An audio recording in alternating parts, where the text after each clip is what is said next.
Hello பசங்களா, welcome to Xylem NEET Tamil channel. Yes, இன்னைக்கு நம்ம சாம்பியன்ஸ் லீக்ல நாம டிஸ்கஸ் பண்ண போற சாப்டர் தெர்மோடைனமிக்ஸ். நிறைய பேர் வந்து ஆர்வலா காத்துட்டு இருக்கிற சாப்டர் தான் thermodynamics. Because for most of the students இது வந்து ஒரு ட்ரை சாப்டர். ஆனா நான் சொல்றேன், இன்னைக்கு இந்த சாப்டர் நம்ம முடிக்கிறோம். அது முடிச்சதுக்கு அப்புறம் உங்களுக்கு அந்த ஒப்பீனியன் மாறும். Yes, this is one of the conceptual chapter தான், ஈஸி சாப்டர் தான். நம்ம கொஞ்சம் ப்ராக்டிஸ் பண்ணால் போதும், கொஞ்சம் கான்செப்ட் எல்லாம் தெரிஞ்சதுக்கப்புறம் கொஞ்சம் ப்ராக்டிஸ் பண்ணால் போதும். ரெடியா? எஸ். ஸோ நம்ம செஷன் ஆரம்பிக்கலாம். எல்லாரும் நம்மளோட சேனலை சப்ஸ்கிரைப் பண்ணிக்கோங்க சைலத்தோட, அண்ட் சைலத்தோட அதர் சோஷியல் மீடியா ஹேண்டில்ஸ் எல்லாம் அங்கே இருக்கு. ஓகே பசங்களா, சைலத்தோட நீட் 2025க்கான offline and online crash program admission போயிட்டு இருக்காங்க பசங்களா. கிளாஸஸ் ஜஸ்ட் ஆரம்பிச்சிருக்கேன். So this is online crash ப்ரோக்ராமோட டீட்டெயில்ஸ் கொடுத்துருக்காங்க இந்த ஸ்லைடில். அதே மாதிரி சைலத்தோட ஆஃப்லைன் கிராஷ் கோர்ஸ் மூணு இடங்களில் நடக்குது. திருச்சி, திருநெல்வேலி அண்டு கோயம்புத்தூர். ஓகே, அங்கே எல்லாம் ஆஃப்லைன் கிராஷ் ப்ரோக்ராமும் நடந்துட்டு இருக்கு. உடனே அட்மிஷன் எடுத்துக்கோங்க. இனிமேல் வந்து நமக்கு நீட் எக்ஸாமுக்கு கிட்டத்தட்ட ஒரு 35 டேஸ் இருக்குமா, 35 to 40 டேஸ் இருக்கு. ஸோ ஒரு சிஸ்டமேட்டிக் ப்ரிப்பரேஷன் வந்து கண்டிப்பாக உங்களுக்கு ரிசல்ட்டை கொண்டு வந்து தருவாங்க. So don't miss the opportunity. அதே மாதிரி பசங்களா, கவர்மெண்ட் ஸ்கூல் ஸ்டூடெண்ட்ஸுக்கு கிராஷ் ப்ரோக்ராமில் வந்து ஸ்பெஷல் ஆஃபர் இருக்காங்க. ஸோ அதையும் நீங்கள் யூஸ் பண்ணிக்கோங்க. Government school students attention. Okay, and சைலத்தோட நோட்ஸ், கிளாஸ்க்கு அப்புறம் நோட்ஸ் எல்லாம் வேணும்ல, அது வந்து நீங்கள் இந்த QR கோட் ஸ்கேன் பண்ணுங்கள். ஒரு கம்யூனிட்டிக்குள்ளே போவாங்க, அங்கே நம்மளோட நோட்ஸ் எல்லாமே அப்லோட் ஆகிடும். ஓகேவா? ஓகேவா? ஸோ சாப்டரோட பேர் chemical thermodynamics. Chemical thermodynamics. Syllabus கொடுத்துருக்காங்க இங்கே, சிலபஸ். ஸோ சிலபஸில் என்ன இருக்குது? ஃபர்ஸ்ட் லைன் பாருங்கள். ஃபர்ஸ்ட் லைன் இங்கே நம்ம வந்து 1 கொடுக்கலாம். ஓகே, இதை வந்து 2 கொடுக்கலாம். ஓகே, அவங்க பேராகிராஃபாக கொடுத்துருக்காங்க. இதை வந்து 3 கொடுக்கலாமா, இதை வந்து 4 கொடுக்கலாமா? ஓகே, ஸோ 4 செக்மெண்ட்டாக கொடுத்துருக்காங்க. நம்ம ஃபர்ஸ்ட் செக்மெண்ட் படித்து பார்க்கலாம். ஃபண்டமெண்டல்ஸ் ஆஃப் தெர்மோடைனமிக்ஸ் கொடுத்துருக்காங்க. System, surroundings, extensive, intensive, state function, types of process. இவ்வளோ இருக்கு. ஸோ இவ்வளோ இருக்குது நம்ம ஃபர்ஸ்ட் ஒரு சென்டென்ஸில். ஓகே, ஸோ சிலபஸ் பாருங்க. அடுத்து ஃபர்ஸ்ட் லா ஆஃப் தெர்மோடைனமிக்ஸ் உள்ள தான் ஒர்க்னா என்ன, ஹீட் என்ன, internal energy, enthalpy, heat capacity, molar heat capacity, Hess's law, enthalpies of bond dissociation, combustion, formation, atomization, sublimation, phase transition, hydration, ionization, solution நிறைய கொடுத்துருக்காங்க. அப்புறம் second law of தெர்மோடைனமிக்ஸ்ல வந்து spontaneity, very important. Spontaneity of process, delta S of the universe, delta G of the system, and criteria of ஸ்பான்டேனிட்டினா என்னென்ன வரும், delta G not, அதே மாதிரி equilibrium constant. So this is the overall syllabus of thermodynamics. Okay, so basically thermodynamics na enna, thermodynamics, motion of heat, motion of energy, adha thermodynamics and the title oda meaning. Okay va, and inga vandu main thermodynamics nama edukku padikronu ketta, thermodynamics padicha da oru reaction oda spontaneity prediction nammalaala panna mudiyum. Chemical கைனடிக்ஸில் நம்ம வந்து ஒரு chemical ரியாக்ஷனோட ரேட்டை பற்றி படித்தோம்ல, அதே மாதிரி thermodynamics படிக்கும்போது நம்ம வந்து ஒரு ரியாக்ஷனோட ஸ்பான்டேனிட்டியை பற்றி சொல்ல முடியும். அண்ட் தெர்மோடைனமிக்ஸ் டீல் பண்ணுறது மைக்ரோஸ்கோப்பிக்கா இல்லை மேக்ரோஸ்கோபிக் லெவலா அப்படின்னு கேட்டால் கண்டிப்பாக அது வந்து மேக்ரோஸ்கோபிக் லெவலில் தான் டீல் பண்ணுறாங்க. ஓகே, மைக்ரோ லெவலில் இருக்கிற விஷயங்களை பற்றி தெர்மோடைனமிக்ஸில் படிக்க மாட்டேன், மேக்ரோஸ்கோபிக் லெவலில் தான் படிக்கிறேன். ஓகே, ஸோ தெர்மோடைனமிக்ஸ் ஆரம்பித்த உடனே ஃபர்ஸ்ட் ஆஃப் ஆல் நம்ம படிக்க வேண்டியது அதில் இருக்கிற கொஞ்சம் பேசிக் டேர்ம்ஸ். அந்த பேசிக் டேர்ம்ஸில் வந்து சிஸ்டம் இருக்காங்க, சரௌண்டிங் இருக்காங்க, பவுண்டரி இருக்காங்க. பார்க்கலாமா? பாருங்க, ஃபார் எக்ஸாம்பிள் இதான் ஃபர்ஸ்ட் ஸ்லைடா? ஆமாம், இதான் ஃபர்ஸ்ட் ஸ்லைடு. பாருங்க, சிஸ்டம்னா என்ன? முதல்ல சிஸ்டம்னா சொல்லணும்ல. இங்கே வந்து ஓப்பன் க்ளோஸ்ட் சிஸ்டத்தோட கிளாசிஃபிகேஷன் கொடுத்துருக்காங்க. First of all what is system? First of all சிஸ்டம்னா என்ன? சிஸ்டம்னா என்ன? ஃபார் எக்ஸாம்பிள் பாருங்க, ஐ ஹாவ் எ, பாருங்க இந்த பாட்டில் நீங்கள் பார்க்குறீங்களா, திஸ் இஸ் அ சானிடைசர் பாட்டில். இப்போது நான் வந்து ஒரு ஸ்டுடியோக்குள்ளே இருக்கோம், என் கையில் சானிடைசர் பாட்டில் இருக்குது. இந்த பாட்டிலில் வந்து இந்த அளவுக்கு சானிடைசர் இருக்காங்க. ஸோ நான் சொல்கிறேன், நான் வந்து இந்த சானிடைசரை தான் ஒப்சர்வ் பண்ணிட்டு இருக்கேன். சானிடைசர் இவ்வளோ தானே இருக்கேன், அதை நான் ஒப்சர்வ் பண்ணிட்டு இருக்கேன். ஓகே, ஸோ நான் எதை ஒப்சர்வ் பண்ணுறாங்களோ அதுதான் என்னோட சிஸ்டம். ஸோ என்னை பொறுத்த வரைக்கும் this much of sanitizer solution is the system. கிளியரா? ஓகே, அப்போ சிஸ்டம் இதுதான். அப்போ இந்த சிஸ்டத்தை தவிர இதை சுற்றி இருக்கிற மிச்சம் இருக்கிறது எல்லாமே சரௌண்டிங்ஸ். புரியுதா? இதுதானே சிஸ்டம். இந்த சானிடைசர் சொல்யூஷன் தானே சிஸ்டம். ஸோ இந்த சிஸ்டத்தை தவிர இந்த யூனிவர்ஸில் வேற என்னெல்லாம் இருக்கோ எல்லாமே சரௌண்டிங்ஸ் தியரட்டிக்கலி சொல்லலாம். பட் ப்ராக்டிக்கலி ஸ்பீக்கிங் இந்த சிஸ்டம் கூட இன்ட்ராக்ட் பண்ணுற நியரஸ்ட் யூனிவர்ஸில் இருக்கிறது தான் சரௌண்டிங்னு சொல்லணும். ஓகே, தியரட்டிக்கலி சொன்னால் இந்த சிஸ்டத்தை தவிர இருக்கிறது எல்லாமே சரௌண்டிங் தான். பட் ப்ராக்டிக்கலி இந்த சிஸ்டம் கூட இன்ட்ராக்ட் பண்ணுறது தான் சரௌண்டிங். அப்போ நான் சொல்லுவேன் இது சிஸ்டம்னா இதை சுற்றி இருக்கிற யூனிவர்ஸ் எல்லாமே சரௌண்டிங் இல்லை, இது சிஸ்டம். இப்போ இந்த ஸ்டுடியோக்குள்ளே தானே நான் இருக்கேன். ஆமாம், அப்போ இந்த சிஸ்டம் கூட இன்ட்ராக்ட் பண்ணுறது இந்த ஸ்டுடியோக்குள்ள ஏரியா தானே. ஸோ நான் சொல்லுவேன் இந்த சானிடைசர் சொல்யூஷனை தவிர இந்த ஸ்டுடியோவில் இருக்கிற எல்லா கம்போனண்ட்டும் இதோட சரௌண்டிங்ஸ். ஏன்னா அவங்க வந்து இது கூட இன்ட்ராக்ட் பண்ணுறாங்க டைரக்ட்லி ஒரு இன்டைரக்ட்லி. ஃபார் எக்ஸாம்பிள் இந்த ஸ்டுடியோவில் ஏசி இருக்குது, அந்த ஏசியில் டெம்பரேச்சர் செட் பண்ணியிருக்காங்க, அந்த ஏசியோட டெம்பரேச்சர் தான் இந்த சானிடைசருக்கும் இருக்கும்ல, கரெக்டாக? ஸோ இந்த சிஸ்டத்தோட ப்ராப்பர்ட்டியை கண்ட்ரோல் பண்ணுறாங்க, இன்ட்ராக்ட் பண்ணுறாங்க. ஆனால் இந்த ஸ்டுடியோக்கு வெளியே நிறைய விஷயங்கள் இருக்குது, அதெல்லாம் இது கூட இன்ட்ராக்ட் பண்ணுதா? பண்ணலை. ஸோ அது வந்து நம்ம சரௌண்டிங்காக கன்சிடர் பண்ண வேண்டாம். Okay, so what is a system?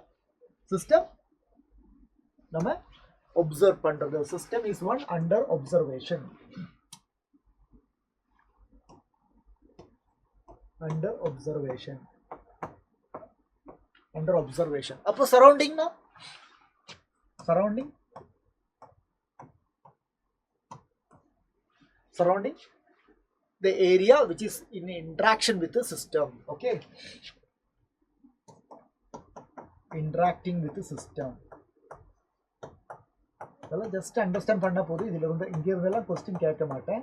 Okay, சரௌண்டிங்னா interacting with system. Okay, universe, part of universe, இப்படி சொல்லலாம். Part of universe, part of universe, part of universe interacting with system, அதுதான் சரௌண்டிங்.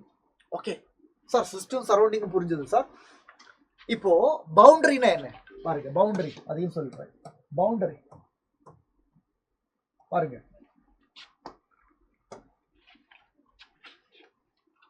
இதுதானே சிஸ்டம். எது? இந்த சானிடைசர். ஆமா, இந்த சானிடைசர் ஒரு போட்டில் தானே இருக்கேன். Yes, so this is a rigid bottle. So இந்த போட்டில் வந்து இந்த சிஸ்டத்தை சரௌண்டிங்ல இருந்து செப்பரேட் பண்றாங்க, கரெக்டா? இந்த போட்டில் ரிஜிட் தானே. ஆமா, ரிஜிட் தான். திஸ் ரிஜிட் போட்டில் separate the system from the surrounding. அப்போ அதுதான் பவுண்டரி, அதுதான் பவுண்டரி. அப்போ பவுண்டரினா ரிஜிட்டா இருக்கணுமா? ஆமா. ஆனா நான் சொல்லிட்டாங்கல்ல பாருங்க, இந்த போட்டிலுக்குள்ள இந்த அளவுக்கு தானே சானிடைசர் இருக்கு. ஸோ ரிமைனிங் ஏரியாவில் இங்க எல்லாம் என்ன இருக்கு சார்? அதெல்லாம் அங்கெல்லாம் வேப்பர்ஸ் இருப்பாங்க சார். ஸோ இது லிக்விட் ஸ்டேட், இதுதான் சானிடைசர். மேலே இருக்கிறது அங்க வேப்பர் தானே இருக்காங்க. ஸோ இந்த லிக்விட் தானே நம்ம சிஸ்டம். ஆமா, ஸோ இந்த லிக்விடுக்கும் இந்த வேப்பருக்கும் இடையில பவுண்டரி இருக்கா? இருக்கு. ஆனா அந்த பவுண்டரி ரிஜிடா? இல்ல, அது வந்து ஒரு imaginary boundary. So boundary can B இதே மாதிரி ரியலாவும் இருக்கலாம், லிக்விடுக்கும் கேஸுக்கும் இடையில இருக்கிற மாதிரி இமேஜினரியாவும் இருக்கலாம். So boundary can be real or imaginary, real or imaginary. Boundary can be real or imaginary, which separate the system and surrounding. Separate system and surrounding. சரிங்களா? புரியுதா? இந்த பவுண்டரியில மெயினா ரெண்டு விதமான பவுண்டரி இருக்குடா. ஒன்னு டயாதெர்மல், ஒன்னு டயாதெர்மல், இன்னொன்னு அடியாபேட்டிக். ஓகே, இது வந்து இம்பார்ட்டன்ட். இதோட மீனிங் என்னன்னு நான் சொல்றேன். டயத்தர்மல்னா என்ன, அடியாபேட்டிக் என்ன, இந்த மாதிரி ரெண்டு பவுண்டரி இருக்கு. இதோட மீனிங் என்ன? சிம்பிள் தான். டயத்தர்மல்னா என்ன? டயத்தர்மல்னா அங்க heat transfer between system and surrounding நடக்கும். அதை அலோ பண்ற பவுண்டரிக்கு பேரு டயத்தர்மல் பவுண்டரி. அடியாபேட்டிக் பவுண்டரினா boundary which does not allow the exchange of heat energy, that is called adiabatic. அதான் மீனிங். கிளியரா? ஸோ இது ஓகே தானே? இப்போ உங்களுக்கு சிஸ்டம் என்ன தெரியும்ல, part of the universe which is under investigation, which is under observation. Under observation. Okay, part of the universe, part of universe under observation, under investigation, அது system. Part of the universe which is interacting with the system, அது surrounding. The real or imaginary boundary which separate the system and surrounding. அதுக்கு பேரு boundary. ரெண்டு விதமான boundary, diathermal, adiabatic. Diathermalல heat exchange நடக்கும், adiabatic boundaryல heat exchange நடக்காது. Okay, clear, perfect. இப்போ இங்க வாங்க. Open system. Open system. Systemத்தோட classification open இருக்கு, closed இருக்கு, isolated இருக்கு. Very simple, very simple. Open systemனா பாருங்க பசங்களா, ஓப்பனா வச்சிருக்கேன். For example பாருங்க, இங்க டீ கப் தெரியுதா? இங்க ஒரு டீ கப் தெரியுதா? இந்த டீ கப்ல டீ வந்து ஓப்பனா வச்சிருக்கேன். ஸோ அதனால என்ன பண்றாங்க சார், ஓப்பனா வச்சா என்ன ஆகும் சார், அதெல்லாம் வேப்பர் ஆகும்ல. எஸ், இவாபரேஷன் நடக்குது, கண்டிப்பா இவாபரேஷன் நடக்குது, இங்கெல்லாம் இவாபரேஷன் நடக்குது. அதே மாதிரி கொஞ்ச நேரம் கழிச்சு அதோட சூடு ஆறும், ஹீட்டா இருக்குமா? இல்ல, ஒரு 5-10 மினிட்ஸ்க்கு அப்புறம் அந்த டீ சூடாவே இருக்காது. ஏன்னா அதுல இருந்து எனர்ஜி எஸ்கேப் ஆயிட்டேன். ஈவன் ரொம்ப நேரம் வச்சா அது வந்து இவாபரேட் ஆகும். ஸோ அதனால அதுல இருந்து மேட்டரும் எக்ஸ்சேஞ்ச் ஆகுது. ஸோ ஓப்பன் சிஸ்டம்னா both matter and energy exchange நடக்குது. அப்படின்னா அந்த சிஸ்டத்துக்கு பேரு open system. Matter as well as energy, இது ரெண்டும் சிஸ்டத்துல இருந்து சரௌண்டிங், இல்லாட்டி சரௌண்டிங்ல இருந்து சிஸ்டம், இந்த மாதிரி இன்டராக்ஷன் நடந்தா அதுக்கு பேரு தான் ஓப்பன் சிஸ்டம். அப்ப இங்க ஒரு விஷயம் கேட்கட்டா, அப்ப இங்க ஓப்பன் சிஸ்டத்துல ஒரு பவுண்டரி இருக்கு. அந்த பவுண்டரிக்கு பேரு டயத்தெர்மலா அடியாபேட்டிக்கா? சார் ஓப்பன்ல ஹீட் எக்ஸ்சேஞ்ச் நடக்குதுல? ஆமா. அப்ப அது கண்டிப்பா டயத்தெர்மல் தான், கண்டிப்பா அது டயத்தெர்மல் தான், மறந்துடாதீங்க, கண்டிப்பா டயத்தெர்மல் தான். Okay okay. அடுத்த சிஸ்டம் க்ளோஸ்ட் சிஸ்டம். அதே டீ கப் நம்ம மூடி வச்சிருக்கோம். ஸோ அதனால இவாபரேஷன் நடக்கல. ஏன்? ஏன்னா இவாபரேட் பண்ணி மேலே போனாலும் அந்த லிட்டு வச்சதுனால அங்க வச்சு கண்டென்ஸ் ஆகி மறுபடியும் கீழே வருது. ஸோ மேட்டரால வெளியே போக முடியாது, பட் கண்டிப்பா ஹீட்டு அது எக்ஸ்சேஞ்ச் ஆகும், கரெக்டா. இங்க டீ வந்து ப்ரிப்பேர் பண்ணிட்டு ஒரு வெசல்ல வச்சிருக்கோம், மூடி வச்சா அது அந்த ஹீட் அப்படியே இருக்குமா? இல்ல, கண்டிப்பா அது கொஞ்ச நேரத்துக்கு அப்புறம் இவாபரேட் ஆகதான் செய்யும். ஸோ மேட்டர் எக்ஸ்சேஞ்ச் ஆகல, பட் எனர்ஜி எக்ஸ்சேஞ்ச் ஆகுது. Which can exchange energy, exchange பண்ண முடியும் with the surrounding, but not matter. ஆனா இங்க எனர்ஜி எக்ஸ்சேஞ்ச் ஆனா போதும். பவுண்டரிக்கு பேர் என்ன? டயத்தெர்மல். பவுண்டரிக்கு பேரு டயத்தெர்மல். பிகாஸ் ஆல்ரெடி சொல்லிட்டேன், டயத்தெர்மல் பவுண்டரி மீன்ஸ் அங்க எனர்ஜி எக்ஸ்சேஞ்ச் நடக்கும். எனர்ஜினா heat is a form of energy. இப்போ ஃபைனலி நாம ஒரு ஐசோலேட்டட் சிஸ்டத்தை பத்தி பேச போறேன். ஐசோலேட்டட் சிஸ்டம்னா என்ன? தெர்மல் ஃபிளாஸ்க் நீங்க பார்த்துருப்பீங்க, யூஸ் பண்ணியிருப்பீங்க இல்ல? தெர்மல் ஃபிளாஸ்க், அதுல நம்ம வந்து ஹாட் வாட்டர் எடுத்து வச்சா, இப்போ காலையில் எடுத்து வச்சா பாருங்க, மத்தியானம் எடுத்து பார்த்தாலும் அது சூடாவே இருக்கு. Thermal Flask. ஸோ அதுல இருந்து மேட்டரும் எக்ஸ்சேஞ்ச் பண்ண முடியல, எனர்ஜியும் எக்ஸ்சேஞ்ச் பண்ண முடியல. அந்த மாதிரி சிஸ்டம் இருக்காங்க. பர்ஃபெக்ட்லி ஐசோலேட்டட் சிஸ்டத்தை பார்க்கறது கொஞ்சம் கஷ்டம் தான், பட் இருந்தாலும் நமக்கு வந்து இந்த கான்செப்ட் தெரியறதுக்காக தெர்மல் ஃபிளாஸ்க் சொல்லலாம். So neither matter nor energy exchanged with the surrounding. அப்படின்னா அந்த சிஸ்டத்தோட பேரு ஐசோலேட்டட் சிஸ்டம். அப்ப ஐசோலேட்டட் சிஸ்டத்துல எனர்ஜி எக்ஸ்சேஞ்ச் நடக்கல இல்ல. அப்ப அந்த பவுண்டரிக்கு என்ன பேர் சொல்லலாம்? அடியபேட்டிக் பவுண்டரின்னு சொல்லலாம். பாருங்க, neither exchange matter nor energy, மேட்டரும் எனர்ஜி எக்ஸ்சேஞ்ச் ஆகல, பவுண்டரிக்கு பேரு அடியபேட்டிக். ஓகே பசங்களா, கிளியரா எல்லாமே புரிஞ்சுதா? ஸோ இப்போ நம்ம எதை பத்தி எல்லாம் பேசணும் சார்? தெர்மோடைனமிக்ஸோட பேசிக் ஐடியா நீங்க தந்தீங்க, கரெக்டா? அது வந்து மேக்ரோஸ்கோபிக் லெவல்ல நடக்கும், ஸ்பான்டேனிட்டி ப்ரெடிக்ஷன் நடக்கும், ஹீட் எக்ஸ்சேஞ்ச். அதுக்கப்புறம் நீங்க நேரா போய் சிஸ்டம்னா என்ன சொன்னாங்க, சரௌண்டிங்னா என்ன சொன்னீங்க, பவுண்டரினா என்ன சொன்னேன். பவுண்டரி ரெண்டு விதமா இருக்கு, டயத்தெர்மல், அடியபேட்டிக். அப்புறம் என்ன சொன்னேன்? சிஸ்டத்தை 3 கிளாஸிஃபை பண்ணலாம், open system, closed system, isolated system. இந்த 3 சிஸ்டத்துலயுமே பவுண்டரி எப்படி இருக்குன்னு இப்போ உங்களுக்கு தெரியும். ஓகே தானே? கண்டினியூ பண்ணலாமா? ஓகே வாங்க.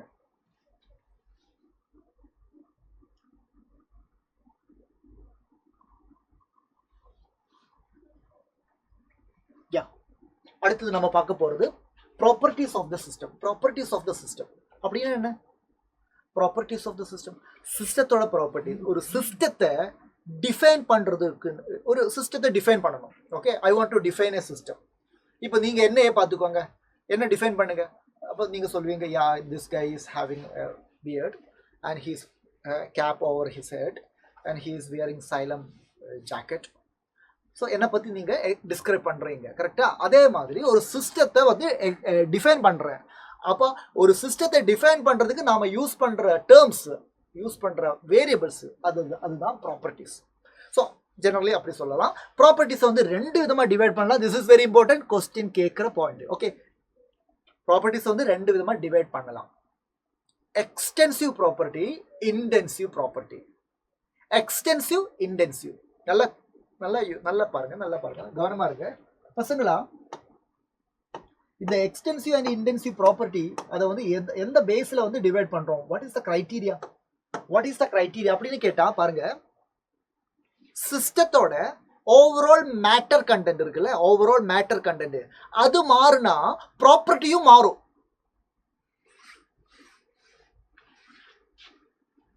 இதான் சிஸ்டம். இந்த சானிடைசர் போட்டில் தான் சிஸ்டம் வச்சுக்கோங்க. இந்த போட்டில் எடுக்கிறேன், இதுக்கு ப்ராப்பர்ட்டி இருக்கு. இப்போ நான் வந்து பெரிய ஒரு கேன் எடுத்துட்டு வரேன், அதான் என்னோட சிஸ்டம் சொல்றேன். அப்போ இந்த போட்டில் இருக்கிற ப்ராப்பர்ட்டியும் அந்த கேன்ல இருக்கிற ப்ராப்பர்ட்டியும் நான் வந்து சூஸ் பண்ண ப்ராப்பர்ட்டி, இந்த போட்டில் இருக்கிற சானிடைசரோட ப்ராப்பர்ட்டியும் பெரிய ஒரு கேன்ல இருக்கிற சானிடைசரோட ப்ராப்பர்ட்டி சேமா இருந்தா அந்த ப்ராப்பர்ட்டி வந்து மேட்டரை டிபெண்ட் பண்ணல. ஆனா there are some properties, இந்த சின்ன பாட்டில் இருக்கிற ப்ராப்பர்ட்டி வேற, பெரிய கேன்ல இருக்கிற ப்ராப்பர்ட்டி டிஃப்ரெண்டா இருக்கும். அப்ப அவங்க அந்த ப்ராப்பர்ட்டி சிஸ்டத்தோட மேட்டரை டிபெண்ட் பண்றாங்க. ஸோ ஓவராலா properties which depends on the matter அதுவும் இருக்கு, properties which is independent of the மேட்டரும் இருக்கு. ஸோ இன்டிபெண்டன்ட், இன்டென்சிவ் அப்படி கனெக்ட் பண்ணலாம். அப்ப நான் சொல்றேன் இன்டென்சிவ் ப்ராப்பர்ட்டினா என்ன, இன்டென்சிவ் ப்ராப்பர்ட்டினா என்ன, இதான் intensive. Okay, this is intensive. தெரியுதா? இன்டென்சிவ் ப்ராப்பர்ட்டிஸ் அப்படின்னு சொன்னா அதுல வந்து நீங்க ஞாபகத்துல வச்சுக்க வேண்டியது properties which is independent of matter. Independent of matter. அப்ப எக்ஸ்டென்சிவ் ப்ராப்பர்ட்டி மேல இருக்கிறது extensive property, properties which depends on the matter, depends on the matter. Example சொல்றேன், புரியும், டீடைலா புரியும். பாருங்க பசங்களா, பாருங்க, மாசு கண்டிப்பா மாசு மாறும்ல. இதுதான் என்னோட சிஸ்டம், இதுக்கு மாசு இருக்கும். நான் பெரிய ஒரு கேன் எடுத்துட்டு வந்தேன், அதுக்கு மாசு ரொம்ப அதிகமா இருக்கும், இது மாதிரியா இருக்கும் இல்ல. இது ஸ்மாலர் மாசு, லோவர் மாசு, அதுக்கு ஹையர் மாசு. அப்போ மாசு மாறுது இல்ல, மேட்டர் மாறும்போது மாசு மாறுது. வோலியம், இதுக்குள்ள இருக்கிற ஏரியா தான் வோலியம். ஆனா பெரிய கேன் எடுத்தா அதுக்குள்ள இருக்கிற ஏரியா தான் வோலியம். ஸோ மாசு, வோலியம். இன்டர்னல் எனர்ஜி, இன்டர்னல் எனர்ஜின்னா என்ன அப்புறம் சொல்றேன், டீட்டெயிலா சொல்றேன். இப்போதைக்கு ஒரு சிஸ்டத்தோட ஓவரால் எனர்ஜி, ஒரு சிஸ்டத்துக்குள்ள இருக்கிற டோட்டல் எனர்ஜி, அதுக்கு பேர் தான் இன்டர்னல் எனர்ஜி. இதுதான் சிஸ்டம். அப்ப இதுக்குள்ள இருக்கிற டோட்டல் எனர்ஜி, பெரிய ஒரு சிஸ்டம் எடுத்துட்டு வந்தா அதுக்குள்ள இருக்கிற டோட்டல் எனர்ஜி அதிகமா இருக்கும்ல. அப்புறம் பாருங்க, enthalpy, entropy, free energy, heat capacity, mole எல்லாமே extensive, depends on the matter. பாருங்க, என் கையில 18 கிராம் வாட்டர் இருக்கு. 18 கிராம் வாட்டர்னா 1 மோல். என் கையில 180 கிராம் வாட்டர் இருக்கு. அப்ப என் கையில எவ்வளவு இருக்கு? 10 மோல் இருக்கு. சோ மாசு மாறும்போது மோல் மாறுதா, அதான் இங்க மோல். பசங்களா புரியுதா? அமௌண்ட் ஆஃப் சப்ஸ்டன்ஸ் மாறுனா ப்ராப்பர்ட்டியும் மாறுது. அந்த மாதிரி ப்ராப்பர்ட்டிக்கு பேரு எக்ஸ்டென்சிவ் ப்ராப்பர்ட்டி. இந்த இடத்துல நீங்க நோட் பண்ண வேண்டிய ஒரு இம்பார்ட்டன்ட் பாயிண்ட் இருக்கு. என்ன தெரியுமா? ஏன்னா இங்க internal energy, enthalpy, entropy, free energy, heat capacity இதெல்லாமே எனர்ஜி டேர்ம்ஸ். இதெல்லாமே எனர்ஜி டேர்ம்ஸ். சோ பசங்களா, all energy terms are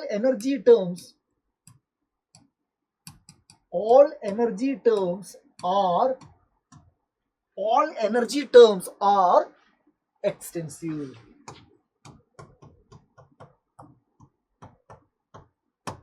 All energy terms are extensive. பாருங்க, எனர்ஜி E, எக்ஸ்டென்சிவ் E அப்படி நோட் பண்ணி வச்சுக்கோங்க.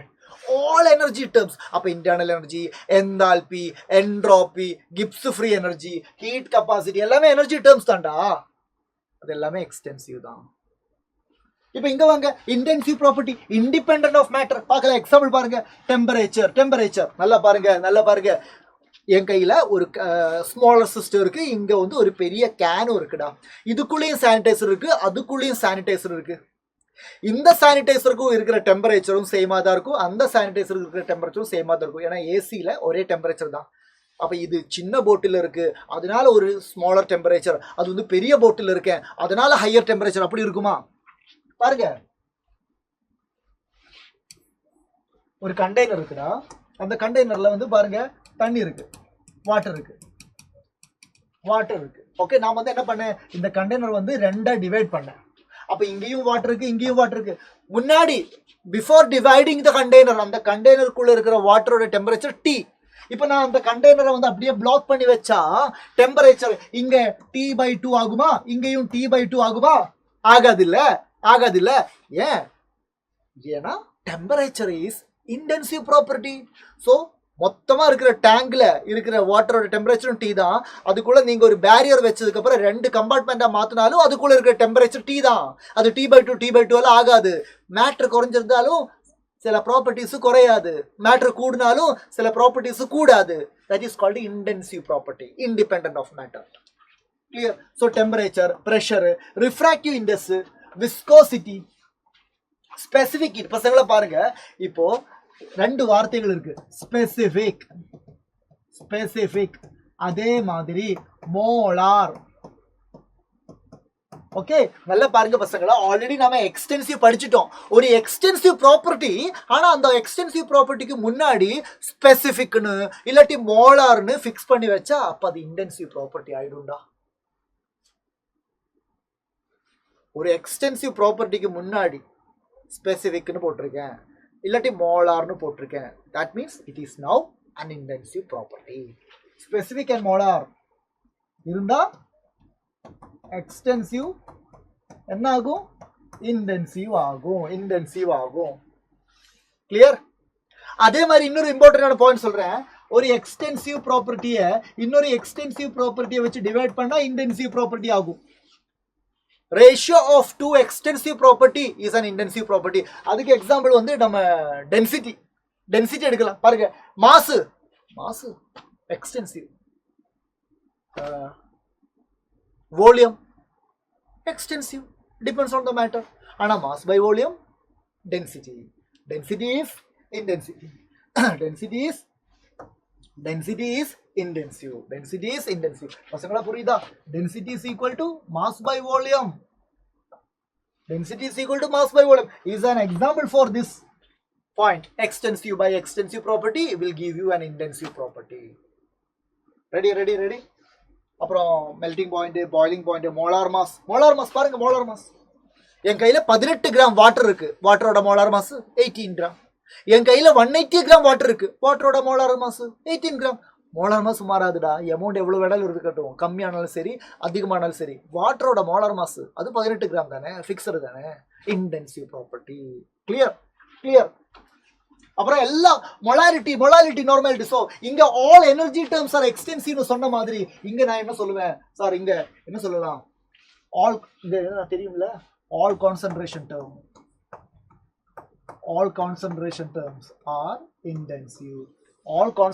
Terms are intensive. அதான் மொலாலிட்டி, நார்மாலிட்டி எல்லாம் இருக்காங்க. எஸ் பசங்களா? ப்ராப்பர்ட்டிஸ் ஆஃப் த சிஸ்டம் தான் நாம படிச்சோம், எக்ஸ்டென்சிவ் ப்ராப்பர்ட்டி, இன்டென்சிவ் ப்ராப்பர்ட்டி. இப்போ வந்து நம்ம ப்ராப்பர்ட்டிஸ் ஆஃப் த சிஸ்டத்தை இன்னொரு விதத்துல சொல்ல போறேன். இன்னொரு விதத்துல நான் வந்து ஒரு சிஸ்டம் பார்த்தேன், சிஸ்டத்தோட பார்த்துட்டு நான் கேட்குறேன், டே சிஸ்டம் உன்னோட நிலைமை என்னடா? அப்போ அந்த சிஸ்டம் சொல்லுவேன், இல்லை நீங்கள் தான் சிஸ்டம்னு வச்சுக்கோங்க. ஸ்டூடெண்ட்ஸ் நீட்டுக்கு ப்ரிப்பேர் பண்ணிட்டு இருக்கீங்க சார், மார்க்கெல்லாம் அவ்வளோ வரல சார், மார்க் டெஸ்ட்டில் நெகட்டிவ் வருது சார். இன்னொரு சிஸ்டம் சொல்கிறேன், சார் நான் வந்து நிறைய மார்க் டெஸ்ட் எழுதினேன் சார், இப்போ என்னோட ஸ்கோர் நல்லா இம்ப்ரூவ் ஆகிருக்கு சார், ரிவிஷன் எல்லாம் நல்லா போகுது சார், வீடியோஸ் எல்லாம் நல்லா பார்க்குறேன் சார், வர்த்தா இருக்குது சார், சைலண்ட் நீட் தமிழ் சேனலில் போடுற எல்லா வீடியோஸும் ரொம்ப வர்த்தா இருக்கு சார், உங்களை எனக்கு ரொம்ப பிடிக்கும் சார், அப்படி சொல்கிறாங்க. அதான் அந்த சிஸ்டத்தோட நிலைமை. There are some system sir 35 days தான் இருக்குது சார், பயமாக இருக்குது சார். புரியுதா? ஸோ ஒரு சிஸ்டம் வந்து அதோட நிலைமை சொல்லுது, அதோட சிச்சுவேஷன் என்ன, இப்போ எப்படி இருக்குன்னு கேட்டால் சொல்லுவாங்கல்ல. ஸோ அந்த பாயிண்ட் ஆஃப் வியூவில் நம்ம வந்து சிஸ்டத்தை மறுபடியும் கிளாஸிஃபை பண்ணால் இங்கே 2 விதமான ஃபங்க்ஷன்ஸ் சொல்லலாம். Okay, one is path function, இன்னொன்று ஸ்டேட் ஃபங்க்ஷன். பசங்களா நல்லா பாருங்க. இப்போ உங்களுக்கு டக்குன்னு புரியுறதுக்காக சொல்றேன். நீங்க 12th போர்டு எக்ஸாம் முடிச்சிருக்கீங்க, நீட் எக்ஸாம் எழுத போறீங்க, கரெக்டா? அப்போ உங்களுக்கு போர்டு எக்ஸாமோட ஸ்டைலும் தெரியும், நீட் எக்ஸாமோட ஸ்டைலும் தெரியும், கரெக்டா? இப்போ போர்டு எக்ஸாம் பத்தி யோசிச்சா எப்படி இருக்கும் சார்? போர்டு எக்ஸாம்ல வந்து எப்படின்னா ஒரு 5 மார்க் கொஸ்டின் இருக்கு, இல்லாட்டி ஒரு 3 மார்க் நியூமரிக்கல் வந்திருக்கு, நியூமரிக்கல் வந்திருக்கு from the chapter electrochemistry. So நான் முதல்ல அந்த கொஸ்டின் படிச்ச உடனே ஃபார்முலா எதுன்னு புரிஞ்சுது. ஸோ ஃபார்முலா எழுதினேன். அப்புறம் அந்த கொஸ்டின்ல இருக்கிற ஒவ்வொரு டேட்டாவை எழுதி சப்ஸ்டியூட் பண்ணேன். அதோட யூனிட் எல்லாம் செக் பண்ணேன். யூனிட்டோட கன்வர்ஷன் பண்ண வேண்டியதெல்லாம் பண்ணிட்டேன். அப்புறம் இந்த ஃபார்முலாவில் வந்து இந்த வேல்யூஸ் எல்லாம் கரெக்டாக சப்ஸ்டியூட் பண்ணேன் சார். சப்ஸ்டியூட் பண்ணிவிட்டு கால்குலேட் பண்ணுறேன். கால்குலேட் பண்ணும்போது ஏதோ ஒரு மிஸ்டேக் என்னால் வந்தது. அதனால் என்னோட ஃபைனல் ஆன்சர் தப்பாயிடுச்சு. பட் போர்டு எக்ஸாமோட டீச்சர் இவாலுவேட் பண்ணும்போது, எஸ்பெஷலி என்ன மாதிரி நல்ல டீச்சராக இருந்தால் என்ன பண்ணுவேன், ஓகே கரெக்டாக ஃபார்முலா போட்டிருக்கேன், வேல்யூஸ் எல்லாத்தையும் கரெக்டாக போட்டிருக்கேன், யூனிட்டோட கன்வர்ஷன் எல்லாம் கரெக்டாக பண்ணியிருக்கேன், ஏதோ ஒரு சின்ன கால்குலேஷன் மிஸ்டேக் தானே, ஸோ பரவாயில்ல மார்க்கு கம்மி பண்ண வேண்டாம்னு சொல்லி ஃபுல் மார்க் கொடுக்க வாய்ப்பு இருக்கு. கரெக்டா? ஏன்னா ஆஸ் அ டீச்சர் நான் வந்து உன்னோட ஃபைனல் ரிசல்ட் மட்டும் பார்க்கல, நீ அந்த கொஸ்டினை படிச்சதுக்கு அப்புறம் நீ எப்படி யோசிச்சிருக்க, உன்னோட யோசனை பேப்பர்ல இருக்கா, ஃபார்முலா கரெக்டா இருக்கா, வேல்யூஸ் கரெக்டா சப்ஸ்டியூட் பண்ணியிருக்கா, so what have you done, இந்த ப்ராசஸ்ல நீங்க என்னென்ன பண்ணியிருக்கீங்க, அது எல்லாத்துக்கும் நான் வந்து வேல்யூ பண்றேன். அதனால தான் நான் வந்து உனக்கு மார்க் தந்தேன். கரெக்டா? So this is path function. Board exam is a path function. Board exam is a path function. உங்களுக்கு புரியறதுக்காக சொல்றேன்டா, நல்லா யோசிங்க. கரெக்டு தானே? போர்டு எக்ஸாமில் வந்து நமக்கு ஃபைனல் ஆன்சருக்கு மட்டும் இல்லை, அந்த ஸ்டெப்ஸுக்கெல்லாம் வேல்யூ கொடுக்குறாங்க. நாட் ஜஸ்ட் நீங்கள் எங்கேருந்து ஆரம்பிச்சிங்க எங்கே வந்துருக்கீங்க அதை மட்டும் பார்க்கல. ஆனால் ஸ்டேட் ஃபங்க்ஷன் என்ன தெரியுமா? நீட் எக்ஸாம் மாதிரி இதே நியூமரிக்கல் வந்து நீட் எக்ஸாமுக்கு கேட்டிருக்காங்க. அங்கே நீங்கள் ஃபார்முலா எழுதியிருக்கா? பார்க்க மாட்டேன். வேல்யூஸை கரெக்டாக சப்ஸ்டியூட் பண்ணியிருக்கா? யாரும் பார்க்க போகிறதில்ல. ஃபைனல் ஒரு ஆன்சர், கரெக்ட் ஆன்சர் நீ பபுள் பண்ணியிருக்கா, பபுள் பண்ணா ஓகே மார்க். கரெக்டா? இன்னொருத்த எதுவுமே படிக்க, அவனுக்கு ஃபார்முலாவும் தெரியாது, இந்த சப்ஸ்டியூஷன் எதுவுமே தெரியாது, ஆனா அவங்க எப்படியோ வந்து ரேண்டமா அந்த பபுள் பண்ணா அவனுக்கும் மார்க். தட் மீன்ஸ் நீட் எக்ஸாம்ல நீங்க படிச்சு எழுதுறீங்களா இந்த ஆன்சர், இல்ல படிக்காம எழுதிருக்கீங்களா இந்த ஆன்சர், அதெல்லாம் செக் பண்றது இல்ல. Okay, I am not demotivating you, okay I am not degrading in NEET exam, but உங்களுக்கு டக்குன்னு புரியறதுக்காக சொல்றேன். அந்த ஆன்சர் பபுள் பண்ணியிருக்கா, யாரெல்லாம் பபுள் பண்ணியிருக்காங்களோ அவங்களுக்கெல்லாம் மார்க், 4 மார்க். தட் மீன்ஸ் அங்கே ப்ராசஸ் பார்க்கல, ஃபைனல் ரிசல்ட் மட்டும்தான் பார்க்குறாங்க. அதுதான் ஸ்டேட் ஃபங்க்ஷன்.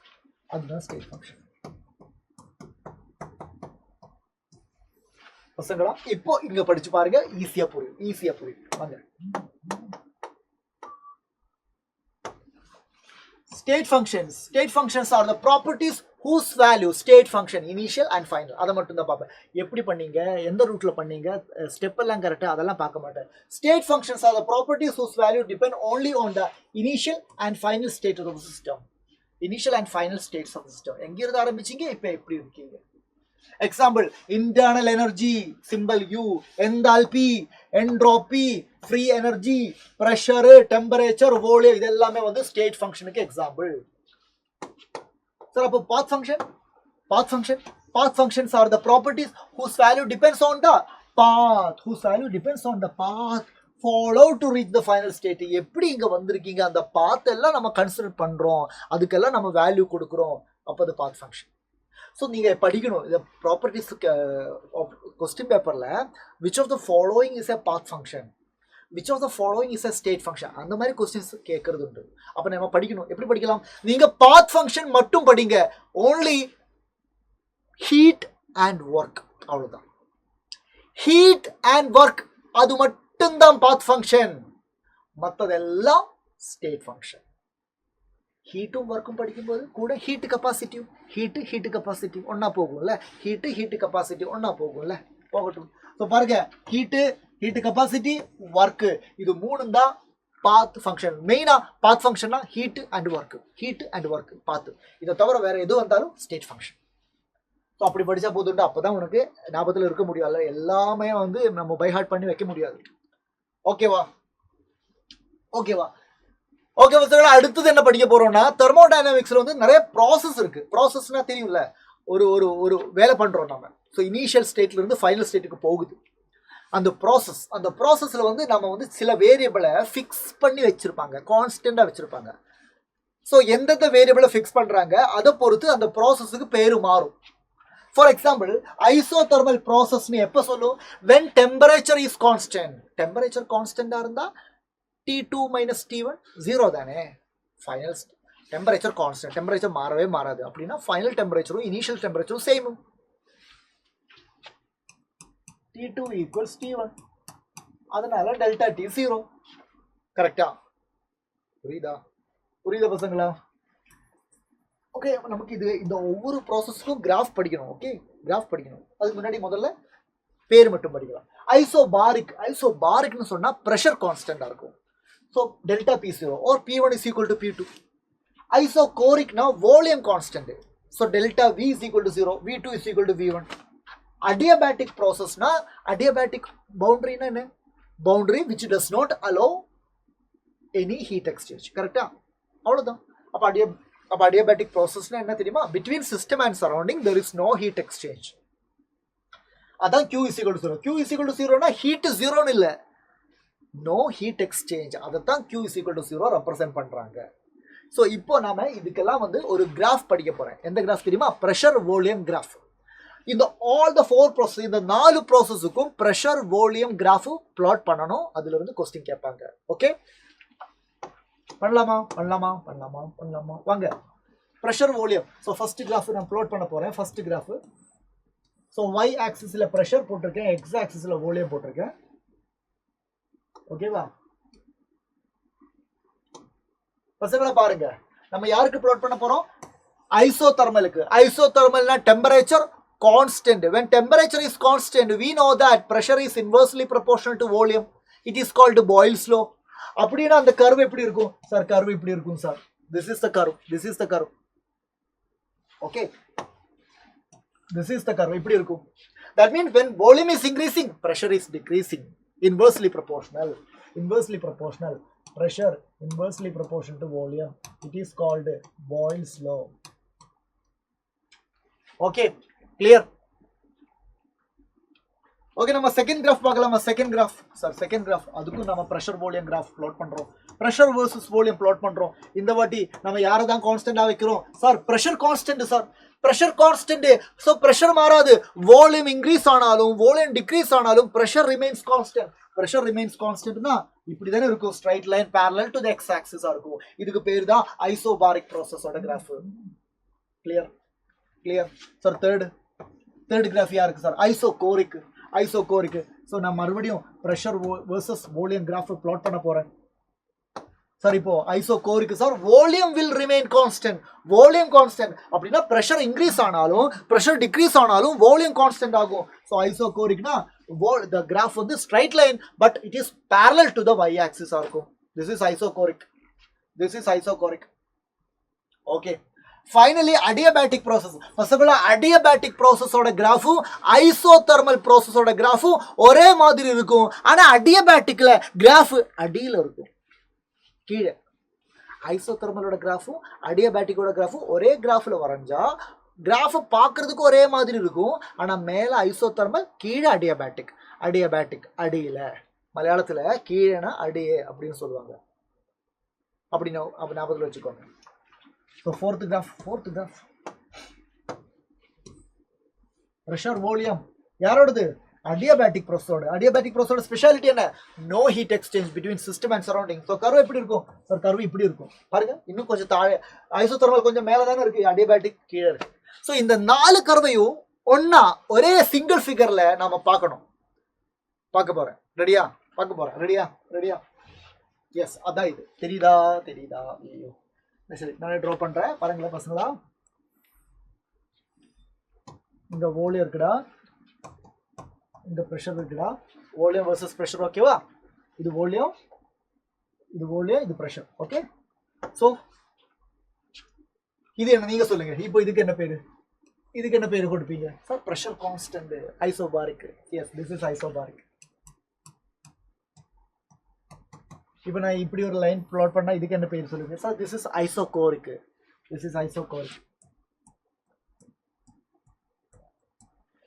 அப்புறம்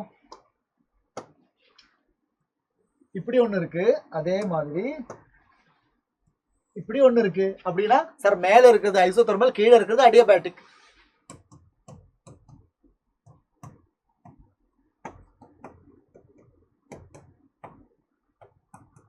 ரெடியா? ஸோ இந்த கிராஃப் ரொம்ப இம்பார்ட்டண்டா. நல்லா பாருங்க பசங்களா, இன்னொரு விஷயம் சொல்ல போறீங்க. இந்த பிரஷர் வால்யூம் கிராஃப் இருக்குல்ல, பிரஷர் வால்யூத்துல அந்த கர்வுக்கு கீழே இருக்கிற ஏரியா தான் ஒர்க். இந்த கிராஃப்ல இருந்து ஒர்க்கை பத்தி கேட்பாங்க. எப்படி? What is work here? What is work here? Work is the area under the PV curve. Work is the area under the PV curve. Work is area. இங்க கொடுத்திருக்கா area under the curve of the PV graph.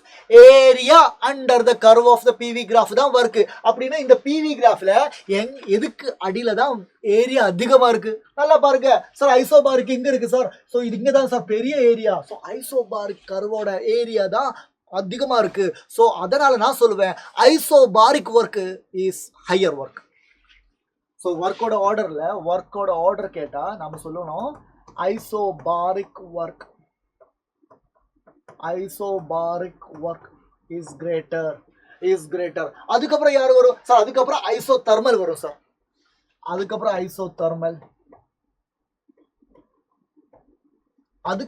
Adiabatic. அதுக்கப்புறம் தான் யாரு வரும்? Least ஒர்க்கே இருக்காது, isochoric. So in the order important. Why this order? Because pressure volume curve la area under the curve is representing work. அதனால அந்த diagram வச்சு தான் இந்த ட்ரெண்ட், இந்த ஒரு ஆர்டரை நாம செலக்ட் பண்ணது. சும்மா சொல்லல, based on the graph.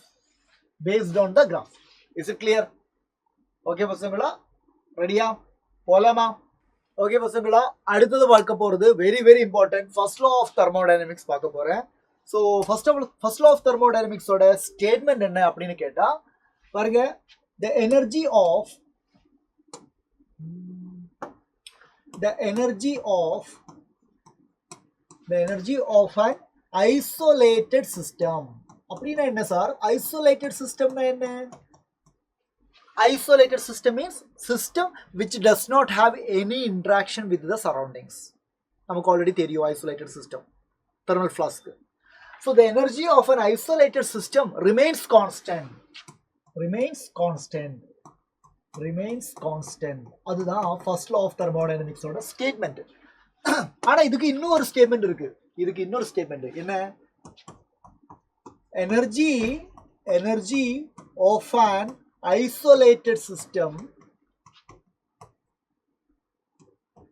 of an isolated system is neither created nor destroyed. Simple formula la நம்ம அத இப்படி படிச்சிருக்கோம். energy is neither created nor destroyed. Energy is neither created nor destroyed. Clear? Energy of an isolated system remains constant. Or we can also say that energy is neither created nor destroyed. அப்போ இந்த statement இருந்ததுனால இதுக்கு சொல்லலாம், this is called law of conservation of energy. This is called law of conservation of energy. Law of conservation of energy னு சொல்லலாம். First law of thermodynamics is a law of conservation of energy. இங்க energy creative ஆகாது, destroy ஆகாது in an isolated system. அப்ப இதுக்கு ஒரு mathematical expression இருக்கும், கண்டிப்பா இருக்கும். That is very very important. அந்த மேத்தமேட்டிக்கல் எக்ஸ்பிரஷன் என்ன சொல்றாங்கன்னா பாருங்க பசங்களா, delta U is equal to Q plus W. இதுதான் இங்க இருக்கிற mathematical formula. Very very important. அப்ப இங்க இந்த ஈக்குவேஷன்ல இருக்கிற ஒவ்வொரு டேர்மும் என்ன, அதை பத்தி நாம கொஞ்சம் பேசலாம். இங்க பாருங்க, டெல்டா யூனா என்ன sir? Delta U is the change in internal energy. Delta U is the change in internal energy. Sir, what is Q here? Q is the heat change during the heat change in the system. Heat change னு சொல்லலாம். Heat change detail அப்புறம் ஒவ்வொரு time நான் சொல்லுவேன். Sir, what is W here? Sir, W is the work done. அப்ப பாருங்க பசங்களா, energy is neither created nor destroyed or energy remains constant. அதான ஸ்டேட்மெண்ட். அப்ப அந்த ஸ்டேட்மெண்ட் இருந்து இந்த மேத்தமேட்டிக்கல் எக்ஸ்பிரஷனுக்கு என்ன கனெக்ஷன்? நல்லா கேளுங்க. டெல்டா யூ இருக்குல்ல, that is the change in internal energy. For example பாருங்க, என் கையில ஒரு பென் இருக்கு சார். இந்த பென்ல இந்த சுற்றி நிறைய விஷயங்கள் இருக்குது. அந்த சரௌண்டிங்கை யாரும் இந்த சிஸ்டம் கூட, இதுதான் சிஸ்டம், இதை வந்து நான் சிஸ்டமாக கன்சிடர் பண்ணுறேன். ஸோ சுற்றி இருக்கிற எதுவுமே வந்து இந்த சிஸ்டம் கூட இன்ட்ராக்ட் பண்ணாட்டியும், எதுவுமே யாரும் சிஸ்டம் கூட எதுவுமே பண்ணலை, ஒர்க் பண்ணலை, இதுக்கு மேலே ஒர்க் பண்ணலை, அதே மாதிரி இதுக்கு எனர்ஜி கொடுக்கல, யாரும் இன்ட்ராக்ட் பண்ணலை, இந்த சிஸ்டம் தனியாக இருக்கேன், ஐசோலேட்டடாக இருக்கேன். இருந்தாலும் இந்த சிஸ்டத்துக்கு அதுக்குன்னு ஒரு இன்ட்ரின்சிக் எனர்ஜி இருக்க தான் செய்யும், அதுக்குன்னு ஒரு இன்டர்னல் எனர்ஜி இருக்க தான் செய்யும். நான் இன்டர்னல் எனர்ஜினா என்ன அது சொல்ல போகிறேன். இந்த பர்டிகுலர் சிஸ்டம் வெளியே இருந்து யாரும் எதுவுமே இன்ட்ராக்ட் பண்ணல, எதுவுமே கொடுக்கல, எதுவுமே எடுக்கல. பட் ஸ்டில் இந்த பெண்ணுக்குள்ள இதுக்குள்ள நிறைய மோலிக்யூல்ஸ், நிறைய ஆட்டம்ஸ் இருக்குல்ல, அதுக்கு டிஃப்ரெண்ட் எனர்ஜி இருக்கு. Translational energy, vibrational energy, rotational energy, ஆட்டத்துக்குள்ள nuclear electron attraction, electron repulsion, so many kinds of energy is there inside the system. வெளியே இருந்து யாருமே எதுவுமே இன்ட்ராக்ட் பண்ணாட்டியும் இந்த எனர்ஜி எல்லாம் இதுக்குள்ள உள்ளதான் இருக்க. ஸோ இந்த உள்ள இருக்கிற எனர்ஜி இதுக்கு ஓவராலா, இந்த உள்ள இருக்கிற மொத்த எனர்ஜிக்கு சொல்ற பேரு தான் இன்டர்னல் எனர்ஜி. இந்த சிஸ்டத்தோட இன்டர்னல் எனர்ஜி என்னால் கால்குலேட் பண்ண முடியுமா? முடியாது. Internal energy of a system cannot be calculated, but you can calculate the change in internal energy. இந்த சிஸ்டத்துக்கு இருக்கிற இன்டர்னல் எனர்ஜியில சேஞ்ச் வரும். எப்போ சேஞ்ச் வரும்? அந்த சேஞ்ச் வர்றதுக்கு 2 ஃபேக்டர்ஸ் தான் ரெஸ்பான்சிபிளா இருக்காங்க. ஒரு ஃபேக்டர் தான் Q, இன்னொரு ஃபேக்டர் தான் W, ஹீட், ஒர்க். இந்த 2 ஃபேக்டர் தான் ஒரு சிஸ்டத்தோட இன்டர்னல் எனர்ஜியில சேஞ்ச் கொண்டு வரும். So you can measure the change, final minus initial, அதை கண்டுபிடிக்கலாம். புரியுதா? அதனால தான் இந்த எக்ஸ்பிரஷன்ல Q is equal to Q plus W னு எழுதக்கூடாது. You have to write delta U is equal to Q plus W, because first law of thermodynamics helps us to calculate the change in internal energy only, and that is equal to Q plus W. So 2 factor responsible இருக்காங்க, either heat or work or both. இங்க ஹீட்ல heat அப்சார்பும் இருக்கு, heat ரிலீஸும் இருக்கு. ஒர்க்ல work done on the system இருக்கு, work done by the system இருக்கு. அதுக்கெல்லாம் sign conversion ரொம்ப இம்பார்ட்டன்ட் சொல்ல போறேன். Is it clear? ஓகே தானே? ஓகே பசங்களா. ஸோ இங்க வாங்க, நமக்கு ஃபார்முலா வந்து delta U is equal to Q plus W, right?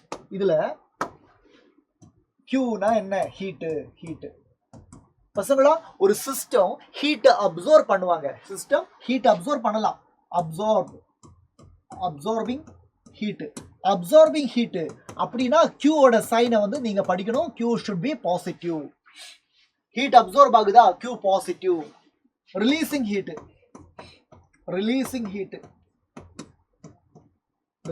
Heat Q negative. So Q represents the heat exchange. அது அப்சார்ப்ஷன் ஆகலாம், ரிலீஸ் ஆகலாம். அப்சார்ப்னா கியூவோட சைனை பாசிட்டிவா எடுக்கணும், ரிலீஸ்னா கியூவோட சைனை நெகட்டிவா எடுக்கணும். ஓகேவா? So this is about heat.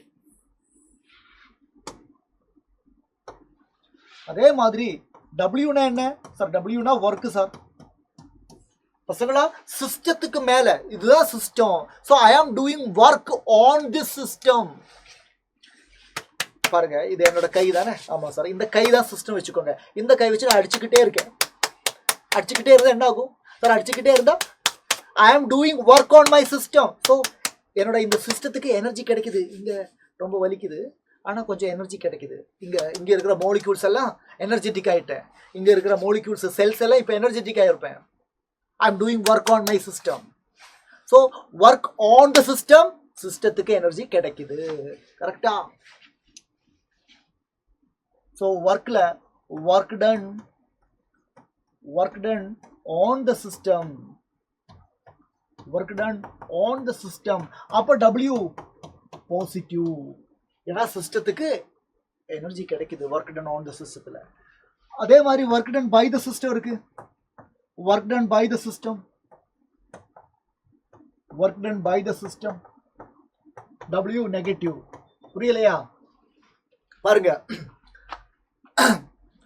நான் காலையில் ஃபுட்டு சாப்பிட்டேன், பிரேக்ஃபாஸ்ட் சாப்பிட்டேன், எனக்கு எனர்ஜி கிடைக்குது. So work done on the system, energy கிடைக்குது. அதுக்கப்புறம் சைலத்துக்கு வரேன், ஸ்டுடியோவில் வந்து கிளாஸ் எடுத்துக்கிறேன். I am spending my energy work. நான் தானே system, work done by the system. So எங்கிட்ட இருந்து எனர்ஜி போகுது, அது negative. Work done by the system negative, புரியுதா? அண்ட் லஞ்ச் டைமில் நான் மறுபடியும் ஃபுட்டு சாப்பிடுவேன். லஞ்ச் டைமில் மறுபடியும் ஃபுட்டு சாப்பிடும்போது எனக்கு மறுபடியும் work done on the system, எனக்கு எனர்ஜி வருது. மறுபடியும் நான் கிளாஸ் எடுத்தால் work done by the system, energy போகுது. ராத்திரி நான் தூங்கினா எனக்கு எனர்ஜி வருது, work done on the system. So ஒரு system, I am the system அப்படின்னா எனக்கு உள்ளேயும் எனர்ஜி உள்ளேயும் வருவாங்க, எங்கிட்ட இருந்து எனர்ஜி வெளியும் போவாங்க. எனக்கு எனர்ஜி வருதுன்னா அது பாசிட்டிவ், அது கியூவாக இருக்கலாம், டபிள்யூவாக இருக்கலாம். எனக்கு எனர்ஜி வருதுன்னா பாசிட்டிவ்டா, அது கியூ ஆனாலும் சரி, ஒர்க் ஆனாலும் சரி, ஹீட் ஆனாலும் சரி. எங்கிட்ட இருந்து எனர்ஜி போகுதா, அது இந்த ஃபார்ம் ஆஃப் ஹீட் ஆனாலும் சரி, இந்த ஃபார்ம் ஆஃப் ஒர்க் ஆனாலும் சரி, அது negative. So Q heat absorption, Q positive. Heat release, Q negative. Work done on the system, Q positive. Work done by the system, W negative. Okay? Heat Q, work W. Heat absorption, Q positive. Heat release, Q negative. Work done on the system, W positive. Work done by the system, W negative. Very important. Sign convention. Okay? ஃபிசிக்ஸில் sign கன்வென்ஷனும் கெமிஸ்ட்ரியில் தெர்மோடைனமிக்ஸில் sign கன்வென்ஷனும் சின்ன difference இருக்குது. அதுக்கு main காரணம் கெமிஸ்ட்ரியில் we are focusing on the system, but ஃபிசிக்ஸில் they are focusing on the surroundings. So நாம் சிஸ்டத்தை ஃபோக்கஸ் பண்ணி இதெல்லாம் சொல்கிறோம், இந்த சென்டென்ஸ் எல்லாம் சொல்கிறோம். அதனால சைன் கன்வென்ஷனில் சின்ன டிஃப்ரென்ஸ் இருக்கும், கன்ஃபியூஸ் ஆகிடாதீங்க. ரெடியா பசங்களா? So delta U is equal to Q plus W. இந்த டெல்டா யூ கண்டுபிடிக்கிறதுக்கு ஒரு டிவைஸ் இருக்கு, அந்த டிவைஸ் பேரு பாம்பு கலோரிமீட்டர். ஓகே, இன்டர்னல் எனர்ஜி கண்டுபிடிக்கிறதுக்கான டிவைஸ் தான் பாம்பு கலோரிமீட்டர். டிவைஸோட பேர் மட்டும் ஜஸ்ட் நோட் பண்ணிக்கிறேன். Okay, ready bomb calorimeter. Okay தானா? போலாமா? யா, அப்போ ஹீட் இருக்குல்ல, கியூ. இந்த ஹீட்ல ஒரு 3 டேர்ம்ஸ் நீங்க படிக்கணும். ஹீட்டுக்குள்ள 3 டேர்ம்ஸ். ஹீட்னா ஹீட் எக்ஸ்சேஞ்ச், அதுனா அப்சார்ப்ஷன்னா பாசிட்டிவ், ரிலீஸ்னா நெகட்டிவ், அது தெரியும். இது என்ன 3 டேர்ம்ஸ் பாருங்க. ஹீட் கெப்பாசிட்டி பசங்களா, ஹீட் கெப்பாசிட்டியோட formula C is equal to Q by delta T டா. என்ன சார் இது? ஹீட் கெப்பாசிட்டினா என்ன? ஒரு சிஸ்டருக்கு அந்த சிஸ்டத்தோட டெம்பரேச்சரை 1 டிகிரி செல்சியஸ் இல்லாட்டி 1 கெல்வின் சேஞ்ச் பண்றதுக்கு எவ்வளவு ஹீட் வேணுமோ அதுதான் ஹீட் கெப்பாசிட்டி. ஒரு சிஸ்டத்தோட டெம்பரேச்சர் 1 டிகிரி செல்சியஸ் ஒரு 1 கெல்வின் இன்க்ரீஸ் பண்றதுக்கு எவ்வளவு ஹீட் வேணுமோ அதுதான் heat capacity. Formula C is equal to Q by delta T. For example 10 joule ஒரு சிஸ்டத்துக்கு கொடுத்தேன். 10 ஜூல் ஒரு சிஸ்டத்துக்கு கொடுத்தேன்.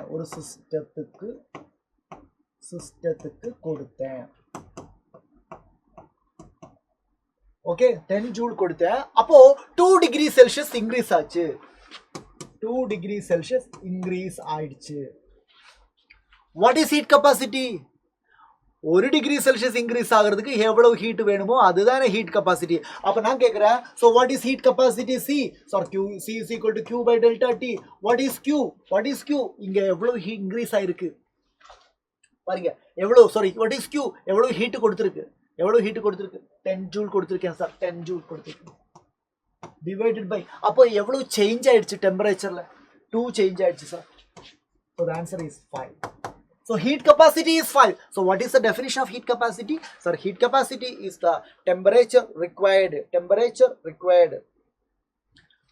or heat required. Sorry, it's not a temperature required, it is a heat required. Heat capacity is the heat required to change the temperature of the system by 1 degree or 1 unit. Clear? Formula C is equal to Q by delta T. Well, C is the heat capacity, Q is the heat கொடுக்கிறது, delta T is the change in temperature. இப்போ molar heat capacity இருக்கு, specific heat capacity இருக்கு. பாருங்க பசங்களா, முதல்ல நான் specific heat கெப்பாசிட்டியை பத்தி சொல்றேன். ஸ்பெசிபிக் ஹீட் கெப்பாசிட்டினாலும் ஹீட் கெப்பாசிட்டி தான், ஆனா இங்க இருக்கிற சிஸ்டத்தோட வெயிட் per கிராம் 1 கிராமா இருக்கும். ஹீட் கெப்பாசிட்டி சொல்லும்போது சிஸ்டம் எவ்வளவு இருக்கணும்னு நான் சொல்லலை. ஒரு சிஸ்டம் இருக்காங்க, அதோட டெம்பரேச்சர் 1 டிகிரி இன்க்ரீஸ் ஆகிறதுக்கு எவ்வளவு ஹீட்டோ அதான் ஹீட் கெப்பாசிட்டி. ஆனால் ஸ்பெசிஃபிக் ஹீட் கெப்பாசிட்டி நான் சொல்லுவேன், சிஸ்டத்தோட வெயிட் 1 கிராம்.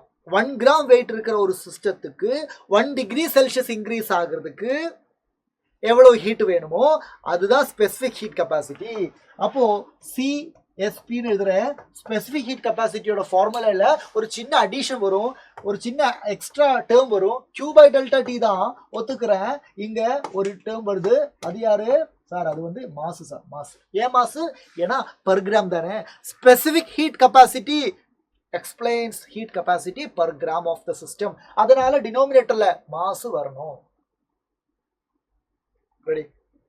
இப்போ மோலார் ஹீட் கெப்பாசிட்டிக்கு போறேன். சார் மோலார் ஹீட் கெப்பாசிட்டினா பாரு, பேர்லயே இருக்கு, மோலார் இருக்கு. மோலார் இருக்கு அப்படின்னா என்ன? இங்க சிஸ்டம் per மோலார் இருக்கணும். 1 மோல் சிஸ்டம், 1 மோல் சிஸ்டத்தோட டெம்பரேச்சர் 1 டிகிரி செல்சியஸ் ஏத்துறதுக்கு எவ்வளவு ஹீட் வேணுமோ அதான் மோலார் ஹீட் கெப்பாசிட்டி. ஸோ இங்க ஃபார்முலால என்ன வரும்? சி மோலார் தானே, எம் கொடுக்குறேன் சார். இங்க Q/ΔT தான் சார், Q/ΔT தான், இல்லை டவுட் எல்லாம் இல்லை. ஆனா இங்க நம்பர் ஆஃப் மோல்ஸை இங்க டினோமினேட்டர்ல நம்பர் ஆஃப் மோல்ஸ் ஒரு n கொடுத்துக்கோங்க, ஸ்மால் n கொடுத்துக்கோங்க. n represents number of moles. அப்ப அது டினோமினேட்டர்ல வரும்போது per மோல் ஆயிடும். m represents mass of the system. அப்ப அது டினோமினேட்டர்ல வரும்போது per 1 கிராம் ஆயிடும்.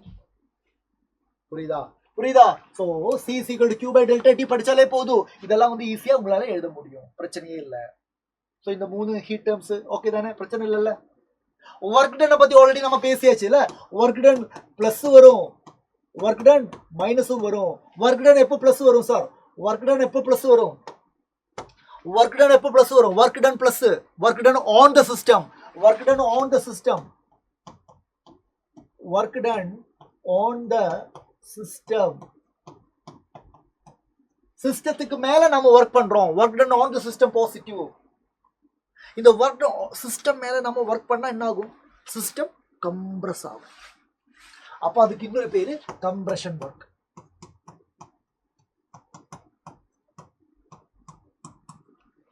compression work. Clear? இனி work done எப்ப நெகட்டிவ் ஆகும்? work done எப்ப நெகட்டிவ் ஆகும் பாருங்க. work done எப்ப நெகட்டிவ் ஆகும்? work done by the system. work done by the system. work done எப்ப நெகட்டிவ் ஆகும்? work done by the system. System work பண்ணா என்ன ஆகும் சார்? சிஸ்டம் ஒர்க் பண்ணா கேஸ் எக்ஸ்பேண்ட் ஆகும்ல. gas தான் system. So system is working, work done by the system. So piston அது push பண்ணுவாங்க. So அங்க எக்ஸ்பான்ஷன் நடக்கும் சார். அப்ப இதுக்கு பேரு எக்ஸ்பான்ஷன் ஒர்க். ஃபார் எக்ஸாம்பிள் பாருங்க, இங்க வந்து கேஸ் இருக்கடா, இங்க வந்து கேஸ் இருக்கா, இங்க வந்து பிஸ்டன் இருக்கு. Okay, this is the piston here. Okay, so when we are worked on the system na நம்ம பிஸ்டனை பிடிச்சு நாம அமுக்குறோம். அப்போ என்ன ஆகும் சார்? கேஸோட வால்யூம் குறையும், கம்ப்ரஸ் ஆகுது. அதனால தான் அதுக்கு பேரு compression work. work done on the system compression. ஆனா work done by the system னா இந்த சிஸ்டத்துக்குள்ள இருக்கிற gaseous molecule பிஸ்டனை புஷ் பண்றாங்க. அதானே work done by the system. அப்போ வால்யூம் ஆஃப் தி சிஸ்டம் கூடும். அப்போ அது எக்ஸ்பான்ஷன் ஒர்க். அப்போ பாருங்க, எக்ஸ்பான்ஷன் ஒர்க்னு யார் சொன்னாலும் நீங்க சொல்லணும் ஓகே W நெகட்டிவ். கம்ப்ரஷன் ஒர்க்னு யார் சொன்னாலும் நீங்க சொல்லணும் ஓகே W பாசிட்டிவ். ஏன்னா கம்ப்ரஷன் ஒர்க்னா work done on the system, expansion ஒர்க்னா work done by the system. அதனால W ஓட சைன்ல பிரச்சனை இல்லை, கன்ஃபியூஷன் வராது. Work done on the system W positive, work done by the system W negative. அது படிச்சா போதும். கம்ப்ரஷன் எக்ஸ்பான்ஷன் கேட்கும்போது அதை வச்சு ஜஸ்ட் கனெக்ட் பண்ணா போதும். கிளியர் பசங்களா? ஓகேவா? சொல்லுங்க. ரெடியா? இப்போ ஹீட்ல 3 டேர்ம் படிச்சோம்ல. Heat capacity, specific heat capacity, molar heat capacity. அடுத்தது ஒர்க்ல 2 ஒர்க் இருக்கு. 2 ஒர்க் படிக்கலாமா? irreversible ஒர்க் இருக்கு, ரிவர்சிபிள் ஒர்க் இருக்கு. என்னது? சிம்பிள் பாருங்க. irreversible ஒர்க் ரிவர்சிபிள் ஒர்க்னு எப்படி தெரியுமா? இப்போ சைலத்தோட ஆஃப்லைன் கேம்பஸ் இருக்குல்ல, இங்கே கேலிக்கட்டில். நாங்கள் வந்து கேலிக்கட்டில் தான் இங்கே வேலை பண்ணிட்டு இருக்கோம். இங்கே கேலிக்கட் ஸ்டுடியோவில் தான் இப்போ கிளாஸ் நடத்திட்டு இருக்கோம். ஸோ இங்கே வந்து பாருங்க, ரிப்பீட்டர் ஸ்டூடெண்ட்ஸ் நிறைய பேர் வருவாங்க. ஸோ சில ஸ்டூடெண்ட்ஸ் இருப்பாங்க லேசினஸே இருக்காது, ரொம்ப எனர்ஜெட்டிக்காக இருப்பேன், ரொம்ப டிட்டர்மைண்டாக இருப்பேன். ஓகே, ரொம்ப எனர்ஜெட்டிக்காக, ரொம்ப டிட்டர்மைண்டாக. அவங்க காலையில் கிளம்பி வரும்போதே வந்து ரொம்ப ஆர்வமா வருவாங்க, எல்லாம் எனர்ஜெட்டிக்கா வருவாங்க. அவங்களோட இப்போ பாருங்க, இங்க இது வந்து ஒரு 5 ஃப்ளோர் பில்டிங். ஓகே, இந்த 5 ஃப்ளோர் பில்டிங்ல வந்து 4th ஃப்ளோர்ல தான் அவங்களோட கிளாஸ்னு வச்சுக்கோங்க. அவங்க எப்படி இருப்பாங்க, லிஃப்ட் பக்கம் போவாங்க. ஸோ லிஃப்ட் ஒர்க் பண்ணல, ஏதோ பவர் சப்ளை ஃபெயிலரா, ஸோ லிஃப்ட் ஒர்க் பண்ணல வச்சுக்கோங்க. உடனே ஸ்டேர் எடுத்து ஓடி வந்துருவாங்க. ஏன்னா அவங்க ரொம்ப எனர்ஜெட்டிக்கா இருப்பாங்க. அவங்க வந்து மேலே போகணுமா வேண்டாமா அப்படியெல்லாம் யோசிக்கவே கூடாது, யோசிக்கவே மாட்டேன். யார் ரொம்ப எனர்ஜெட்டிக், படிக்கிறதுக்கு நான் ஜாயின் பண்ணியிருக்கேன், இந்த டைமை வந்து படிக்கிறதுக்கு தான் அப்படின்னு டிட்டர்மெண்டாக வந்திருக்கேன். ஸோ டக்குன்னு ஏறி வந்துடுவாங்க, கிளாஸ் ரூமில் வந்து உட்காருவாங்க, ரெஃபர் பண்ணுவாங்க. கிளாஸ் இன்னும் அட்வான்ஸாக வந்துடுவாங்க. 9 மணிக்கு கிளாஸா, அவங்க வந்து 8 மணிக்கு 8:30 வந்துடு அங்கேருந்து ஏதோ ப்ராக்டிஸ் பண்ணுவாங்க, கொஸ்டின்ஸை ப்ராக்டிஸ் பண்ணுவாங்க, இல்லாட்டி லாஸ்ட் கிளாஸில் எடுத்த டாபிக் எல்லாம் ரிவைஸ் பண்ணுவாங்க. அவங்க வந்து யோசிக்கவே மாட்டேன், டக்குன்னு எல்லாமே முடிச்சிடும், ரொம்ப ஃபாஸ்ட்டாக முடிச்சிடும், ரொம்ப ஃபாஸ்ட்டாக வேலை பண்ணுவாங்க. ஃபைனைட் டைம் அவங்களுக்கு மேலே வரதுக்கு ஒரு பர்டிகுலர் டைம். லிஃப்ட்னா லிஃப்ட், இல்லாட்டி ஸ்டேர்னா ஸ்டேர், ஒரு மினிமம் டைமுக்குள்ள அவங்க வந்துடுவாங்க. பர்ஃபெக்டாக இருக்கும். equilibrium exist between initial and final stage. அவங்க வந்து equilibrium என்ன, ஃபார்வேர்டு பேக்வேர்டு ஈக்குவல் ஆகணும்ல. அது எப்போதான், ஸ்டார்டிங்கில் வீட்டில் இருந்து ஆரம்பிக்கும் போது, இல்லாட்டி ஹாஸ்டல்ல இருந்து ஸ்டார்ட் பண்ணும்போது ஒரு equilibrium இருக்கு. அதே மாதிரி கிளாஸ் முடிஞ்சு அவங்க திரும்பி உடனே வீட்டுக்கு போயிடுவாங்க. கிளாஸ் முடிஞ்சா அவங்க வந்து சும்மா அங்கே வெயிட் பண்ண மாட்டேன், ஏதாவது டவுட் கேட்கணுமா, ஸ்டாஃப் ரூமில் போய் டீச்சர்ஸ் கிட்ட கேட்டு டவுட் கேட்பாங்க. ஆனால் அது விட்டுட்டு வெளியே போய், பில்டிங்க்கு வெளியே போய், அங்கே போய் டீ சாப்பிட்டு பேசிட்டு இருக்குது, இங்கே போய் பசங்க கூட பேசுறது, அதெல்லாம் பண்ண மாட்டேன். ஏன்னா அவங்க ரொம்ப டிட்டர்மெண்டாக இருக்கேன், அவங்க வந்து ரொம்ப ஷெட்யூலில் வாழ்றாங்க. ஸோ கிளாஸ் முடிஞ்ச உடனே டக்குன்னு வீட்டுக்கு போயிடுவாங்க. ஸோ அவங்களுக்கு equilibrium இருக்கு எப்போ மட்டும்தான், இனிஷியல் அண்ட் ஃபைனல் ஸ்டேஜில் மட்டும்தான், வேற எங்கேயும் equilibrium கிடையாது. ஆனால் இங்கே வாங்க, ரிவர்சிபிள். இவங்க வந்து ரொம்ப லேசியான ஆள். காலையில் அவன் பேரண்ட்ஸோட ப்ரெஷரால் வந்து ஜாயின் பண்ணியிருக்காங்க. ஸோ காலையில் வரும்போது இப்படி வருவாங்க, இல்லை ஆடி வருவாங்க, பேகெல்லாம் வச்சு. இன்னைக்கு போகணுமா, பில்டிங்க்கு முன்னாடி வந்து யோசிப்பேன், இங்கே போகணுமா இல்லை அங்கே போகலாமா, அங்கே ஒரு படம் ரிலீஸ் ஆகிருக்கு அங்கே போகலாமா, அங்கே ஃப்ரெண்ட்ஸ் எல்லாம் வெயிட் பண்ணுவாங்க போகலாம், யோசிக்கிறாங்க. ஓகே பரவாயில்லன்னு சொல்லி உள்ளே இருந்தனால லிஃப்ட் இல்லை. ஸோ அவங்க ஸ்டெப் வர்றாங்க, ஒரு கால் வைப்பேன், யோசிப்பேன், இப்படி போகலாமா. பாருங்க, அவங்க ஃபார்வர்ட் ஸ்டெப்பும் பேக்வேர்ட் ஸ்டெப்பும் ஒரே இன்டென்சிட்டியில் நடக்குது. அப்படின்னா ஒரு ஸ்டெப்பு மேலே வைக்குது, ஒரு ஸ்டெப்பு கீழே வைக்குது, அந்த மாதிரி தான். தட் மீன்ஸ் ஒவ்வொரு ஸ்டெப்லையும் அங்கே equilibrium இருக்கு. ரிவர்சிபிள்ல ஒவ்வொரு ஸ்டெப்லையும் equilibrium இருக்கு. ஈச் அண்ட் எவ்ரி ஸ்டெப்ல equilibrium. இங்க equilibrium இனிஷியல் அண்ட் ஃபைனல் தானே, இங்க அப்படி இல்லை, ஒவ்வொரு ஸ்டெப்லையும். தட் மீன்ஸ் இவன் வந்து யோசிச்சு தான் மேலே ஏறுறாங்க. எப்போ நிறைய டைம் எடுக்கும்ல, இன்ஃபைனைட் டைம் எடுக்கும் மேலே ஏறதுக்கு, கிளாஸ் ரூமுக்கு வர்றதுக்கு. Each step will be in equilibrium. ஏன்னா ஒரு ஸ்டெப் வைக்கும்போது அவன் யோசிக்கிறான், மேலே போகணுமா இல்லை கீழே போகணுமா, அந்த மாதிரி யோசிச்சு தான் பண்ணுறாங்க. பசங்களா புரியுதா, ஒரு ஐடியா கிடைச்சதா? இப்போ இந்த irreversible ஒர்க்கும் ரிவர்சிபிள் ஒர்க்கை பற்றியும் ஆக்சுவலாக நமக்கு தெரிஞ்ச வேண்டியது சிஸ்டத்தை பற்றி. நம்ம வந்து ஸ்டூடெண்ட் எப்படி இருக்குது, ஸ்டூடெண்டோட கேரக்டரை பற்றி நான் சொன்னது ஜஸ்ட் ஃபார் உங்களுக்கு இந்த டாபிக் மேலே ஒரு இன்ட்ரெஸ்ட் வர்றதுக்கு தான் சொன்னேன். இப்போ இங்க பாருங்க, இதுல வந்து கேஷியஸ் மாலிகூல்ஸ் இருக்கு, இது வந்து சிஸ்டம், இதுல வந்து கேஷியஸ் மாலிகூல் எல்லாம் இருக்கு, கேஷியஸ் மாலிகூல் எல்லாம் வச்சிருக்கு. இதுக்கு மேல பிஸ்டன் இருக்கு, நல்லா பாருங்க பசங்களா. நான் என்ன பண்றேன்னா இதுக்கு மேல இங்க எல்லாம் வந்து சின்ன சின்ன கல்லெல்லாம் எடுத்து வச்சிருக்கேன், சின்ன கல்லெல்லாம் நிறைய வச்சிருக்கேன் பிஸ்டன் மேல. ஸோ என்ன ஆகும், பிஸ்டன் மேல கல் வச்சா அந்த ப்ரெஷர் ஆன் த கேஸ் அதிகமாகும்ல. இந்த பிஸ்டன் மேல கல்லெல்லாம் வச்சதுனால இருக்கிற ப்ரெஷருக்கு பேரு பி எக்ஸ்டர்னல். என்ன பேரு, பி எக்ஸ்டர்னல். தெரியுதா?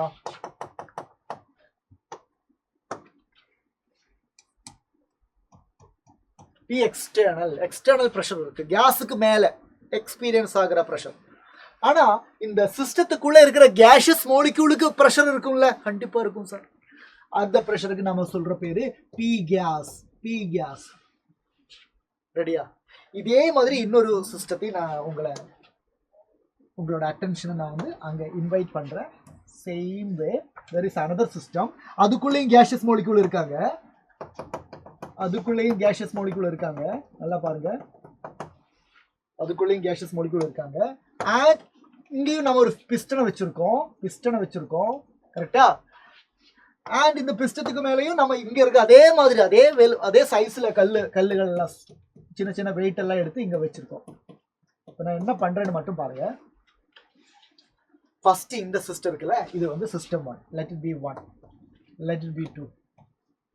இந்த சிஸ்டம் 1ல நான் என்ன பண்றோம், இருக்கிற அந்த சிஸ்டத்துக்கு மேல வச்ச எல்லா கல்லையும் ஒரே நொடியில ரிமூவ் பண்றோம் எல்லா வெயிட்டையும் தூக்குனா என்ன ஆகும் சார்? எக்ஸ்டர்னல் பிரஷர் கம்மியாகும், கேஸோட பிரஷர் அப்போ எக்ஸ்டர்னல் பிரஷர் விட அதிகமாகும் சார். P gas greater than P external ஆயிடும் சார். அப்ப என்ன ஆகும் சார்? அப்ப பிஸ்டன் ரிலீஸ் ஆகும், கேஸோட வால்யூம் எக்ஸ்பேண்ட் ஆகும். அட் எ டைம் சைமல்டேனியஸா எல்லா வெயிட்டையும் ரிமூவ் பண்ண. ஸோ கேஸோட ப்ரெஷர் எக்ஸ்டர்னல் ப்ரெஷர் விட ரொம்ப அதிகம். Or we can say that கேஸோட pressure is not equal to external ப்ரெஷர்னு சொல்லலாம். கரெக்டா? இதுதான் irreversible ஒர்க். ரெடி. இதுதான் இந்த சிச்சுவேஷன் தான் இந்த கண்டிஷன் தான் எங்க இருக்கும்? irreversible ஒர்க்ல இருக்கும். ஸோ இது ரிவர்சிபிளா? இங்க எழுதுறேன் பாருங்க. P gas not equal to P external, or we can say that P gas is greater than P external. ரெடியா? இப்ப இந்த சிஸ்டத்துக்கு வந்து ரெண்டாவது சிஸ்டத்துல என்ன பண்றேன்? இங்க நிறைய கல் வச்சிருக்குல்ல, மேல இருந்து ஒரு சிங்கிள் கல்லை மட்டும் நான் ரிமூவ் பண்றேன் சார். ஒரு கல்லை மட்டும் ரிமூவ் பண்ணா எக்ஸ்டர்னல், இங்க இருக்கிற பிரஷர் எக்ஸ்டர்னல் தானே, இங்க இருக்கிற பிரஷர் பி கேஸ் தானே சார். ஒரு கல்லை மட்டும் ரிமூவ்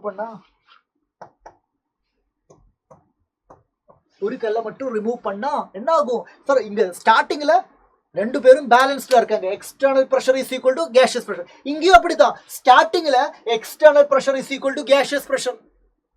அதுக்கப்புறம் நாம என்ன பண்ணோம்? எல்லா கல்லையும் ஒரே டைம்ல ரிமூவ் பண்ணேன். அப்போ அந்த ஈக்குவாலிட்டி போயிடுச்சு. ஃபைனலி என்ன ஆகும்? கேஸ் எக்ஸ்பேண்ட் ஆகும். ஃபைனலி வந்து மறுபடியும் ஈக்குவல் ஆயிருக்கேன். So equilibrium initial and final, அதான் இங்க சொல்றேன். Equilibrium initial and final. இங்க பாருங்க, இங்க நான் என்ன பண்றேன்? முதல்ல external pressure is equal to gaseous pressure. என்ன பண்றேன்? ஒரு கல்லை மட்டும் எடுத்து ரிமூவ் பண்ணேன். அப்போ ஒரு கல்லை மட்டும் ரிமூவ் பண்ணா சார் எக்ஸ்டர்னல் பிரஷர் கொஞ்சம் கம்மியாகும், கேஷியஸ் பிரஷர் கொஞ்சம் அதிகமாகும். கேஷியஸ் பிரஷர் கொஞ்சம் அதிகம்னா பிஸ்டனோட வால்யூம், பிஸ்டனை வந்து அதை புஷ் பண்ணுவாங்க. ஸோ இதோட வால்யூம் கொஞ்சம் மேலே போகும். புரியுதா? ஒரு கல்லை மட்டும் இங்க இருந்து ரிமூவ் பண்ணா எக்ஸ்டர்னல் பிரஷரை விட கேஷியஸ் பிரஷர் கொஞ்சம் அதிகமாகும். Remove weight, so P gas greater than P external. கேஸோட பிரஷர் அதிகம் தானே, ஸோ அதனால பிஸ்டனை புஷ் பண்ணுவாங்க கேஸ். அப்போ சிஸ்டத்தோட வால்யூம் கூடுனா சிஸ்டத்தோட பிரஷர் குறையும், கேஸோட பிரஷர் குறையும். அப்போ மறுபடியும் P gas is equal to P external. புரியுதா? அந்த கல்லு போனதுக்கு அப்புறம் இருக்கிற எக்ஸ்டர்னல் பிரஷருக்கு ஈக்குவலா மறுபடியும் கேஷியஸ் பிரஷர் மாறும், சிஸ்டத்தோட பிரஷர் மாறும். ஸோ மறுபடியும் ஈக்குலிபிரியம் வந்துருச்சு. இப்போ என்ன பண்றேன்? அடுத்த ஒரு கல்லையும் ரிமூவ் பண்றேன். அப்படி ரிமூவ் பண்ணும்போது ஃபர்ஸ்ட் ஆஃப் ஆல் கேஸோட பிரஷர் கொஞ்சம் டோமினேட் ஆகும். ஸோ வால்யூம் கூடும்போது கேஸோட பிரஷரும் எக்ஸ்டர்னல் பிரஷரும் மறுபடியும் ஈக்குவல் ஆகும். That means each and every step, ஒவ்வொரு கல்லையும் எடுத்து தூக்கும் போதெல்லாம் அங்க ஒரு ஈக்குலிபிரியம் எஸ்டாப்ளிஷ் ஆகுது. நான் சொல்றது புரியுதா? ஈச் அண்ட் எவ்ரி ஸ்டெப்ல இங்க நம்ம என்ன சொல்லலாம்? P gas is equal to P external. இப்படி வருது. ரெடி? மோஸ்ட் இம்பார்ட்டன்ட் பாயிண்ட் இது. ஓகே தானே பசங்களா? அப்படின்னா ரெண்டு இம்பார்ட்டன்டான ஃபார்முலா நான் சொல்ல போறேன். நல்லா பாருங்க. இங்க P of pressure of the gas is not equal to pressure of the external. இந்த கண்டிஷன் எங்க வருது? irreversible ஒர்க்குக்கு வருது. இதுக்கான formula W is equal to, இங்க தெரியுதுல, W is equal to minus P external into delta V. Work கண்டுபிடிக்கிறதுக்கான formula W is equal to minus P external into delta V. Okay, ஒரு எக்ஸ்டர்னல் பிரஷர் விட அதிகம், யாருக்கு பிரஷர் அதிகமா இருக்கும்? Gaseous பிரஷருக்கு அதிகமா இருக்கும். Delta V is the change in volume, P external is the external pressure. That means pressure exerted on the system. அதுதான் P external. இந்த ஃபார்முலா படிச்சுக்கோங்க. W is equal to minus P external into delta V. ஆனா reversible ஒர்க்குக்கு வரும்போது பிரச்சனை என்னன்னா pressure of the gas is equal to pressure of the external தானே. ஆமா, அப்படின்னா gaseous pressure, external pressure, இதே ஃபார்முலாவில் W is equal to minus P external into delta V இருக்கிற இடத்துல minus P external இருக்கிற இடத்துல நான் pressure of the gas into delta V னு போடுவேன். நமக்கு தெரியும் ideal gas equation PV is equal to nRT தானே. அப்ப P is equal to N by V RT தானே, nRT by V தானே. Substitute பண்ணலாம். So W is equal to minus nRT by V delta V. பசங்களா இப்போ என்ன ஆகும்? delta V by V எல்லாம் இருக்கு, அங்க நம்ம log V னு சொல்லலாம், ln V னு சொல்லலாம். கிளியரா? ஸோ இது புரிஞ்சுதா? இதே ஃபார்முலா தான்டா W is equal to minus P external into delta V. அதுதான் irreversible ஒர்க்கோட ஃபார்முலா. அதே ஃபார்முலா தான் ரிவர்சிபிள்லையும். ஆனால் ரிவர்சிபிள்ல எக்ஸ்டர்னல் ப்ரெஷர் அந்த டேர்முக்கு பதிலாக நம்ம pressure of the gas substitute பண்ணலாம். அப்போ ஐடியல் கேஸ் ஈக்குவேஷன்ல இருந்து nRT by V சப்ஸ்டியூட் பண்ணலாம். அப்போ இந்த ஃபார்முலா கொஞ்சம் இதுல இருந்து கொஞ்சம் லாக் எல்லாம் வரும்போது என்ன ஆகும்னா ஃபைனல் ஃபார்முலா வந்து W is equal to minus 2.303 பாருங்க. nRT எல்லாம் இங்க இருக்கு, nRT log V2 divided by V1. புரியுதா? எப்போ இந்த ஃபார்முலா எப்போ யூஸ் பண்ணணும்? இந்த ஃபார்முலா யூஸ் பண்ண வேண்டியது ஐசோதெர்மல் ரிவர்சிபிள் ஒர்க்ல. எங்க யூஸ் பண்ணணும்? ஐசோதெர்மல் ரிவர்சிபிள் ஒர்க்ல யூஸ் பண்ணணும். Are you can also use the another formula. இங்க சின்னதா ஒரு change. W is equal to minus 2.303 nRT log V2 by V1. pressure volt inversely proportional தானே. ஸோ V2 இருக்கிற இடத்துல P1 இருக்கும். ஸோ V2 by V1 க்கு பதிலா P1 by P2. So if they give you V1 and V2, you can use this formula. If they give you pressure 1, pressure 2, அப்போனா இந்த formula use பண்ணிக்கலாம். Is it clear? இந்த ரெண்டு formula, இந்த formula தாண்ட எல்லாமே இதுல இருந்து எல்லாமே ஆரம்பிச்சோம். அப்புறம் இது ரெண்டு எப்போ யூஸ் பண்ணணும்? W is equal to minus 2.303 அந்த ஃபார்முலா ஐசோதெர்மல் ரிவர்சிபிள் ஒர்க்ல. அப்படி சொன்னா மட்டும் irreversible ஒர்க்னா minus P external into delta V. Clear? ஓகேவா பசங்களா? புரியுதா?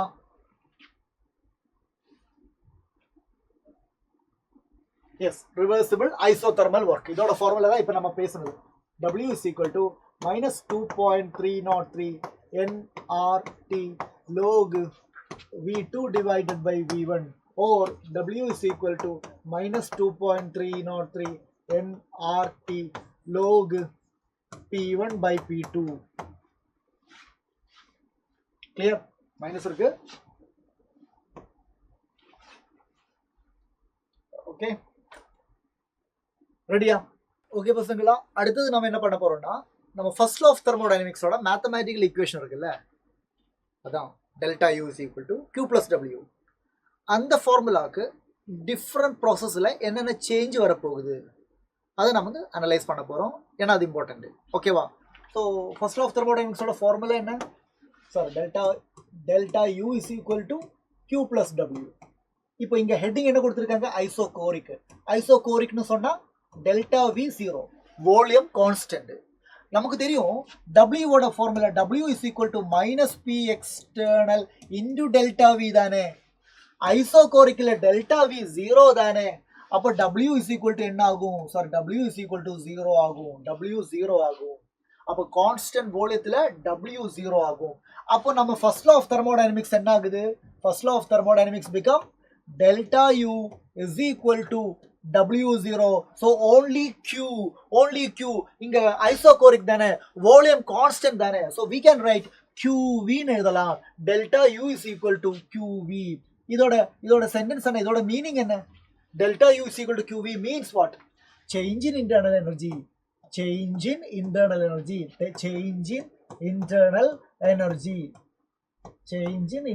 energy is equal to QV. QV na enna? Q na heat, V na at constant volume, is equal to heat at constant volume. Very important pasangala, very important. Heat at constant volume da change in internal energy. Change in internal energy heat at constant volume onne. Delta U is equal to QV. Okay, இந்த expression okay தானே? நம்ம heat கெப்பாசிட்டியில molar heat capacity படிச்சிருந்தோம். Molar heat capacity என்ன சொல்றாங்க sir molar heat capacity படி இங்க Q by delta T இருக்கும் இங்க வந்து நம்பர் ஆஃப் மோல்ஸ் இருக்கும் மோலார்னா கீழே டினோமினேட்டர்ல நம்பர் ஆஃப் மோல்ஸ் இருக்கும்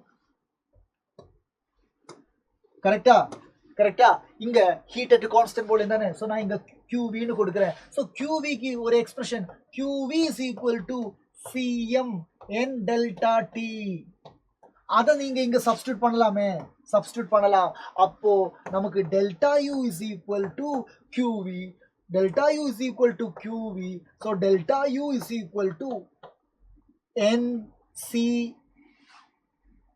இது கான்ஸ்டன்ட் போல NCV delta T னு போடுறேன் NCV delta T னு போடலாம் delta U is equal to NCV delta T NCV delta T பசங்களா பாருங்க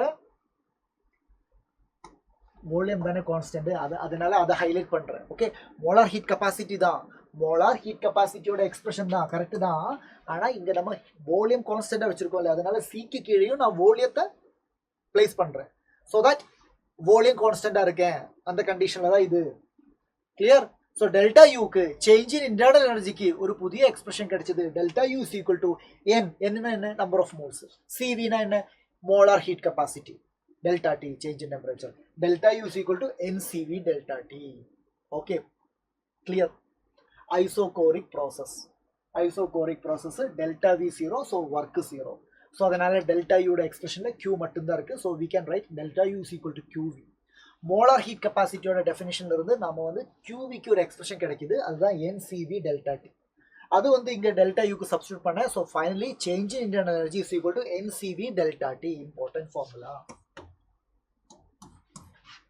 ரெடி போலாமா அடுத்தது ஐசோதெர்மல் process என்ன சொல்றாங்க ஐசோதெர்மல்னா உடனே நமக்கு தெரியும் delta T is equal to 0 அப்போ நம்ம first law of thermodynamics delta U is equal to Q plus W தானே ஆமா sir delta U is equal to Q plus W தான் ஆனா இது ஃபர்ஸ்ட் லா ஆஃப் தெர்மோடைனமிக்ஸ் தான் but we have another formula delta U is equal to NCV delta T னு ஒரு ஃபார்முலாவை நாம இப்பதானே பார்த்தோம் ஆமா பட் delta T 0 தானே delta T is equal to 0 therefore delta U is equal to delta T 0 னா delta U 0 தான் delta U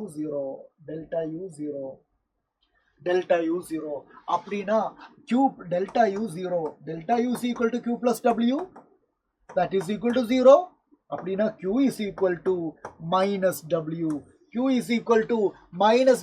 பசங்களா பாருங்க இது என்னது ஐசோதெர்மல் அப்படினா உங்களுக்கு ஐசோதெர்மல் வர்க்கோட ஃபார்முலா தெரியுமே ஐசோதெர்மல்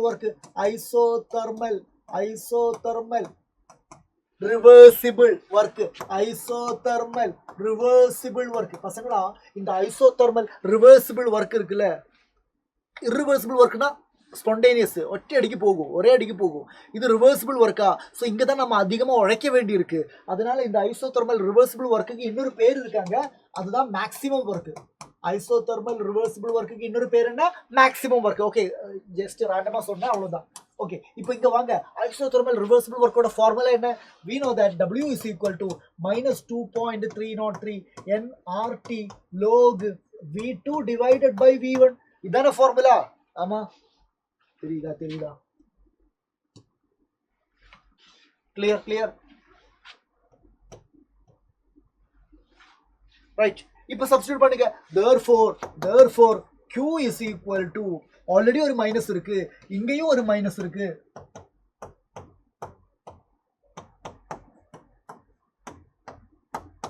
அப்ப மைனஸ் இன்டு மைனஸ் என்ன ஆகும் மைனஸ் இன்டு மைனஸ் பிளஸ் ஆகும் so Q is equal to negative into negative plus 2.303 nRT log V2 divided by V1 so இங்க வந்து பாருங்க நமக்கு இன்னொரு ஃபார்முலா கிடைச்சிருக்கு ஐசோதெர்மல் ப்ராசஸ்ல ஹீட்டுக்கு இன்னொரு ஃபார்முலா நமக்கு கிடைச்சிருக்கு Q is equal to negative இல்ல நெகட்டிவ் போயிட்டு நெகட்டிவ் இன்டு நெகட்டிவ் பாசிட்டிவ் ஆயிட்டு 2.303 nRT into log V2 by V1 or இங்க P1 by P2 னு போடலாம் depends P2 by V1 or P1 by P2 கிளியரா பசங்களா புரிஞ்சுதா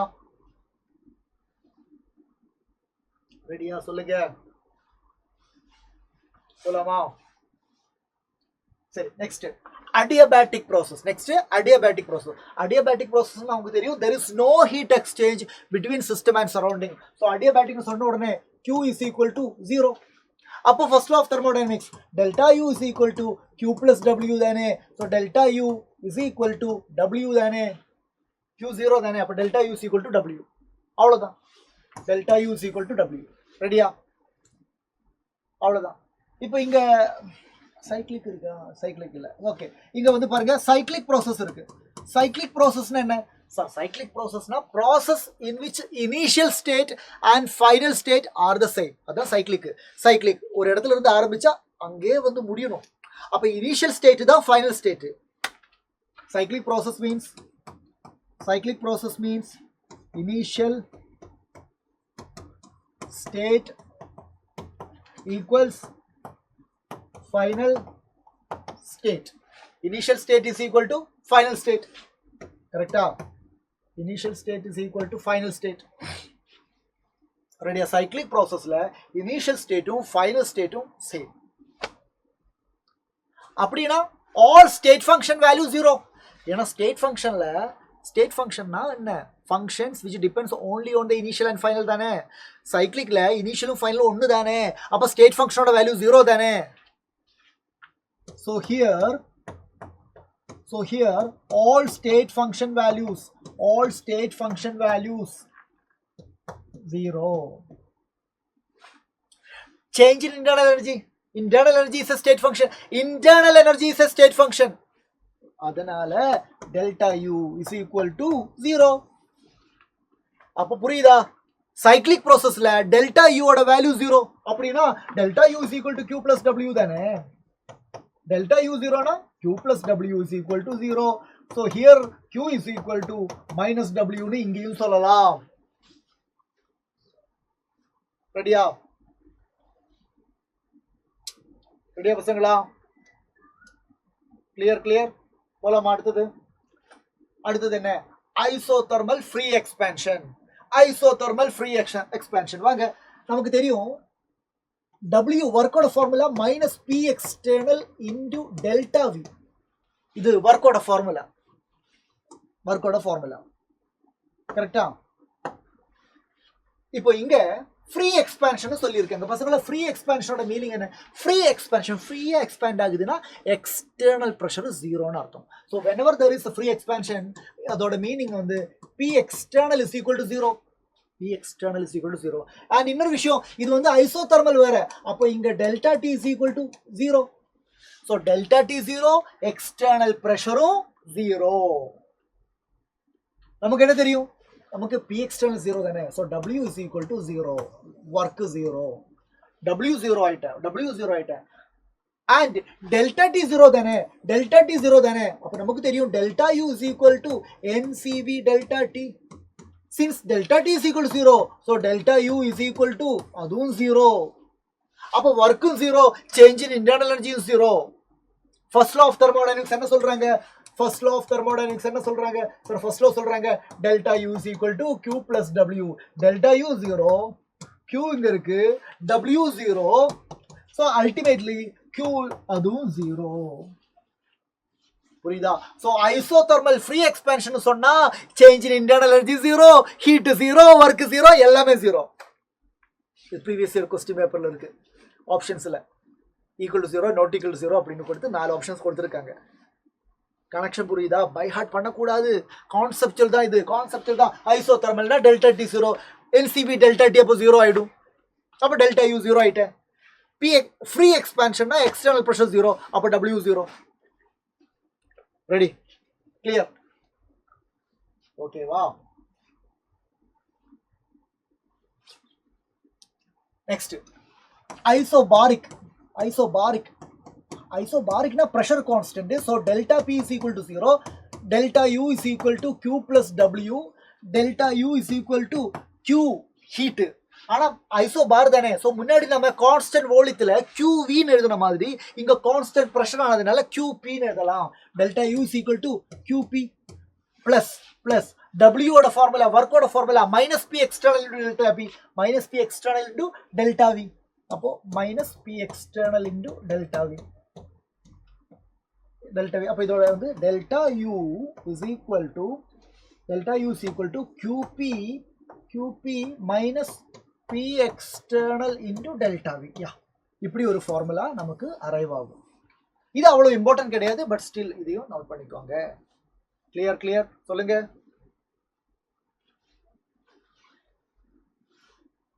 ரெடியா? delta u is equal to qp minus p external delta v. நம்ம qp equal to எழுதணும்னா qp is equal to delta u, இது அந்த பக்கம் போகும். so p external into delta v. இது u, ஓகே, இது u, இது v. இப்படி qp க்கு ஒரு எக்ஸ்பிரஷன் வேணும்னா எழுதலாம். what is qp? qp is the heat exchange at constant pressure. what is qv? heat exchange at constant volume. so நமக்கு தெரியும் delta u is equal to qv ன்னு நம்ம ஆல்ரெடி படிச்சாச்சு. சார் இதே மாதிரி qp க்கும் ஏதாவது டேர்ம் இருக்கா? qp க்கும் ஏதாவது டேர்ம் இருக்கா? இருக்கு. அதை பத்தி தான் அடுத்து நம்ம படிக்க போறோம். அதுதான் என்தால்பி. என்தால்பி படிக்கும்போது qp க்கும் இங்க நமக்கு ஒரு டேர்ம் வரும். qp is equal to delta h ன்னு வரும். ஓகே, அதுக்கு நம்ம முதல்ல என்தால்பி படிக்கணும். ஓகேவா, போலாமா? ஓகே பசங்களா, அடுத்தது நம்ம படிக்க போற மோஸ்ட் இம்பார்ட்டன்ட் தெர்மோடைனமிக்ஸ் டேர்ம் தான் என்தால்பி. ஓகே, என்தால்பியோட சிம்பல் வந்து h. ஓகே, சோ அதோட ஃபார்முலா என்ன? முதல்ல ஃபார்முலா பார்க்கலாம். Mathematical formula h is equal to u plus p into v. So இந்த ஃபார்முலாவோட ஒரு மீனிங் என்ன அப்படின்னு பாத்தீங்கன்னா, this h is enthalpy is the total energy of the system. Enthalpy is the total energy of system. Total energy of system தான் enthalpy. Total energy of system தான் enthalpy. What is enthalpy? Sir, enthalpy is the total energy of the system. முன்னாடியே நான் சொன்னேன் இந்த பெண்ணை வந்து ஒரு சிஸ்டமா consider பண்ணலாம்னு. அதே பெண்ணு, ஓகே, அதே பெண்ணு. ஸோ இந்த சிஸ்டத்துக்கு முன்னாடி இந்த சிஸ்டம் இல்லை. ஒரிஜினலி இந்த சிஸ்டம் இல்லை. Nothing is there. அதுல இருந்து இந்த சிஸ்டத்தை உருவாக்குனதுக்கு இந்த சிஸ்டம் மேல நம்ம நிறைய ஒர்க் பண்ணியிருக்கோம்ல. யோசிங்க. இது இல்லை. Okay, nothing is there. Blank. Nothing is there. Vacuum. அங்கிருந்து இந்த சிஸ்டத்தை ப்ரிப்பேர் பண்ணியிருக்கோம்ல, மேனுஃபேக்சர் பண்ணியிருக்கோம்ல. ஸோ அதுக்கு இந்த சிஸ்டத்துக்கு மேல நிறைய ஒர்க் பண்ணிருக்கு. அந்த ஒர்க்குக்கு பேரு ப்ரெஷர் வால்யூம் ஒர்க். அந்த ஒர்க்குக்கு பேரு ப்ரெஷர் வால்யூம் ஒர்க். கிளியரா? work done on the system. and once in the system form ஆனதுக்கு அப்புறம் அதில் இருக்கிற molecules-ஓட total energy ஆல்ரெடி சொல்லிருக்கேன். translational, vibrational, rotational, nuclear, எல்லாமே nucleus attraction, அதுதான் internal energy. so அதுதான் u. Clear? அப்ப total energy of the system means it is a sum of internal energy plus pressure volume energy, where pressure volume energy is the energy spent on the system to prepare the system. Clear? So h is equal to u plus pv பசங்களா, important formula. so இதுல வந்து delta h எடுக்கும்போது எப்படி இருக்கும்? delta h is equal to delta u plus delta pv. so இதுல பாத்தீங்கன்னா delta h is equal to pressure constant delta u plus p external into delta v. Sir இதே formula, almost இதே formula நம்ம பார்த்திருக்கேன் previous ஸ்லைட்ல. பாருங்க, delta u plus p external delta v. பாருங்க, delta u plus p external delta v. delta u plus p external delta v க்கு கொடுத்த symbol qp. so இங்க கொடுத்த சிம்பல் delta h. so இதில இருந்து என்ன சொல்லலாம்? delta h is equal to qp. எப்படி delta u is equal to qv னு சொன்னானோ அதே மாதிரி delta h is equal to qp. so heat at constant volume, change in internal energy. heat at constant pressure, change in enthalpy. important relation. okay, delta h is equal to பசங்களா தெரியுதா? delta h is equal to qp, delta u is equal to qv. இந்த formula important. Okay, clear. Okay, இப்போ பாருங்க, இது pv தானே? pv is equal to nRT தானே? அப்படினா delta h is equal to பசங்களா இது எப்படி எழுதலாமே இந்த ஒரு ஃபார்மட்ல delta h is equal to delta u plus P external delta V வந்து delta NG RT ன்னு எழுதலாமா? தாராளமா எழுதலாம்.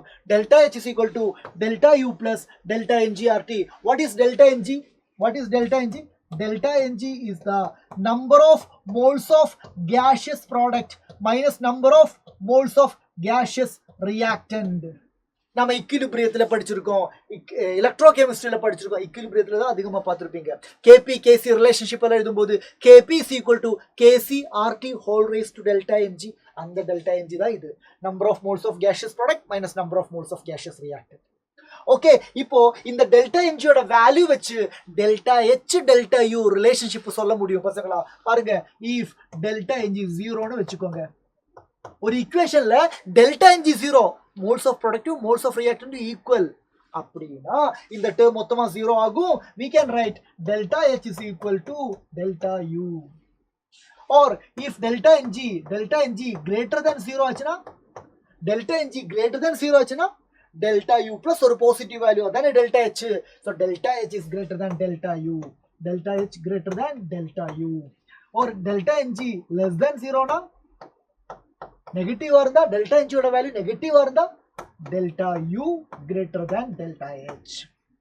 ஓகே, சோ இது பேஸ் பண்ணி எல்லாம் क्वेश्चंस கேட்கலாம். கிளியரா? அப்ப என்தால்பினா என்ன? Enthalpy is the total energy of the system. அதுல வந்து இன்டர்னல் எனர்ஜியும் இருக்கும் பிளஸ் பிரஷர் வால்யூம் எனர்ஜியும் இருக்கும். சேஞ்ச் எடுக்கும்போது delta H is equal to delta U plus P external delta V. அது வந்து QP ஓட ஃபார்முலா. சோ delta H உம் QP உம் ஒண்ணுதான். So heat at constant volume, change in internal energy. Heat at constant pressure, change in enthalpy. Okay va? And we also know that பாருங்க இங்க ஒரு இடம் இருக்கு பாருங்க. we also know that molar heat capacity என்ன? molar heat capacity, for molar heat capacity is equal to Q by delta T into N. இப்போ molar heat capacity at constant pressure எடுங்க அப்படின்னு சொன்னா நான் வந்து Cp is equal to Qp divided by N delta T. அப்படினா Qp is equal to NCP delta T. பசங்களா, QV is equal to, already நம்ம படிச்சிருக்கேன், QV is equal to NCV delta T. அதே மாதிரி இப்போ QPக்கு ஒரு எக்ஸ்பிரஷன் வந்திருக்கு. QP is equal to NCP delta T. Or CP is the molar heat capacity at a constant pressure. CV is the molar heat capacity at a constant volume. ரெடியா? clear? Okay students, அடுத்தது நம்ம பார்க்க போறது second law of thermodynamics. பசங்களா, second law of thermodynamics பத்தி என்ன சொல்றாங்கன்னா, அதோட ஸ்டேட்மெண்ட்ஸ் ஒன்று ரெண்டு ஸ்டேட்மெண்ட்ஸ் நான் வந்து நிறைய ஸ்டேட்மெண்ட்ஸ் இருக்காங்க, டிஃப்ரெண்ட் ஸ்டேட்மெண்ட் இருக்காங்க. பட் எல்லாரோடையும் கான்செப்ட் ஆல்மோஸ்ட் ஒன்று தான். என்ன சொல்றாங்கன்னா, ஒரு spontaneous process is always irreversible சொல்றாங்க. செகண்ட் law of thermodynamics என்ன சொல்றாங்க தெரியுதுல்ல? எஸ், spontaneous process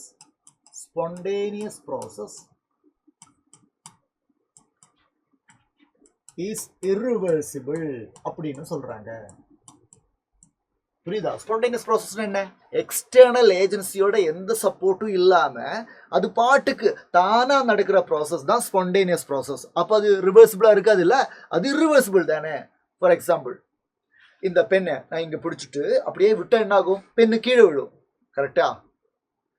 நம்ம இங்க இருந்து விட்டா அவ்வளவுதான் நான் பண்ணேன். அதுக்கப்புறம் கீழே போன்னு சொல்லி நான் கூடவே போனேன்னா இல்ல, போல, நான் எதுவும் பண்ணல, ஜஸ்ட் இங்க இருந்து கை விட்டேன், பெண்ணு கீழே போகுது. கீழே இருக்கிற பெண்ணு தானா மேல வருமா? வராது. ஏன்னா கீழே போறது தான் ஸ்பான்டேனியஸ் ப்ராசஸ். அதுக்கப்புறம் மேல வர்றது ஸ்பான்டேனியஸ் இல்ல, அதுக்கு நாம தான் எடுத்துட்டு வரணும்.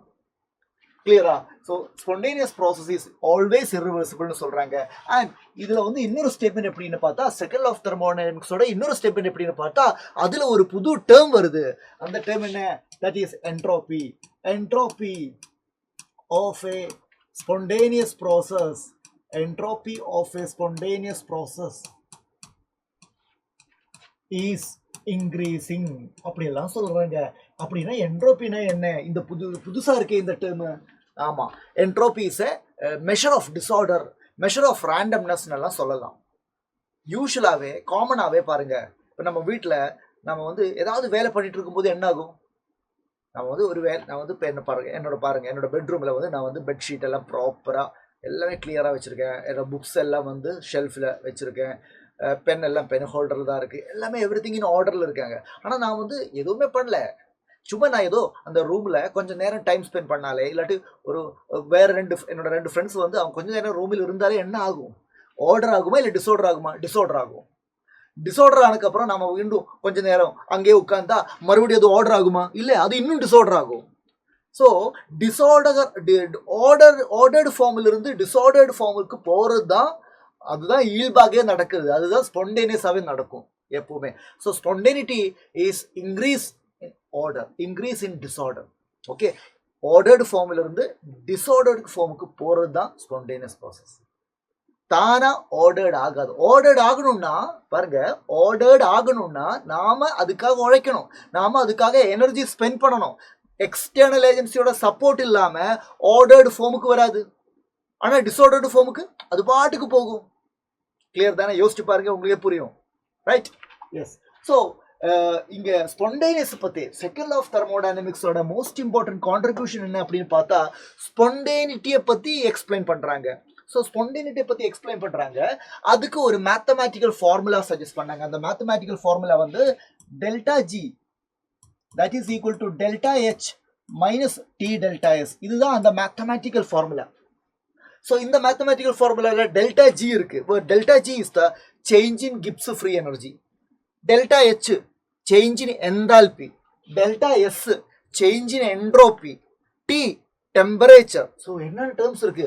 கிப்ஸ் ஃப்ரீ எனர்ஜி இருக்கு, என்தால்பி இருக்கு, என்ட்ரோபி இருக்கு, டெம்பரேச்சர் இருக்கு. ஸோ ஒரு ப்ராசஸ் ஸ்பான்டேனியஸா இல்லையா அது மென்ஷன் பண்றதுக்கு பாருங்க பசங்களா, ஒரு ப்ராசஸ் ஸ்பான்டேனியஸா இல்லையா அதை எக்ஸ்பிளைன் பண்றதுக்கு நமக்கு மினிமம் 3 டேர்மோட ஹெல்ப் தேவைப்படுது.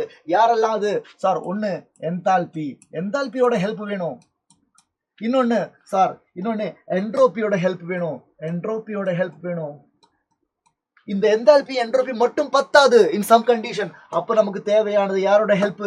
சார், அது வந்து டெம்பரேச்சரோட help. So enthalpy, entropy, temperature, இந்த 3 டேர்மையும் வச்சு தான் ஒரு ப்ராசஸ் ஸ்பான்டேனியஸா இல்லை நான் ஸ்பான்டேனியஸா அப்படின்னு நம்ம டிசைட் பண்ண போறோம். எப்படின்னு கேட்குறீங்களா? சொல்றேன், பாருங்க பாருங்க. இப்போ இங்க கீழே பாருங்க, கண்டிஷன் ஃபார் ஸ்பான்டேனிட்டின்னு சொல்றேங்க. பட் அதுக்கு முன்னாடி ஒரு ரியாக்ஷன் ஸ்பான்டேனியஸ் ஆகணும்னா அதோட பேசிக் கண்டிஷன் என்ன? பசங்களா, உங்களுக்கே தெரியும். இது வந்து பல சாப்டர்ல இக்விலிபிரியத்திலேயே நம்ம முன்னாடியே படிச்சிருக்கேன். இக்விலிபிரியம் சாப்டர்ல எல்லாம் படிச்சதுதான். ஃபார் a ரியாக்ஷன் ஸ்பான்டேனியஸ் ஆகணும்னா டெல்டா ஜி லெஸ் தேன் 0 ஆகணும். Delta G less than 0, delta ஜியோட வேல்யூ நெகட்டிவ் ஆனா தான் ரியாக்ஷன் ஸ்பான்டேனியஸ். ஓகே, அப்ப அது மறந்துடாதீங்க. அப்போதான் ஸ்பான்டேனியஸ். அப்போ spontaneous. Delta G greater than 0 non-spontaneous. Non-spontaneous. Delta G equal to 0. The system is at equilibrium. The system is at equilibrium. இதெல்லாம் நமக்கு ஆல்ரெடி தெரிஞ்ச விஷயம் தான். ஸோ இப்போ நாம என்தால்பி, என்ட்ரோபி அண்ட் டெம்பரேச்சர் இந்த 3 ஃபேக்டரையும் வச்சு எப்படி ஒரு ரியாக்ஷன் ஸ்பான்டேனியஸ் ஆகும், எப்பெல்லாம் ஸ்பான்டேனியஸ் ஆகும்னு கேட்க போறேன். பசங்களா நல்லா கேட்டுக்கோங்க. முதல்ல நான் என்தால்பியை பத்தி சொல்றேன். முதல்ல நான் யாரை பத்தி சொல்ல போறேன்? என்தால்பியை பத்தி சொல்ல போறேன். பசங்களா, ஒரு ரியாக்ஷன் ஸ்பான்டேனியஸா நடக்கணும்னா அது எக்ஸோதெர்மிக் ஆகணுமா எண்டோதெர்மிக் ஆகணுமா? சொல்லுங்க சொல்லுங்க சொல்லுங்க. என்தால்பினா ஹீட் சேஞ்ச் இன் ரியாக்ஷன் தானே. என்தால்பினா ஹீட் சேஞ்ச் இன் ரியாக்ஷன். அப்போ 2 விதமான ஹீட் சேஞ்ச் இருக்கு. ஹீட் ரிலீஸும் இருக்கு, ஹீட் அப்சார்ப்ஷனும் இருக்கு. ஹீட் ரிலீஸ்னா எக்ஸோதெர்மிக், ஹீட் அப்சார்ப்ஷன்னா எண்டோதெர்மிக். பசங்களா, ஸ்பான்டேனியஸ் ஆகணும்னா என்ன ஆகணும்? Sir, for a spontaneous reaction அது பாட்டுக்கு நடக்குது இல்லை அப்படின்னா இப்போ இருக்கிற விட ஸ்டேபிளான ஒரு ஃபார்முக்கு தான் அது போகணும். ஸ்டேபிளான ஒரு ஃபார்முக்கு போகணும்னா அதோட எனர்ஜி கம்மியாக இருக்கணும். அப்படின்னா எனர்ஜியை அப்சர்வ் பண்ணணுமா இல்லை எனர்ஜியை ரிலீஸ் பண்ணணுமா? எனர்ஜியை ரிலீஸ் பண்ணணும். So for a reaction to be spontaneous, enthalpy, change in enthalpy எப்படி இருக்கணும்? எக்ஸோதெர்மிக்காக இருக்கணும். எக்ஸோதெர்மிக்னா எப்படி அர்த்தம்? சார், எக்ஸோதெர்மிக்னா அதோட மீனிங் என்ன? டெல்டா ஹெச்சோட மீனிங், டெல்டா ஹெச்சோட வேல்யூ நெகட்டிவ் ஆகணும். டெல்டா ஹெச்சோட வேல்யூ நெகட்டிவ் ஆகணும்ப்பா.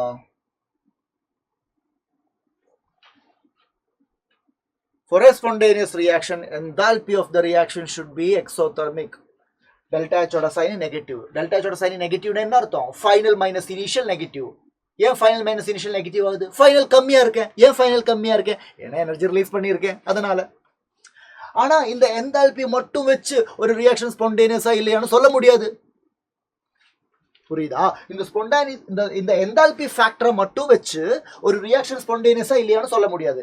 ஏன்னா there are some reaction அதுல என்தால்பி எண்டோதெர்மிக்கா இருக்கேன், டெல்டா H பாசிட்டிவா இருக்கேன், still the reaction is spontaneous. புரிஞ்சுதா? அப்ப நமக்கு என்தால்பி மட்டும் டிபெண்ட் பண்ண முடியாது. So we are going to discuss about entropy. Spontaneity ஆகணும்னா என்ட்ரோபி எப்படி தெரியும் சார்? நார்மலாவே நடந்தா எப்பவுமே டிஸார்டர் தான் சார். அப்ப என்ட்ரோபி எப்பவுமே பாசிட்டிவ் ஆகணும். For a spontaneous reaction entropy should be positive. Delta S எப்படி இருக்கணும் சார்? டெல்டா S பாசிட்டிவ் ஆகணும். அப்ப delta H negative, delta S positive. பசங்களா புரியுதா? பசங்களா புரியுதா? டெல்டா H நெகட்டிவ் ஆகணும், டெல்டா S பாசிட்டிவ் ஆகணும். ஆனா நான் சொல்றேன் என்ட்ரோபியை மட்டும் டிபெண்ட் பண்ணி இதை எக்ஸ்பிளைன் பண்ண முடியாது. என்தால்பி அண்ட் என்ட்ரோபி இவங்க ரெண்டு பேரையும் சில இடங்கள்ல அவங்க ரெண்டு பேரும் நாட் இனஃப். அப்ப நமக்கு தேவைப்படும் இன்னொரு அவன் தான் டெம்பரேச்சர். அவன் தான் டெம்பரேச்சர். ஸோ எப்போ எல்லாம் டெம்பரேச்சரோட தேவைப்படுது அதெல்லாம் நம்ம பார்க்க போறோம். ஓகே, ஸோ இப்போ இப்படி கேட்ட நீங்க சொல்லுங்க, what is the favourable condition of enthalpy for a spontaneous reaction? Delta H negative. What is the favorable condition of entropy for a spontaneous reaction? Delta S positive. அது ஓகே தானே? அது okay தானே? இப்போ நாம இங்க 4 கேஸ் கொடுத்துருக்கீங்க, தெரியுதா? 4 case தெரியுதுல, 1 by 1 வா. அந்த 4 கேஸ்லயும் நீங்க பாருங்க. ஃபர்ஸ்ட் கேஸ் பாருங்க. First case delta H negative. ஃபேவரபிளா? ஆமா sir, favourable condition exothermic. Delta S positive. ஆமா சார், இந்த ரெண்டு ஃபேக்டரும் ஃபேவரபிளா இருக்கேன். அப்படி இந்த ரெண்டு ஃபேக்டரும் ஃபேவரபிளா இருந்தா பசங்களா இதுதான் நம்மளோட ஈக்குவேஷன். இந்த ஈக்குவேஷன்ல கம்பேர் பண்ணி பாருங்க. டெல்டா Hம் நெகட்டிவா இருக்கேன், டெல்டா S பாசிட்டிவா இருக்கேன். Delta H negative, delta S positive. அப்படின்னா ஓவரால் கண்டிப்பா கன்ஃபார்மா இந்த டெல்டா G நெகட்டிவ் தான் வரும், வேற எந்த சான்ஸும் இல்ல. That means both the conditions are favorable. That means this particular reaction is spontaneous at all temperature. அங்க டெம்பரேச்சர் எதா இருந்தாலும் பிரச்சனை இல்லை, டெம்பரேச்சருக்கு இங்க ரோல் இல்லை. ஏன்னா டெல்டா Hம் டெல்டா Sம் ரெண்டும் ஃபேவரபிளா வந்திருக்கேன்ல, அதனால டெம்பரேச்சரை பத்தி இனிமே கவலைப்பட வேண்டாம். This reaction is always spontaneous.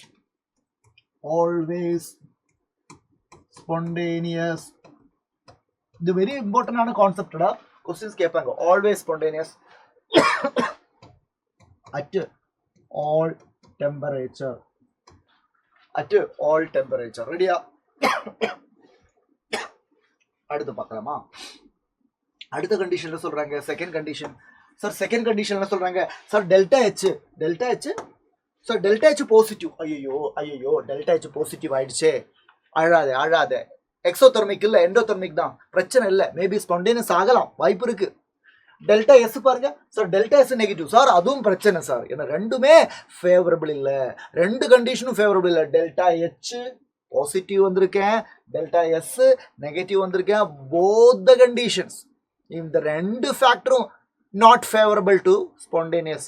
அதனால இந்த ரியாக்ஷனை இனிமே ஸ்பான்டேனியஸ் ஆகவே முடியும். இந்த மாதிரி ஒரு ரியாக்ஷன் இருந்தா that is never going to be spontaneous.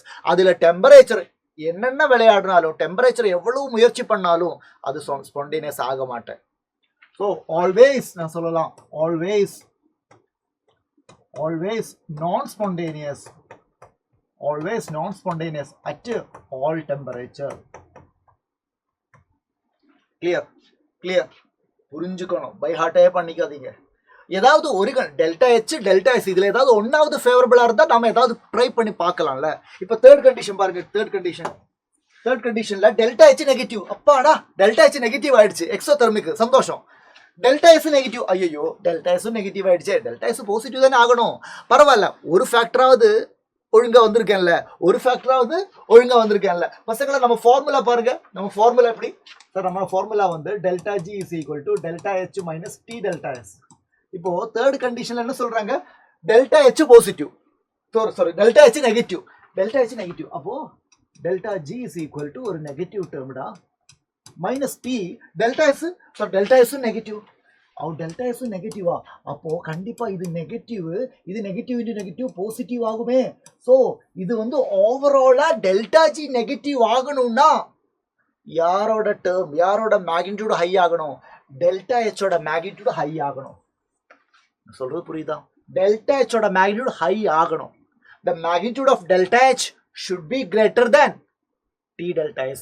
ஏன்னா இங்க T delta S sign positive ஆயிட்ட, delta H ஓட sign தான் இப்ப நெகட்டிவ்ல இருக்கு. அப்ப delta G ஓட sign நெகட்டிவ் ஆகணும்னா delta H should be greater than T delta S. பசங்களா புரியுதா? பசங்களா புரியுதா? அப்படின்னா நான் வந்து என்ன பண்றேன், delta H divided by delta S should be greater than temperature. That means spontaneous ஆகலாம் ஆனா temperature எப்படி இருக்கணும், temperature should be greater than delta H by delta S. Temperature should be greater than delta H by delta S. Sorry, greater than, less than. Temperature should be less than delta H by delta S இருக்குல்ல, அதை விட temperature கம்மியா இருக்கணும். Temperature come பசங்கள பாருங்க, ஏன்னா temperature இங்க இருக்கு, இது கம்மியானா தானே இந்த டேர்ம் ஹை ஆகும். டெம்பரேச்சர் கம்மியானா தானே டெல்டா H ஓட மேக்னிடியூட் கூடும். T delta S விட டெல்டா H ஓட மேக்னிடியூட் கூடணும்டா. அப்ப temperature should be low. So low temperature ஆகணும். So spontaneous ஆகலாம். It can be spontaneous at low temperature. அப்போ உங்களுக்கு டவுட், சார் லோ டெம்பரேச்சர்னு சொன்னா அது எப்படி சார், எந்த அளவுக்கு லோ ஆகணும்? அப்போ நாம இங்க ஒரு புது டேர்ம் வந்து சொல்ல போறேன். இக்விலிபிரியம் டெம்பரேச்சர்னு ஒரு டெம்பரேச்சர் இருக்கு. என்ன இருக்கு? இக்விலிபிரியம் டெம்பரேச்சர் இருக்கு, அதை விட லோ ஆகணும். So can be spontaneous at low temperature means lower than equilibrium temperature. equilibrium temperature அதுக்கு அதோட equilibrium temperature எப்படி கால்குலேட் பண்றது, அதுதான் இந்த delta H by delta S. delta H by delta S பண்ணும்போது உங்களுக்கு கிடைக்கும்ல, அதுதான் equilibrium temperature, அதை விட லோ ஆகணும். கிளியர்? அதானே இந்த எக்ஸ்பிரஷன் தெரியுது. Temperature should be less than delta H by delta S. கிளியரா? பை ஹார்ட் பண்ணாதீங்க, கான்செப்ட்ல படிங்க, ரொம்ப ஈஸியான concept. T less than delta H by delta S. delta H by delta S greater than temperature. This ratio is called equilibrium temperature. Clear? போலாமா? Final condition sir என்ன சொல்றாங்க, delta H positive. ஐயோ favourable இல்ல, delta S positive, பரவாயில்ல, delta S positive ஆயிடுச்சு. So ஒரு condition ஃபேவரபிளா இருக்கேன். So again இது வந்து நம்ம ஈக்குவேஷன்ல சப்ஸ்டிட்யூட் பண்ணி பாருங்க எப்படி இருக்கு. ஸோ லெட் மீ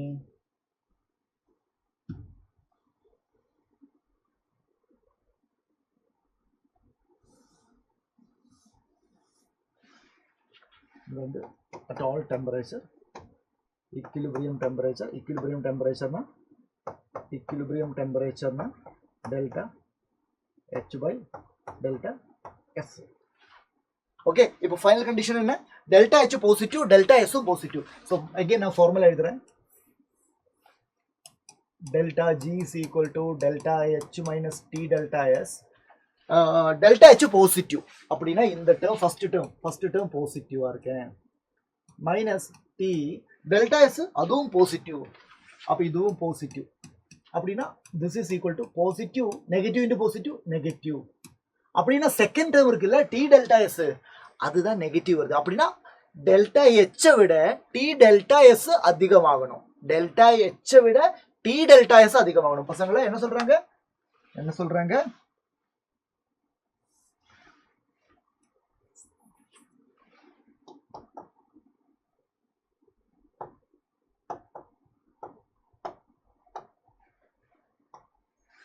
இது பாசிட்டிவா இருக்கேன், இது நெகட்டிவா இருக்கேன். ஸோ ஸ்பான்டேனியஸ் ஆகணும்னா for spontaneous reaction delta G எப்படி இருக்கணும், நெகட்டிவ் ஆகணும். அது நெகட்டிவ் ஆகும் எப்போ, அது நெகட்டிவ் ஆகும்னா T delta S should be greater than delta H. ஏன்னா T delta S தான் நெகட்டிவ்ல இருக்கேன், டெல்டா H ஃபுல் பாசிட்டிவ் ஆயிட்டேன். அப்போ டெல்டா H விட T delta S ஓட மேக்னிடியூட் அதிகமாகணும். அப்படின்னா இதை வந்து ரீஅரேஞ்ச் பண்ணுங்க. Temperature should be greater than delta H by delta S. delta H by delta S னா என்ன, equilibrium temperature. அதை விட equilibrium temperature விட டெம்பரேச்சர் அதிகமாகணும். புரியுதா? அதான் இதோட மீனிங். அப்ப நாம இங்க எழுதலாம், yes it can also be spontaneous. can be spontaneous at a high temperature. High னு மட்டும் சொல்லாதீங்க, ஸ்பெசிஃபிக்கா சொல்லுங்க. அப்ப சொல்லணும் temperature, high temperature means higher than equilibrium temperature. Higher than equilibrium temperature. பசங்களா கிளியரா? அப்ப equilibrium temperature மறந்துடாதீங்க. equilibrium temperature is equal to delta H by delta S. அதான் அதோட ஃபார்முலா. Right, perfect, clear. சொல்லுங்க சீக்கிரம் சொல்லுங்க.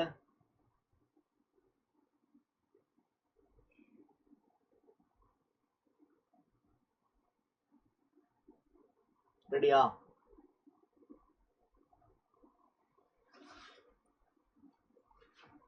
Right, okay. நெக்ஸ்ட் என்ட்ரோபியை பத்தி கொஞ்சம் பேசணும்ல. என்ட்ரோபி already சொல்லியாச்சு. what is entropy? Sir, entropy is a measure of disorder, measure of randomness. So it is a measure of disorder or randomness. It is represented by the letter S. Total entropy calculate பண்றது ரொம்ப கஷ்டம். Okay, so usually நாம என்ட்ரோபியோட change தான் calculate பண்ணுவேன். என்ட்ரோபியோட change. Spontaneous ரியாக்ஷன்னா delta S is greater than 0, or we can say delta S பாசிட்டிவா இருக்கணும். Okay, clear. அண்ட் இந்த டெல்டா எஸ்க்கு ஃபார்முலா என்ன? Yes, very important. Delta S is equal to entropy change is equal to Q by delta T. Clear. Delta S is equal to Q by delta T. This is delta S, change in entropy. Change in entropy of a system. Delta S of system. Change in entropy of a system is equal to Q by delta T. அப்படின்னா என்ன அர்த்தம்? என்ன இதோட meaning என்ன? இந்த mathematical ஃபார்முலாவோட meaning என்ன? Mathematical formula delta S பாருங்க, delta S delta T inversely ப்ரொபோர்ஷனலா இருக்கு. சார், டெம்பரேச்சர் அதிகமாகும் போது தானே மோலிக்யூல்ஸுக்கு எனர்ஜி அதிகமாக கிடைக்கும், அப்போ தானே என்ட்ரோபி கூடும். அப்போ டைரக்ட்லி ப்ரொபோர்ஷனல் தானே வரணும். இது என்ன இன்வெர்ஸ்லி ப்ரொபோர்ஷனலா இருக்கு? கொஞ்சம் கன்ஃபியூஸ்டா இருக்கு இல்ல? அதுக்கு என்ன காரணம் தெரியுமா? இதை இப்படி எல்லாம் நீங்க யோசிக்க வேண்டியது என்ன தெரியுமா? இதுக்கு எப்படி யோசிக்கணும்னா, 2 சிஸ்டம் இருக்குடா. ஃபார் எக்ஸாம்பிள் சொல்றேங்க, என்கிட்ட 2 சிஸ்டம் இருக்கு. 2 சிஸ்டம், அதுல ஒன்னு வந்து லோ டெம்பரேச்சர்ல சிஸ்டம், இன்னொன்னு ஹையர் டெம்பரேச்சர்ல சிஸ்டம். எங்க என்ட்ரோபி அதிகம் பாருங்க. this is system 1, this is system 2. இதோட டெம்பரேச்சர் T1, இதோட temperature T2. Okay guys, T1 is less than T2. அப்ப இது லோவர் டெம்பரேச்சர்ல இருக்கேன். ஆமா, அப்போ லோ டெம்பரேச்சர்னா லோ என்ட்ரோபி தான். அப்ப இதோட என்ட்ரோபி அதோட என்ட்ரோபி விட கம்மி தான். ஓகே, கிளியர், புரிஞ்சுதா? அப்ப 2 சிஸ்டம் இருக்கு. Temperature T1 T2. T1 temperature lower டெம்பரேச்சர்னா லோவர் என்ட்ரோபி, ஒத்துக்கிறேன். இப்போ நான் வந்து சிஸ்டம் 1க்கும் எனர்ஜி சப்ளை பண்றேன். I am supplying energy. அந்த எனர்ஜி தான் Q. சிஸ்டம் 2க்கு நான் எனர்ஜி சப்ளை பண்றேன். அந்த எனர்ஜி தான் Q. ஸோ 2 சிஸ்டத்துக்கும் ஒரே அமௌண்ட் ஆஃப் எனர்ஜி நான் கொடுத்தா யாருல எந்த இடத்துல எனக்கு என்ட்ரோபியில மேக்சிமம் சேஞ்ச் பார்க்க முடியும்? சார், சிஸ்டம் 1க்கு என்ட்ரோபி முதலே கம்மியா இருக்க. ஸோ நீங்க எக்ஸ்ட்ரா எனர்ஜி கொடுக்கும் போது அந்த எனர்ஜியை யூஸ் பண்ணி என்ட்ரோபியில ஒரு ஜம்ப் பார்க்கலாம் சார். விசிபிளான ஒரு சேஞ்சை பார்க்கலாம் சார். அந்த விசிபிளான சேஞ்ச் அதுதான்டா டெல்டா எஸ். ஆனா சிஸ்டம் 2க்கு முதல்ல என்ட்ரோபி அதிகமா இருக்கு. ஸோ இனிமே நீங்க எனர்ஜி கொடுத்தாலும் அந்த சேஞ்ச் வந்து அவ்வளவு பெருசா இருக்காது சார். ஸோ அந்த சேஞ்ச் எங்க பெருசா இருக்கு சார்? சேஞ்ச் இங்க தான் பெருசா இருக்கும். So delta S1 is greater than delta S2. பசங்களா புரிஞ்சுதா? அதான் இது. ஸோ Q எனர்ஜி கொடுக்கும்போது எங்க வந்து Q எனர்ஜி கொடுக்கும்போது எந்த சிஸ்டத்துக்கு வந்து என்ட்ரோபி அதிகமாகும்? லோ டெம்பரேச்சர் சிஸ்டத்துக்கு and change in entropy அதிகமாகும். என்ன சொல்றாங்க? when you are supplying an energy, when you are supplying heat Q, low temperature system is having greater entropy change. அதுதான் இந்த மேத்தமேட்டிக்கல் ஃபார்முலாவோட மீனிங் புரிஞ்சுக்கோங்க. அதர்வைஸ் நமக்கு ஒரு கன்ஃபியூஷன் எப்பவுமே. Entropy directly proportional temperature. உண்மைதான், entropy directly proportional to temperature தான். But this is not entropy, this is entropy change. Clear? ரெடியா? So இந்த formula very important, right? இப்போ நம்ம வந்து entropy of vaporization, entropy of sublimation, entropy of என்ன சொல்றது evaporation, அந்த மாதிரி 2-3 ஃபார்முலா என்ட்ரோபியோட படிக்கணும். ஓகே, இதே ஃபார்முலா தான், ஜஸ்ட் அதுல வந்து இந்த டேர்ம் மட்டும் மாறும். பார்க்கலாமா? வாங்க.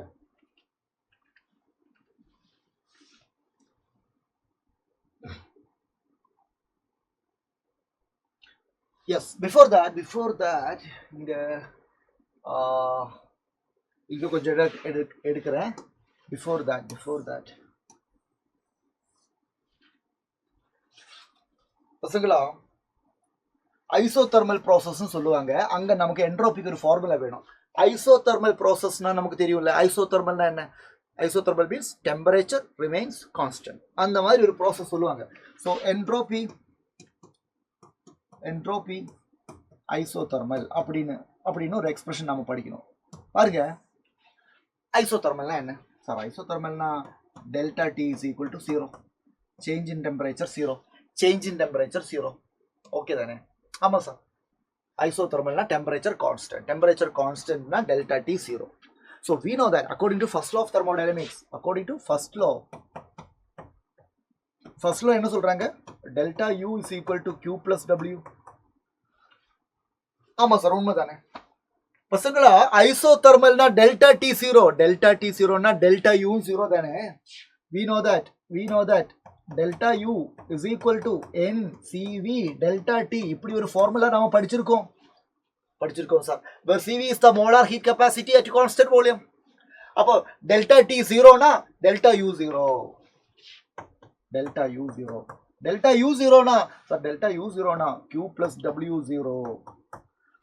W 0. அப்படினா Q is equal to minus W. Q is equal to minus W. We know that delta S is equal to Q by delta T, or Q by T னு சொல்லலாம்ல. Q by temperature தானே டினோமினேட்டர்ல. Q by T. delta S is equal to Q by T. Q ஓட formula sir, Q னா minus W தானே? so minus W by T. so delta S is equal to பசங்களா minus W. W னா என்ன? W னா minus 2.303 nRT log V2 by V1 தானே? அப்போ minus W னு சொல்லும்போது W னாலே மைனஸ் இருக்கு. அப்போ minus W னா minus into minus plus ஆகும். so என்ன ஆகும்? 2.303 nRT log V2 by V1 divided by T.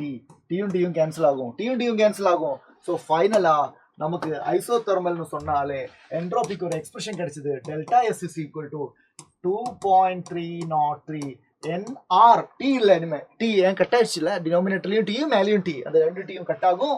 log V2 by V1 இல்லாட்டி delta S is equal to 2.303 வேண்டாம்னா NR ln V2 by V1. Okay, அப்ப இந்த ஃபார்முலாவை மைண்ட்ல வச்சுக்கோங்க. இம்பார்ட்டன்ட். ஐசோதெர்மல்னு சொல்லணும், அப்பதான் இது யூஸ் பண்ணணும். Clear?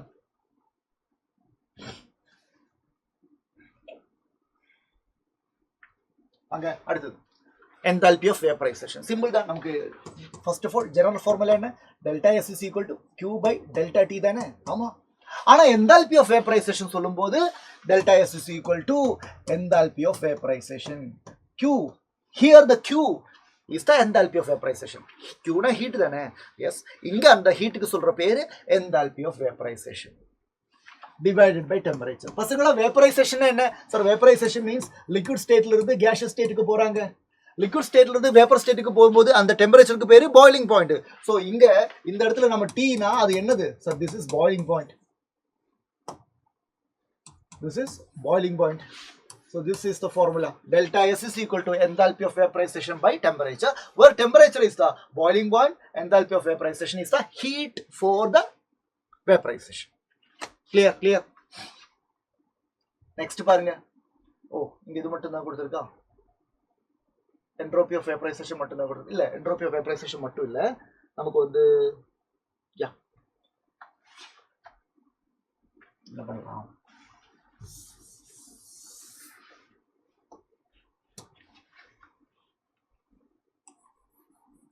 entropy of vaporization.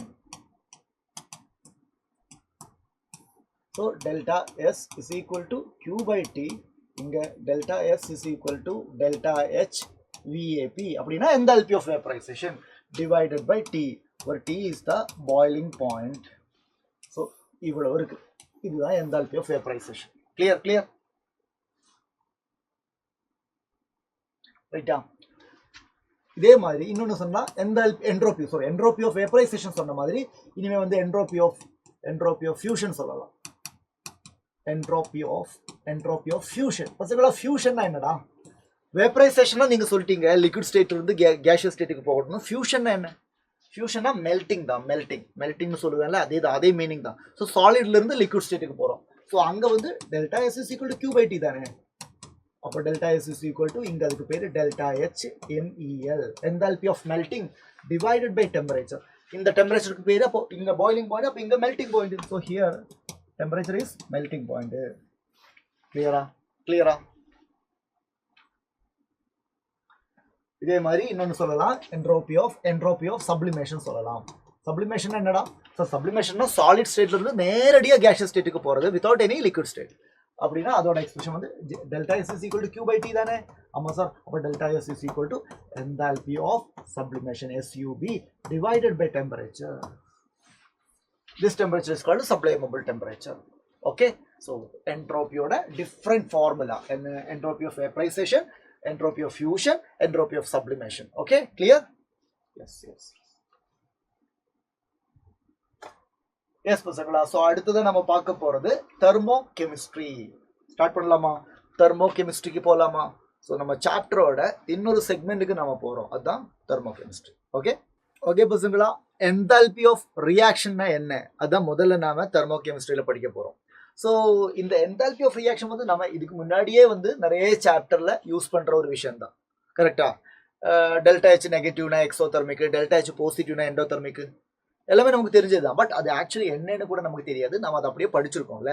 But இங்க நாம அதோட ஆக்சுவல் கான்செப்ட் என்ன, why it is negative in exothermic, why it is positive in endothermic னு ஒரு கிராஃபிக்கல் மூலமா பார்க்க போறேன். கிராஃப் மூலமா பார்க்க போறேன். பசங்களா இங்க பாருங்க ரெண்டு கிராஃப் இருக்கு. this is exothermic, this is endothermic. பார்க்கலாமா? கிராஃப் பாருங்க. இங்க என்ன இருக்கு? எனர்ஜி இருக்கு. y ஆக்சிஸ்ல எனர்ஜி இருக்கு. Actually this is energy. This is reaction coordinates. Inga reaction coordinates.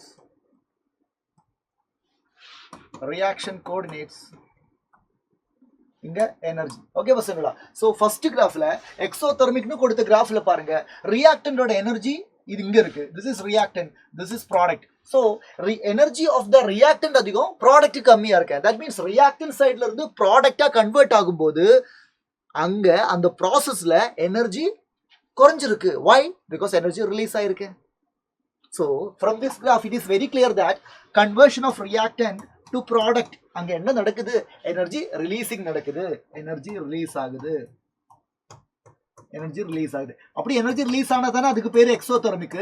ஆமா சார். இப்போ இதுல டெல்டா H எக்ஸோதெர்மிக்னாலே எல்லாரும் சொல்லுவாங்க sir delta H negative. why it is so?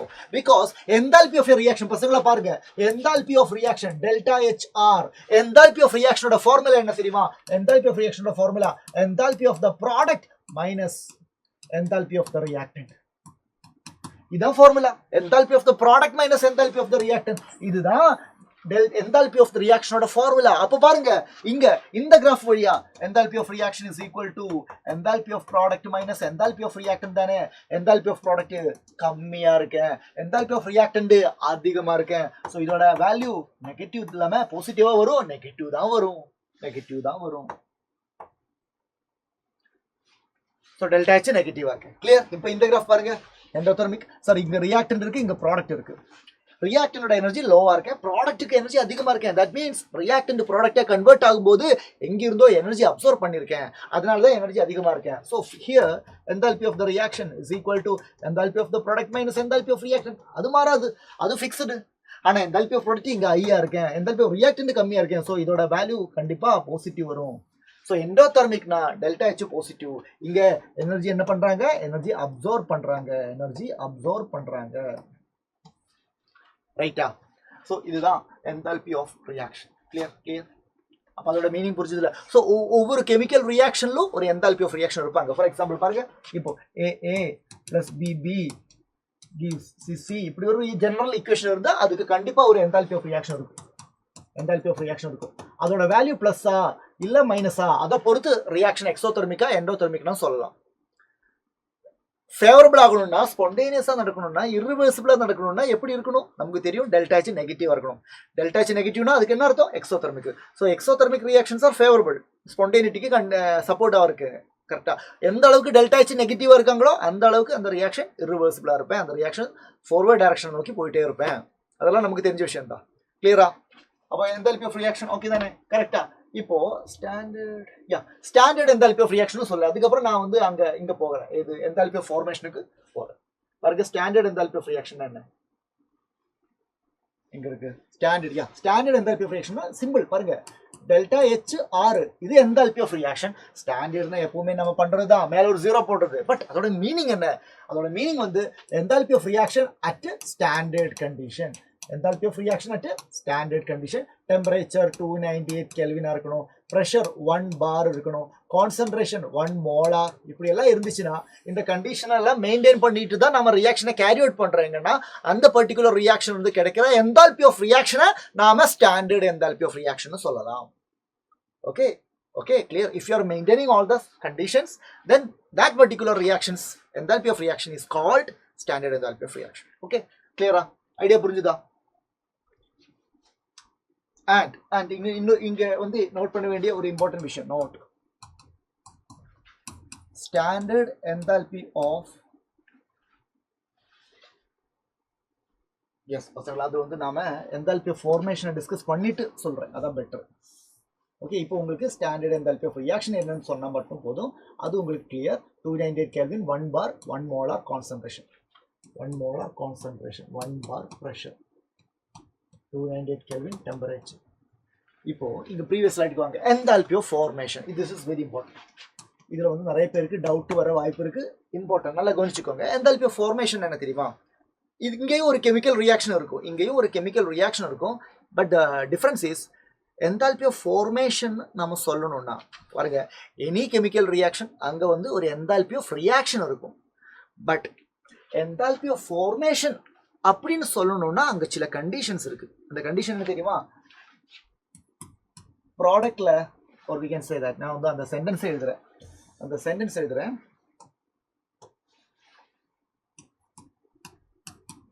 for the formation of 1 mole of compound. For the formation of 1 mole of compound from its naturally occurring elemental form.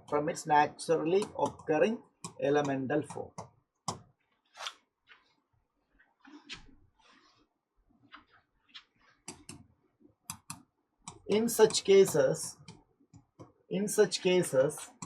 enthalpy of reaction is equal to enthalpy of formation. என்ன சொல்றாங்க? Most importantly, product 1 mole compound இருக்கணும். ப்ராடக்ட்ல 2 mole எல்லாம் இருக்க கூடாது. 2 mole 3 mole எல்லாம் 1 mole compound ப்ராடக்ட்டா இருக்கணும். Condition. and அந்த product form ஆகணும்னா ரியாக்டன்ட் வேணும்ல? ஆமா. அந்த ரியாக்டன்ட் வந்து எப்படி இருக்கணும்?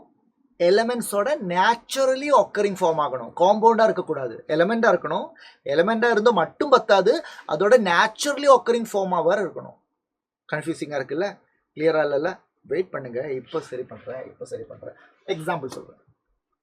எக்ஸாம்பிள் நம்ம பார்க்கலாம். நான் வந்து 2 ஈக்குவேஷன் எழுத போறேன். First of all N2 nitrogen 3H2 gives 2NH3. கண்டிப்பா இந்த ரியாக்ஷனுக்கு ஒரு என்தால்பி ஆஃப் ரியாக்ஷன் இருக்குல்லடா? இருக்கு, என்தால்பி ஆஃப் ரியாக்ஷன் இருக்கு. என்னோட கொஸ்டின் வந்து இந்த பர்டிகுலர் ஈக்குவேஷனோட என்தால்பி ஆஃப் ரியாக்ஷனை நாம என்தால்பி ஆஃப் ஃபார்மேஷன் சொல்ல முடியுமா? முடியாது இல்ல? ஏன் முடியாது? ஏன்னா இங்க 2 மோல் இருக்கு. ப்ராடக்ட்ல 2 மோல் இருக்கு. இங்க என்ன சொல்றாங்க? 1 மோல் ஆஃப் காம்பவுண்டா இருக்கணும்னு சொன்னேன்ல. சோ இங்க வந்து 2 மோல் இருக்கு. சோ என்தால்பி ஆஃப் ரியாக்ஷன் இங்க not equal to enthalpy of formation கிடையாது. So இந்த particular reactionக்கு enthalpy of reaction இருக்காங்க. அந்த enthalpy of reaction enthalpy of formation சொல்லக்கூடாது. Because productல 2 மோல் இருக்காங்க. So அப்போ எனக்கு வந்து இதே process இந்த Haber process அமோனியாவோட ப்ரொடக்ஷன் இதை வந்து enthalpy of formation அப்படின்னு சொல்லணும். அப்படி ஆர்வமா இருக்கு. அப்ப நான் என்ன பண்ணணும், இங்க எப்படியாவது 2 இந்த 1 மோல் கொண்டு வரணும். ஸோ இந்த 1 மோல் கொண்டு வரணும், இதை என்ன பண்ணணும் 2ஆல இல்லாட்டி 1/2ஆல மல்டிப்ளை பண்ணா போதும். அப்போ மல்டிப்ளை பண்ணும்போது மொத்த ஈக்குவேஷனையும் மல்டிப்ளை பண்ணணும்ல. ஸோ என்ன ஆகும் 1/2N2 plus 3/2H2 gives NH3. பசங்களா இங்கேயும் ஒரு enthalpy of reaction இருக்குல்ல, and that is equal to enthalpy of formation. புரிஞ்சுதா? why? Because now this case is solved. இங்க 1 mole தான் இருக்காங்க, and this ammonia is formed from N2 and H2. N2 னா nitrogen எலிமெண்டோட பேசிக் naturally occurring form தானே. Nitrogen N2 ஆ தானே இருக்கேன், hydrogen H2 ஆ தானே இருக்கேன். Is it clear? and இங்க 1 mole வந்துருச்சா, வந்துருச்சு. சோ அதனால இங்க வந்து எனக்கு enthalpy of reactionம் இந்த ரியாக்ஷனோட enthalpy of reaction இங்க நாம enthalpy of formation தாராளமா சொல்லலாம். Is it clear? Is it clear? ரெடியா? இன்னொரு எக்ஸாம்பிள் வேணுமா? பார்க்கட்டும் ஒரு செகண்ட். பார்க்கலாம்.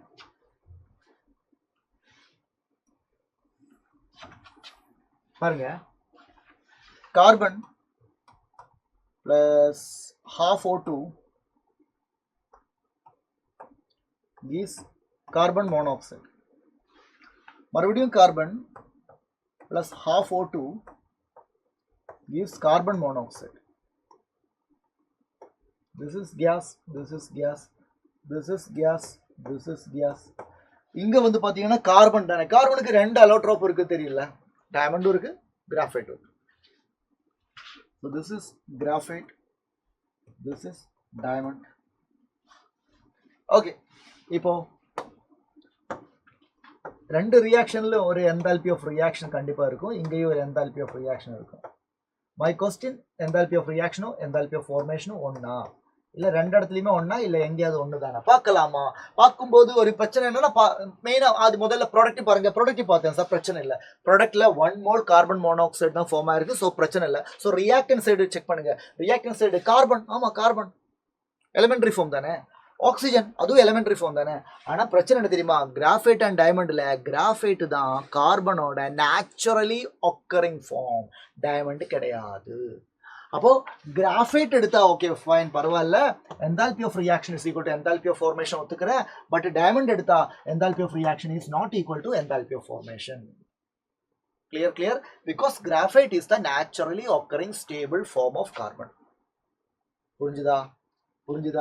இந்த இஷ்யூ புரிஞ்சுதா? இப்போ நான் இன்னொரு ஈக்குவேஷன் காமிக்கவா? இன்னொரு ஈக்குவேஷன் காமிக்கவா? பாருங்க. Carbon monoxide plus O2 gives carbon dioxide. இங்க எப்படி, இதை பத்தி சொல்லுங்க. இங்க enthalpy of reactionம் enthalpy of formationம் ஒண்ணா வருமா சொல்லுங்க. முதல்ல ப்ராடக்ட் பாருங்க. பேலன்ஸ் பண்ணல, பேலன்ஸ் பண்ணலாம். இப்போ பேலன்ஸ் ஆயிடுச்சா? பேலன்ஸ் ஆயிடுச்சு. இப்போ சொல்லுங்க product 1 mole CO2, perfect, no issue. 1 mole CO2. Reactant சைடுல பார்க்கும்போது O2 elemental form. ஆமா, this is not elemental form, this is a compound. Carbon monoxide element கிடையாது, கார்பன் மோனாக்சைடு ஒரு காம்பவுண்டு. ஸோ அதனால கார்பன் மோனாக்சைடு இருந்ததுனால இங்க enthalpy of reaction இருக்கு, ஆனா அது வந்து enthalpy of formation கிடையாது. இப்படி எல்லாம் யோசிக்க முடியுதுல்ல? கான்செப்ட் புரியுதா பசங்களா? அப்போ enthalpy of formation என்னென்ன கான்செப்ட் இப்போ புரிஞ்சதுல? அது போதும். இனிமே ஸ்டாண்டர்ட் enthalpy of formation பத்தி பேசணும் பசங்களா. ஸ்டாண்டர்ட் enthalpy of formation அதேதான். enthalpy of formation at standard condition, ஆனா இங்க வந்து இம்பார்ட்டன்டான விஷயம் என்னன்னா, மோஸ்ட் இம்பார்ட்டன்ட் விஷயம் என்னன்னா, standard enthalpy of formation of naturally occurring elemental forms 0. For example, standard enthalpy of formation of N2 0, H2 0, O2 0, bromine. இவங்கெல்லாம் பாருடா, இதெல்லாம் gas N2 gas H2 gas O2 gas. ஆனால் bromine liquid 0, iodine solid 0, carbon graphite 0, அப்புறம் sulphur என்ன rhombic sulphur, மோனோக்ளினிக்கு rhombic எல்லாம் இருக்குல்ல, rhombic 0. அதே மாதிரி ஃபோஸ்பரஸில் white 0. Standard enthalpy of formation of these species. In the species of speciality, they are all naturally occurring elemental form, and அதோட standard enthalpy of formation value கிடையாது. Standard enthalpy of formation value is 0. So numerical பண்ணும்போது இவங்களோட value equation substitute பண்றதுக்கு இருக்காது. ஏன் இருக்காது? ஏன்னா அவங்க தர மாட்டேன். ஏன் தர மாட்டேன்? ஏன்னா உங்களுக்கு தெரியணும் அதோட வேல்யூ 0ன்னு உங்களுக்கு தெரியணும். அதனால clear? Okay.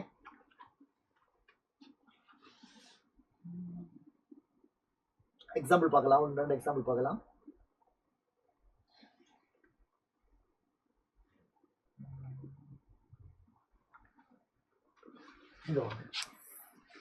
இங்க இதுக்கு முன்னாடி நமக்கு வந்து ஒரு ரிலேஷன் சொல்லணும். ரிலேஷன் பிட்வீன், இது வந்து ரொம்ப இம்பார்ட்டன்ட், நியூமரிக்கல் கேட்பாங்க. Relation between enthalpy of reaction and enthalpy of formation.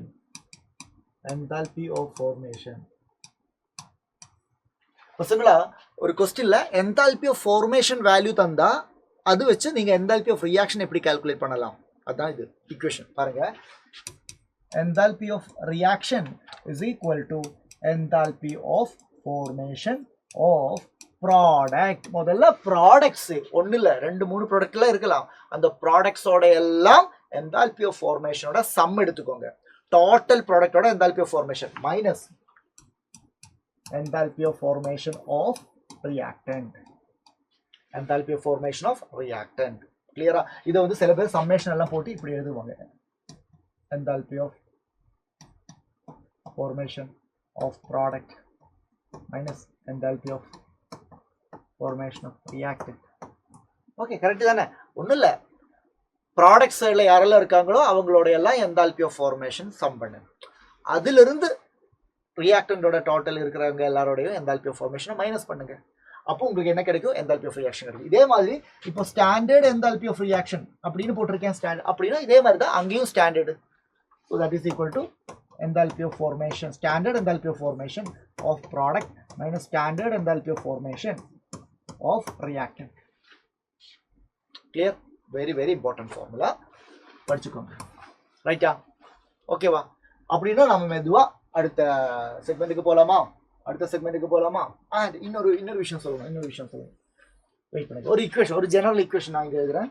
2a + 3b is 4c + d. இப்படி இருக்குடா.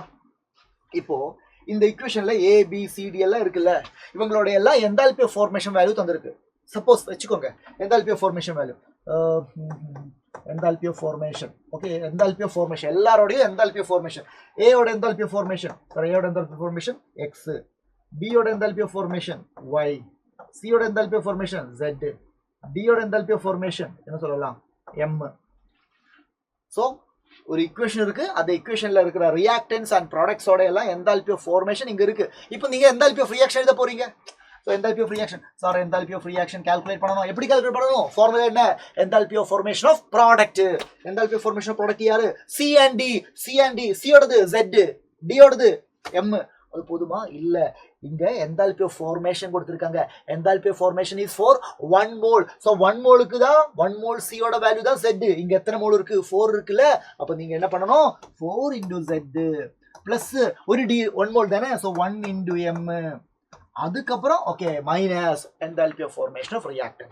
ரியாக்டன்ட்ல 2a இருக்கு, so 2 into x plus 3b இருக்கு, 3 into y. பசங்களா இப்படி பண்ணணும். கோஎஃபிஷியன்ட் வச்சு மல்டிப்ளை பண்ணணும், மறந்துடாதீங்க. அதுக்கு தான் இந்த எக்ஸாம்பிள் சொன்னோம். ஓகே, கிளியரா? அப்ப அடுத்து நாம enthalpy of combustion டிஸ்கஸ் பண்ண போறேன். பசங்களா, enthalpy of combustion பத்தி டிஸ்கஸ் பண்ண போறேன். enthalpy of combustion அப்படின்னா அதோட டெஃபினிஷன் என்ன அப்படின்னு பார்க்கலாம். It is the enthalpy of the reaction. Enthalpy of combustion is the enthalpy of reaction. Okay, when enthalpy of reaction when 1 mole of a வந்து இப்போ வந்து இதை வந்து enthalpy of reaction சொல்ல வேண்டாம், enthalpy change னு சொல்லலாம். Enthalpy of combustion is the enthalpy change, when 1 mole of a compound, okay, 1 mole of a compound is undergoing, when 1 mole of a compound or species, 1 mole of a species undergoing complete combustion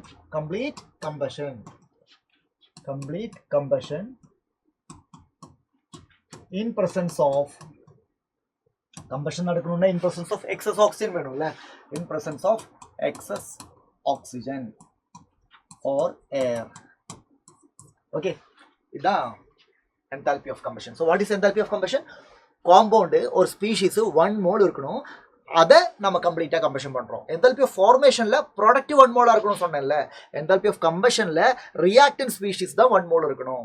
அதை கம்ப்ளீட்டாக combustion பண்ணும்போது அங்கே நடக்கிற enthalpy சேஞ்சுக்கு பேர் தான் enthalpy of combustion. For example நம்ம பார்க்கலாமா, ஒரு ஈக்குவேஷன் எழுதி பார்க்கலாமா? பாருங்க, கார்பன் கிராஃபைட் ப்ளஸ் என்ன பண்ணலாம், O2 gives carbon dioxide gas, this is oxygen gas. பசங்களா இந்த ஈக்குவேஷன் பாருங்க, இந்த ஈக்குவேஷனை பாருங்க, இங்க கார்பன் கிராஃபைட் 1 மோல் தானே? ஆமா சார் 1 மோல் தான். this is 1 mole and combustion in presence of excess of oxygen. என்ன நடக்குது? கார்பன் டை ஆக்சைடு கிடைக்குது. ஸோ இந்த பர்டிகுலர் ரியாக்ஷன்ல இங்க இந்த பர்டிகுலர் ரியாக்ஷனோட என்தால்பி சேஞ்சை என்தால்பி ஆஃப் ரியாக்ஷன் கூப்பிடலாமா? எந்த கெமிக்கல் ரியாக்ஷன் ஆனாலும் அதோட என்தால்பி ஆஃப் சேஞ்சை என்தால்பி ஆஃப் ரியாக்ஷன் கூப்பிடலாம். அதே டைம்ல இதுல ரியாக்டன்ட் 1 மோல் இருக்காங்க, அது undergoing combustion is burning in presence of oxygen. அப்போ இந்த என்தால்பி ஆஃப் ரியாக்ஷனை நாம என்தால்பி ஆஃப் கம்பஷன் சொல்லலாம். புரியுதா? என்தால்பி ஆஃப் கம்பஷனோட டெஃபினிஷன் மேட்ச் ஆகுது. இன்னொரு விஷயம் சொல்லிட்டா, இங்க பாருங்க, ப்ராடக்ட் யாரு? Carbon di oxide. எத்தனை மோல் இருக்கு? 1 mole. So 1 mole carbon dioxide is formed from its constituent elements தானே? ஆமா, அப்போ இந்த enthalpy of reaction enthalpy of formation னு சொல்லலாம். So this particular reactionல enthalpy of reaction is equal to enthalpy of combustion is equal to enthalpy of formation. இது எல்லா இடத்துலயுமே இருக்காது, டிபெண்ட்ஸ் ஆன் தி ஈக்குவேஷன். இந்த பர்டிகுலர் ஈக்குவேஷன்ல நான் வந்து இது மூணும் ஒன்னா வருது, அந்த வந்து ஒரு விஷயம் வந்து உங்களுக்கு கம்யூனிகேட் பண்றதுக்கு தான் இந்த எக்ஸாம்பிள் எடுத்தேன். இது கிளியரா? ஸோ டிபெண்ட்ஸ், நம்ம வந்து ரியாக்ஷனை பார்க்கும்போது அவங்க தந்தது என்தால்பி ஆஃப் கம்பஷன் ஆகலாம், பட் அதே வேல்யூ என்தால்பி ஆஃப் ஃபார்மேஷனுக்கும் சப்ஸ்டியூட் பண்ண முடியும். Depends on the equation. அந்த கண்டிஷன்லாம் சாட்டிஸ்ஃபை பண்ணுறதா மட்டும் செக் பண்ண போதும். ரைட்டா? இப்போ இன்னொரு ஈக்குவேஷன் சொல்கிறேன் பாருங்க. மீதேன் எடுத்தேன் 2O2 என்ன வரும்? பேலன்ஸ் பண்ணணும். Carbon dioxide and water கிடைக்கும், carbon dioxide and water கிடைக்கும். ஒரு கார்பன் 4 ஹைட்ரஜன் இப்போ இங்கே 2 வரும். This is 2 here. Okay, 4 yeah, balanced ஆயிடுச்சு. இப்போ இங்க பாருங்க, இங்க ஸ்டார்டிங் காம்பவுண்ட் மீதேன் எத்தனை மோல்? 1 மோல். ஸோ 1 மோல் மீதேன் எடுத்துட்டு நம்ம கம்ப்ளீட்டா கம்பஷன் பண்றோம், கார்பன் டை ஆக்சைடு வாட்டர் எல்லாம் கிடைச்சது. ஸோ இங்க இந்த பர்டிகுலர் ரியாக்ஷனோட enthalpy of reaction that is equal to என்ன வரும் பசங்களா? இங்க வந்து என்தால்பி ஆஃப் கம்பஷன் தான் வரும். This is enthalpy of combustion. Enthalpy of formation எழுத முடியுமா? முடியாது. ஏன்னா இங்க ப்ராடக்ட்ல 1 மோல் இல்லை, அதுக்கு மேல இருக்கு. So here enthalpy of reaction is equal to enthalpy of combustion தான் சொல்ல முடியும். ஏன்னா இந்த பர்டிகுலர் ரியாக்ஷனோட என்தால்பி ஆஃப் ரியாக்ஷன் எப்படி கண்டுபிடிப்பீங்க? Enthalpy of reaction enthalpy of the product minus enthalpy of the reactor. இந்த பர்டிகுலர் ரியாக்ஷனோட enthalpy of reaction should be equal to enthalpy of combustion. ஓகேவா? ரெடியா? கிளியர். இப்போ பிஃபோர் தட் இப்போ கம்பஷன் தானே இது. அப்போ கம்பஷனுக்கு யூஸ் பண்ற ஒரு ஜெனரல் ஃபார்முலா நீங்க படிக்கணும். அப்போ வந்து பேலன்ஸ்டு கெமிக்கல் ஈக்குவேஷன்ல எழுதுறதுக்கு ரொம்ப வசதியா இருக்கும். நிறைய பேருக்கு தெரிஞ்சிருக்கலாம். இந்த ஃபார்முலா வந்து எப்படின்னா CXHY. இது வந்து alkane, alkene, alkyne, aromatic hydrocarbon எங்கெல்லாம் யூஸ் பண்ணலாம். CXHY plus X plus Y by 4 O2 gives XCO2 plus Y by 2 H2O.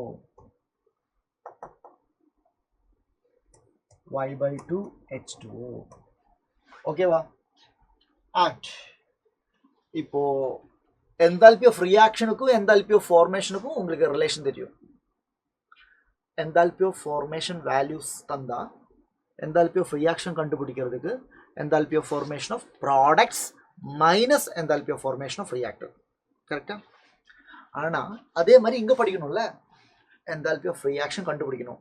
தந்த வேல்யூ எல்லாமே enthalpy of combustion வேல்யூ தந்திருக்காங்க. reactant ஓடையும் product ஓடையும் எல்லாம் enthalpy of combustion வேல்யூ தந்திருக்காங்க. அதை வச்சு எப்படி enthalpy of reaction கண்டுபிடிக்கிறது? ஸோ அதுக்கான ஈக்குவேஷன் வந்து நான் இங்க எழுதுறேன் பாருங்க பசங்களா. இம்பார்ட்டன்ட் இது enthalpy of reaction கேக்குறாங்க. ஆனா தந்தது enthalpy of combustion வேல்யூ. நம்ம என்ன பண்ணணும்? enthalpy of combustion of formation are the product minus reactant, combustion are the reactant minus product. So very important. Change ஆகக்கூடாது. formation value தந்தா product minus reactant, combustion value தந்தா reactant minus product. Okay, clear? Okay வா, ரெடியா? அப்படின்னா நம்ம அடுத்து bond enthalpyக்கு போலாம். bond enthalpy என்ன தெரியுமா? one mole compound இருக்கு, அதுல இருக்கிற bond எல்லாம் உடைக்கிறதுக்கு எவ்வளவு enthalpy வேணுமோ எவ்வளவு எனர்ஜி வேணுமோ அதான் bond enthalpy. ஒரு இப்படி சொல்லலாம், one mole compound form பண்ணும்போது எவ்வளவு எனர்ஜி ரிலீஸ் ஆகுதோ அதுவும் bond enthalpy தான். புரியுதா? enthalpy change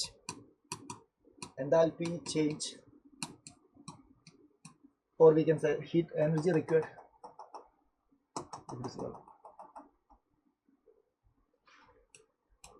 Energy required to break all bonds in 1 mole of a compound, or energy released during the formation of 1 mole of compound. ரெண்டும் சொல்லலாம், ரெண்டும் okay தான். கிளியர்? ஃபார் எக்ஸாம்பிள் பாருங்க, இப்போ CH4 இருந்து பாருங்க, CH4ல வந்து கார்பன் ஹைட்ரஜன் பாண்ட் 4 இருக்குல்ல. இதை வந்து நம்ம வந்து என்ன பண்ணலாம்? CH3 plus H அப்படின்னு பிரேக் பண்ணலாம். ஒரு ஹைட்ரஜன் நான் பிரேக் பண்ணிட்டேன். ரெடியா? இப்போ இதோட பாண்ட் இந்த கார்பன் ஹைட்ரஜன் ஒரு பாண்ட் உடைச்சதுக்கு நமக்கு தேவையான எனர்ஜி எக்ஸ்னு வச்சுக்கோங்க. இப்போ அடுத்து CH3ல இருந்து இன்னொரு ஹைட்ரஜன் ரிலீஸ் பண்ணேன், அப்போ அதுக்கு தேவையானது Yன்னு வச்சுக்கோங்க. CH2ல இருந்து மறுபடியும் ஒரு ஹைட்ரஜன் ரிலீஸ் பண்ண, அதோட வேல்யூ Zன்னு வச்சுக்கோங்க. அப்புறம் CHல இருந்து கார்பன் பிளஸ் ஹைட்ரஜன், இதோட பாண்ட் என்தால்பி வந்து Mன்னு வச்சுக்கோங்க. Okay, what is XYZM? X is the bond energy required to break carbon hydrogen bond. Y is the energy required to break carbon hydrogen bond. எல்லாமே carbon hydrogen bond உடைக்கிற energy தான். But difference இருக்கு. என்ன difference? முதல்ல Xனா XYZ எல்லாமே வந்து carbon hydrogen bond தானே உடைச்சோம். ஆமா, ஆனா இது XYZMன்னு டிஃப்ரெண்ட் வேல்யூ கொடுத்துருக்காங்க. என்ன காரணம்? ஏன்னா முதல்ல உடைக்கும் போது CH4ல இருக்கிறது, ரெண்டாவது உடைக்கும் போது CH அந்த சுத்தி இருக்கிற என்விரான்மெண்ட் ரொம்ப முக்கியம். இங்க CH4ல எல்லாமே கார்பன் ஹைட்ரஜன் பாண்ட் தான். பட் ஒரு ஹைட்ரஜன் ரிமூவ் பண்ணதுக்கு அப்புறம் CH3 தான் இருக்கு. அதுல இருந்து நம்ம ஹைட்ரஜன் ரிமூவ் பண்ணும்போது அந்த என்விரான்மெண்ட் மாறி இருக்குல்ல, அதுக்கு தகுந்த மாதிரி இது மாறும். ஸோ ஒரு 1 மோல் நமக்கு வந்து 1 மோலோட டோட்டல் தானே வேணும். இதானே 1 மோல். ஸோ இந்த 1 மோல் மீதேனோட டோட்டல் பாண்ட், அந்த 1 மோல் மீதேன்ல இருக்கிற மொத்த பாண்டையும் உடைக்கிறதுக்கு எவ்வளவு எனர்ஜி தேவைப்படுது, அதான் bond enthalpy. And that is equal to இதெல்லாம் ஆட் பண்ணணும். So X plus Y plus Z plus M by 4 பண்ணா போதும், ஆவரேஜ் எடுத்தா போதும். கிளியரா? So bond enthalpy of 1 mole மீதேன்னு சொன்னா இது எல்லாத்தையும் ஆட் பண்ணிட்டு by 4 எடுக்கலாம். Clear? bond enthalpy of carbon hydrogen bond அப்படின்னு கேட்டா this is the bond enthalpy of carbon hydrogen bond. clear? okay and பசங்களா அதே மாதிரி இப்போ bond enthalpy வேல்யூ தந்துட்டு இதே மாதிரி enthalpy of reaction கேட்டா என்ன பண்றது பாருங்க. enthalpy of reaction, enthalpy of formation தந்தா product minus reactant, enthalpy of combustion தந்தா reactant minus product, enthalpy of bond enthalpy தந்தா அதுவும் reactant minus product தான். so bond enthalpy of reactant minus bond enthalpy of bond enthalpy of product. Bond enthalpy of reactant minus. See, அப்போ formation la mattum product minus reactant. Combustion la reactant minus product. Enthalpy liyu bond enthalpy liyu reactant minus product. Okay, and இன்னொரு விஷயம் நம்ம bond combustion பத்தி சொல்லும்போது enthalpy of combustion இருக்குல்ல, enthalpy of combustion ஓட value take always negative. Okay, take always negative. Take always negative. Okay, அது மறந்துடாதீங்க. ஏன்னா enthalpy of combustion ல எப்பவுமே அது வந்து கம்பஷன் தானே நடக்குது. ஸோ எனர்ஜி ரிலீஸ் ஆகும் எக்ஸோதெர்மிக்கு. ஸோ அதோட வேல்யூ எப்பவுமே நெகட்டிவ்ல எடுத்துக்கோங்க. இவன் கொஸ்டின்ஸில் அவங்க வந்து வேல்யூ பாசிட்டிவ்ல தந்தா கூட, என்தால்பி ஆஃப் கம்பஷனோட வேல்யூ பாசிட்டிவ்ல தந்தா கூட நீங்கள் அதை நெகட்டிவாக எடுத்து கால்குலேட் பண்ணுங்க. ஓகேவா? அப்போ தான் நம்ம ஃபார்முலா எல்லாம் கரெக்ட் ஆகும். இது enthalpy of combustion of reactant minus enthalpy of combustion of product எல்லாம் கரெக்டாக ஒர்க் ஆகும். Okay, right. சரி, அடுத்தது enthalpy of atomization. அடுத்து enthalpy of atomization. பாருங்க, atomization என்ன? enthalpy change of dissociation of one mole of substance. Again one mole of a substance எடுக்கிறோம். அதிலிருந்து நம்ம இருக்கிற இந்த one mole substance எடுத்தோம். அதில் இருக்கிற ஆட்டத்தை எல்லாத்தையுமே gaseous ஆட்டமா தனித்தனியா மாற்றணும். அப்படின்னா முதல்ல பாண்டை உடைக்கணும்ல, பாண்டை உடைச்சா தானே ஆட்டமா மாறுவாங்க. CH4 எடுத்தா, ஃபார் எக்ஸாம்பிள் 1 mole CH4 எடுத்தா அதில் பாருங்க கார்பன் ஹைட்ரஜன் எல்லாமே gaseous-ஆ கன்வெர்ட் ஆகுது. டெஃபினிஷன்லேயே சொல்றாங்க gaseous ஸ்டேட்டுக்கு வரணும்னு. Definitionally சொல்றாங்க gaseous state க்கு வரணும்னா enthalpy change of dissociation of one mole of a substance completely into its atoms in the gaseous state. It is always positive. Why it is always positive? ஏன்னா bond எல்லாம் உடைக்கணும்ல, bond breaking னா நாம தானே energy கொடுக்கணும். அப்ப system எனர்ஜியை observe பண்றாங்க. So it is positive value. Delta H is positive. It is always endothermic. It is always endothermic. Okay, இப்போ நம்ம முன்னாடி சொன்ன மாதிரி CH4ல இருந்து முதல்ல கார்பன் எடுத்தேன், சாரி CH3 எடுத்தேன், அப்புறம் ஒரு H எடுத்தேன், அப்புறம் CH3ல இருந்து CH2 பிளஸ் ஒரு H, அப்புறம் CH2ல இருந்து ஒரு CH ஒரு H, அப்புறம் CHல இருந்து ஒரு C ஒரு H. ஓகே, இப்போ இதுல தேவையான எனர்ஜி X, இது Y, இது Z, இது W அப்படி வச்சுக்கோங்க. இப்போ பாண்ட் என்தால்பி ஆஃப் ஆட்டமைசேஷன் கேட்டா என்தால்பி ஆஃப் ஆட்டமைசேஷன் கேட்குறீங்க அப்படின்னா நம்ம என்ன பண்ணணும்? இது எல்லாத்தையும் ஆட் பண்ணணும். X plus Y plus Z plus W. ஆனா நீங்க எது பண்ண வேண்டாம், ஆவரேஜ் எடுக்க வேண்டாம். பாண்ட் என்தால்பி கேட்கும்போது நீங்க ஆவரேஜ் எடுத்தோம்ல, அதே மாதிரி என்தால்பி ஆஃப் ஆட்டமைசேஷனுக்கு ஆவரேஜ் எடுக்காதீங்க, ஜஸ்ட் ஆட் பண்ணா போதும். ஓகே, அதான் அந்த டிஃபரன்ஸ். போலாமா? ஓகே பசங்களா, அடுத்தது நம்ம பார்க்க போற டாபிக் வந்து ஹீட் ஆஃப் ஹைட்ரேஷன் ஒரு என்தால்பி ஆஃப் ஹைட்ரேஷன் அப்படின்னு சொல்லலாம். ஸோ இது என்ன அப்படின்னு சொன்னா, it is enthalpy change when one mole of anhydrous salt. What do you mean by anhydrous salt? Salt which is free from water. Free from water. Anhydrous means free from water. That means it's a dry salt. Dry salt. Okay. One mole of the anhydrous salt combines with அதுக்கு தேவைப்பட்ட number of moles of water, required number of moles of water to form specific hydrated salt. Specific hydrated salt, அது பேரு தான் enthalpy of hydration or heat of hydration. ரைட்டா? இப்போ it's an exothermic process. Why it is exothermic? Exothermicனா என்ன? Exothermicனா அங்க energy release ஆகணுமே. Energy release ஆகணும்னா அங்க bond formation நடந்திருக்குமே. ஸோ போன் ஃபார்மேஷன் நடக்குது between water molecules and this anhydrous salt. அங்கே வந்து ஒரு இன்ட்ராக்ஷன் நடக்குது, அதனால அங்கிருந்து எனர்ஜி ரிலீஸ் ஆகுது. அந்த ரிலீஸ் ஆகிற எனர்ஜியை வந்து நம்ம ஹைட்ரேட்டட் எனர்ஜி, ஹைட்ரேஷன் என்தால்பி அப்படியெல்லாம் சொல்லுவாங்க. கரெக்டா பார்க்குறேன். ஸோ இது வந்து எப்படின்னா, இதில் ரெண்டு விதமான சால்ட் நமக்கு பேச வேண்டியிருக்குன்னா, பாருங்க NaCl இருக்கு, NaCl இருக்கு. அதே மாதிரி நான் வந்து யார் எடுக்கிறோம், பேரியம் குளோரைடு எடுக்கிறோம். யார் எடுக்கிறோம்? பேரியம் குளோரைடு எடுக்கிறோம். NaCl சாலிடு, அதே மாதிரி பேரியம் குளோரைடு சாலிடு. இப்போ இந்த பக்கம் எடுக்கவா, பேரியம் குளோரைடு இதுவும் சாலிடு. பசங்களா பாருங்க, முதல்ல NaCl சாலிட் எப்படின்னா, அது வந்து நம்ம டைரக்டா இது வந்து அன்ஹைட்ரஸ் சால்ட் தானே. Yes, this is anhydrous salt. இந்த அன்ஹைட்ரஸ் சால்ட்டோட ப்ரொசீஜர் நீங்க பாருங்க. நம்ம தண்ணிக்குள்ள கரைக்கும் போது என்ன ஆகும், முதல்ல இந்த சோடியம் குளோரைடு சாலிட் ஸ்டேட்ல இருக்கும். இது வந்து நம்ம டிசோசியேட் பண்ணணும். டிசோசியேட் பண்ணும்போது அது Na பிளஸ் அதே மாதிரி Cl மைனஸ் எப்படி ஆகும்? Na plus and Cl minus எந்த ஃபார்முலா ஆகும்? கேஷியஸ் ஃபார்முலா ஆகும். இந்த ஃபார்முலா ஆகும் கேஷியஸ் ஃபார்முக்கு போவாங்க. சோடியம் குளோரைடு முதல்ல NaCl சாலிட்ல இருந்து முதல்ல கேஷியஸா மாறுது, அயோன்ஸ் கேஷியஸா மாறுது. இப்போ இங்க சாலிட்ஸ் அயோன், இது வந்து ஒரு அயோனிக் சாலிட் தானே. This is an ionic solid. ஒரு அயோனிக் சாலிடை வந்து டிசோசியேட் பண்ணி அதிலிருந்து கேட்டையோன்ஸ் அண்ட் ஆனியோன்ஸை பிரிக்கிறதுக்கு நம்ம கொடுக்க வேண்டிய எனர்ஜிக்கு ஒரு பேர் இருக்கு. That is called lattice energy. lattice energy. So இங்க நாம கொடுத்ததுனால நான் +னு போடுறேன். Lattice energy is the amount of energy provided to break the ionic crystal into its cations and anions.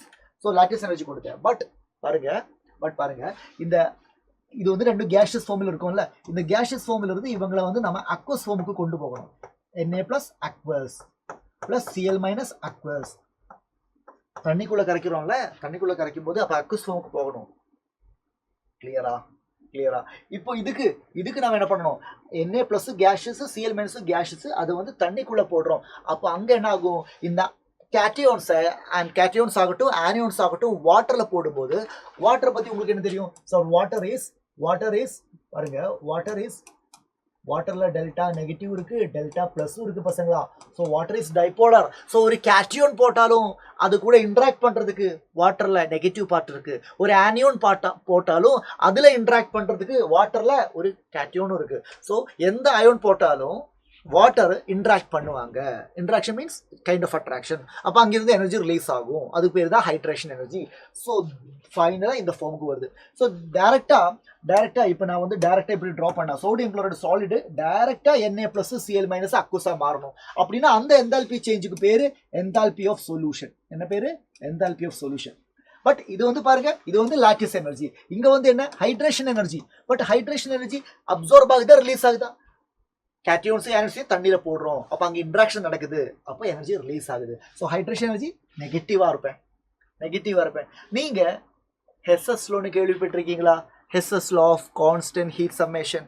ஹெஸ்ஸஸ் law என்ன சொல்றாங்க தெரியுமா?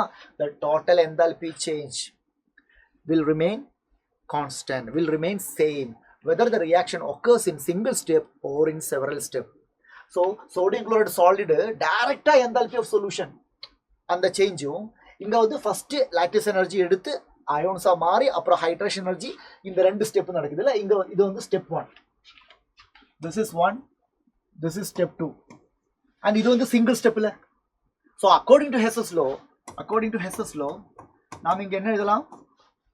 enthalpy of solution is equal to lattice energy plus hydration energy. அதோட மேக்னிட்யூட் நான் பார்க்கல, இந்த ரெண்டும் consider பண்ணோம். Lattice energy is the amount of energy provided, அப்படினா ப்ளஸ் போடலாம். Hydration energy is the amount of energy released, அதனால மைனஸ் போடலாம். So this is equal to lattice energy minus hydration energy. கரெக்டா? அதான் என்தால்பி ஆஃப் சொல்யூஷன். இப்போ இதோட value negative வருதுன்னா சந்தோஷம், அப்பதான் அந்த ரியாக்ஷன் ஸ்பான்டேனியஸ். ஓவராலா என்தால்பி ஆஃப் சொல்யூஷன் நெகட்டிவ் வரணும். நெகட்டிவ் எப்போ வரும்? லாட்டிஸ் எனர்ஜியை விட ஹைட்ரேஷன் எனர்ஜி அதிகமாகணும், அப்பதான் நெகட்டிவ் வேல்யூ வரும். நெகட்டிவ் வேல்யூ வந்து அந்த ரியாக்ஷன் ஸ்பான்டேனியஸா நடக்கும்னு அர்த்தம். கிளியர்? ஸோ சோடியம் குளோரைடு வந்து எப்படின்னா, sodium chloride is salt. Sodium chloride வந்து சாலிட்ஸ். அது நேரா வந்து நம்ம வந்து என்ன சொல்லலாம்? Na plus gas plus Cl minus கேஸா தான் மாறுது. அப்புறம் இந்த Na பிளஸ் கேஸ் வந்து Na பிளஸ் அக்வஸா மாறுது. Cl மைனஸ் கேஸ் வந்து Cl மைனஸ் அக்வஸா மாறுது. ஆனா அந்த அன்ஹைட்ரஸ் சால்ட் கூட வாட்டர் மோலிகூல் சேர்ந்து நிற்கிற மாதிரி ஒரு நிலைமை இல்லை. பட் இதே மாதிரி இல்லை. This is case 1. இப்போ இங்க பாருங்க, இங்க இது நான் ஆல்ரெடி சொல்லியாச்சு. ஓகே, இந்த இடத்துல நான் யூஸ் பண்ணிக்கிறேன். நான் வந்து யாரை பத்தி பேச போறேன்? பேரியம் குளோரைடை பத்தி யூஸ் பண்ணுறேன். பாருங்க பசங்களா, பேரியம் குளோரைட். ஸோ யாரு முதல்ல? Sorry, anhydrous. இவன் வந்து அன்ஹைட்ரஸ் சால்ட் தான் சார், அன்ஹைட்ரஸ் சால்ட் தான். ஸோ முதல்ல சிங்கிள் ஸ்டெப்பில் நம்ம என்ன பண்ண போகிறோம்? சிங்கிள் ஸ்டெப்பில் நீங்கள் இவனை பேரியம் ப்ளஸ் அதே மாதிரி Cl மைனஸ் அக்வஸ் கன்வெர்ட் பண்ணுங்க சார். கன்வெர்ட் பண்ணிட்டேன். அப்போ இந்த என்தால்பி சேஞ்சுக்கு பேர் பேரியம் குளோரைடு சாலிட் ஸ்டேட்ல இருந்து barium plus aqueous and Cl minus அக்வஸா போகும்போது அதோட என்தால்பி சேஞ்சுக்கு பேர் என்தால்பி ஆஃப் சொல்யூஷன். ஆனால் சோடியம் குளோரைடு மாதிரி இல்லை பேரியம் குளோரைடுல நிலைமை என்னன்னா, முதல்ல அன்ஹைட்ரஸ் சால்ட் இருக்குல்ல, இந்த அன்ஹைட்ரஸ் சால்ட் BaCl2.2H2O அதுவும் சால்ட் தான், சாலிட் தான். ஆனா இந்த மாதிரி ஒரு ஃபார்முக்கு வருவாங்க. இந்த மாதிரி ஃபார்ம் யாருக்கு இல்ல? சோடியம் குளோரைடுக்கு கிடையாது. Sodium chloride cannot have hydrated form. But barium chloride, anhydrous barium chloride இந்த மாதிரி ஒரு ஃபார்முக்கு வருவாங்க. அதுக்கப்புறம் இந்த ஃபார்ம்ல இருந்து நம்ம இப்படி வேணும்னா மறுபடியும் இங்க போகலாம், இந்த ஃபார்முக்கு போகலாம். இந்த form Ba2 plus aqueous Cl minus aqueous இப்படி பிரியும் போது, இப்படி வரும்போது தான் அதுக்கு பேரு enthalpy of solution. enthalpy of solution கொடுத்திருக்கேன்ல அதே மாதிரி இங்கேயும் இதில இருந்து இங்க வரும்போதும் இதே ஃபார்முக்கு தானே வராங்க அதனால இங்கேயும் நாம என்ன கொடுக்கலாம் enthalpy of solution கொடுக்கலாம் but this is பசங்களா இது enthalpy of solution of anhydrous salt இது enthalpy of solution of hydrated salt அப்ப இதுக்கு என்ன சொல்லலாம் anhydrous salt ல இருந்து இந்த hydrated form-க்கு போறோம்ல அதுக்கு என்ன சொல்லலாம் அதுக்கு வந்து நம்ம enthalpy of hydration னு சொல்லலாம் enthalpy of hydration of anhydrous salt இது புரியுதா again இங்கேயும் Hess's law அப்ளை பண்ணலாம் சோ Hess's law அப்ளை பண்ணுங்க Hess's law அப்ளை பண்ணா என்ன ஆகும் சிங்கிள் ஸ்டெப் ஆகுதால என்ன சிங்கிள் ஸ்டெப்னா என்ன enthalpy of solution of anhydrous salt பசங்களா பாருங்க enthalpy of solution of anhydrous salt is equal to enthalpy of hydration enthalpy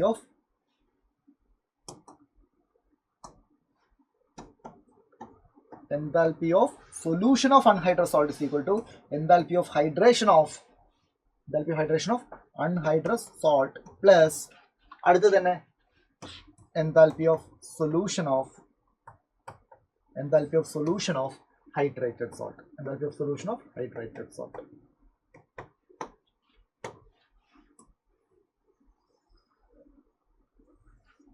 clear so இது படிக்கணும் பசங்களா இப்படி படிக்கணும் இப்படி ஒரு ரூட் வருது சாலிட் ஸ்டேட்ல இருந்து நேரடியா அக்வஸ்க்கு போகும்போது அதுதான் enthalpy of solution okay aqueous ஃபார்முக்கு போனா enthalpy of solution அது டைரக்டா போனாலும் சரி இங்க இப்படி போனாலும் சரி பாருங்க இது enthalpy of solution தான் but this is enthalpy of solution of hydrated salt ஏனா இதுக்கு பேரு hydrated salt அதனால enthalpy of solution of hydrated salt இது enthalpy of solution of இது anhydrous தானே சோ anhydrous salt இது enthalpy of hydration of anhydrous salt hydrated ஆ மாறுது clear ரைட்டா புரியுதா சோ இத நோட் பண்ணிக்கோங்க பசங்களா சோ சொல்லியாச்சு salt forms of hydrated compound இது ஆல்ரெடி சொல்லியாச்சு சோ பசங்களா இனிமே வந்து நம்ம வந்து இந்த சாப்டர்ல இருக்கிற இம்பார்ட்டன்ட்டான previous questions எல்லாம் பார்க்க போறோம் previous year questions இருக்கு அதே மாதிரி most expected questions எல்லாம் நம்ம டிஸ்கஸ் பண்ண போறோம் ஓகேவா போலாமா பசங்களா வாங்க first question பார்க்கலாம் first question என்ன சொல்றாங்கன்னா at constant pressure and temperature the direction of any chemical reaction கொடுத்திருக்காங்க direction of any chemical reaction is one where the dash decrease ஆகுது at constant pressure and temperature pressure and temperature constant இருக்கும்போது the direction of any chemical reaction is one where the dash decrease usually ஒரு chemical reaction னா அது spontaneous-ஆ போகணும் கரெக்ட்டா spontaneous எந்த டைரக்ஷன்ல spontaneous ஆகுதோ அங்க தான் அந்த ரியாக்ஷன் நடக்கும் forward spontaneousனா forward போகும் backward spontaneousனா backward போகும் so at constant temperature and pressure the direction of any chemical reaction is one where எது டிக்ரீஸ் ஆகணும் spontaneousனா எது டிக்ரீஸ் ஆகணும் entropy-யா enthalpy-யா Gibbs energy தானே because Gibbs energy-யோட கண்டிஷன் எப்படி spontaneousனா delta G should be negative. That is why option 3 is the right answer. Okay. Next question பாருங்க. Entropy is change of vaporization. Entropy ஓட formula. So entropy delta S is equal to Q reversible by T. இப்படிதான formula இருக்கு. ஆனா இங்க வந்து entropy of vaporization கேட்டிருக்காங்க. So அவ்வளவுதான். Entropy of vaporization கேட்டா இங்க Q இருக்கிற இடத்துல என்ன வரும்? Enthalpy of vaporization வரும். Enthalpy of vaporization by temperature. Enthalpy of vaporization by temperature. So option 3 is the right answer. Next question. Enthalpy of the reaction. பாருங்க reaction தந்திருக்காங்க CH4 plus half O2 gives methanol. கரெக்ட்டா methanol. CH4 plus half O2 gives methanol is negative. Enthalpy of reaction negative. That means enthalpy of reaction negative னு தந்திருக்கு. If the enthalpy of combustion of methane and methanol, okay, enthalpy of combustion தந்திருக்காங்கடா enthalpy of combustion of methane தந்திருக்காங்க என்னது enthalpy of combustion of methane x ஆனா enthalpy of combustion is always negative தானே ஆமா அதனால நாம -x னு எடுக்கணும் okay அதே மாதிரி enthalpy of combustion of methanol தந்திருக்காங்க அதோட வேல்யூ y so அதையும் நாம -y னு எடுக்கணும் because enthalpy of combustion is always negative clear right இப்போ ஃபார்முலா என்ன which relation is correct அப்படினு கேக்குறாங்க. So we know that enthalpy of combustion value தந்து enthalpy of reaction கேட்டா கரெக்ட்டா? Enthalpy of reaction is equal to enthalpy of combustion of reactant. Sorry.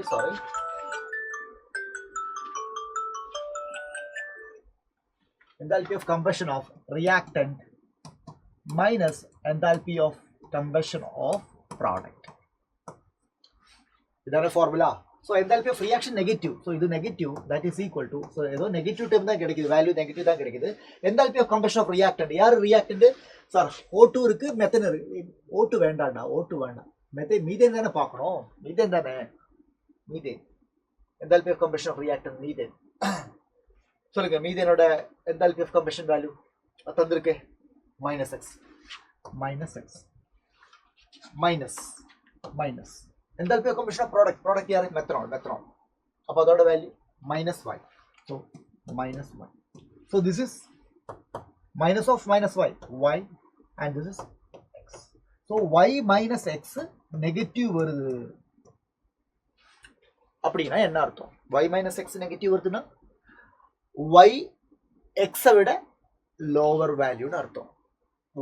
y விட x bigger value னு அர்த்தம். So we can write இந்த மாதிரி எழுதலாம். x தான் இங்க bigger value. அந்த மாதிரி ரிலேஷன் இருக்கா? x greater than y. Option 1. Okay பசங்களா சொல்லுங்க. ஓகேவா? ரெடியா? கிளியர்? போலாமா? எஸ் பசங்களா. ஸோ சைலத்தோட நீட் கிராஷ் ப்ரோக்ராம் வந்து ஆன்லைன்லேயும் ஆஃப்லைன்லேயும் நடக்கிறது உங்களுக்கு தெரியும். ஸோ சைலத்தோட ஆன்லைன் கிராஷ் ப்ரோக்ராமோட டீட்டெயில்ஸ் எல்லாமே உங்களுக்கு சொல்லியிருக்காங்க. இன்னும் சொல்கிறேன் என்னன்னா இன்னும் நமக்கு 35 days இருக்காங்க. ஸோ இமீடியட்டாக ஜாயின் பண்ணிங்கன்னா ஒரு சிஸ்டமேட்டிக் கிராஷ் ப்ரோக்ராம் வழியாக உங்களோட நீட் ஸ்கோரை நீங்கள் நல்லா ஏற்றலாம். ஏன்னா இந்த கிராஷ் ப்ரோக்ராமில் வந்து full syllabus 11th and 12th full syllabus நம்ம முடிக்கிறோம். அதே மாதிரி மொடியூல் எக்ஸாம் இருக்காங்க. So you are going to write continuously exam எழுதுறீங்க. So you are going to exposed to maximum number of questions. So அதனால் இந்த மாதிரி ஒரு கிராஷ் ப்ரோக்ராம்னா உங்களுக்கு கண்டிப்பாக அது வந்து உங்களோட நீட் ஸ்கோரை இன்னும் ஒரு ஹையர் லெவலுக்கு கொண்டு போயிடும் பசங்களா. அண்ட் நமக்கு வந்து ஆஃப்லைன்லேயும் கிராஷ் ப்ரோக்ராம் இருக்காங்க. திருச்சி, திருநெல்வேலி, கோயம்புத்தூர் இந்த 3 இடங்களில் ஆஃப்லைன் கிராஷ் ப்ரோக்ராம் நடக்குது. எஸ், அதோட ஃபீ டீட்டெயில்ஸ் எல்லாமே இங்கே கொடுத்துருக்காங்க. அதே மாதிரி கவர்மெண்ட் ஸ்கூல் ஸ்டூடெண்ட்ஸுக்கு ஆஃப்லைன் கிராஷில் வந்து ஸ்பெஷல் ஆஃபர்ஸ், ஸ்பெஷல் ஸ்காலர்ஷிப் எல்லாம் இந்த வருஷம் நம்ம கொடுக்குறோம். So make use of it. Yeah okay வாங்க. What mass of gold of specific heat capacity? Okay, specific heat capacity தந்திருக்குடா. Specific heat capacity தந்திருக்கு 0.13 joule degree Celsius gram inverse.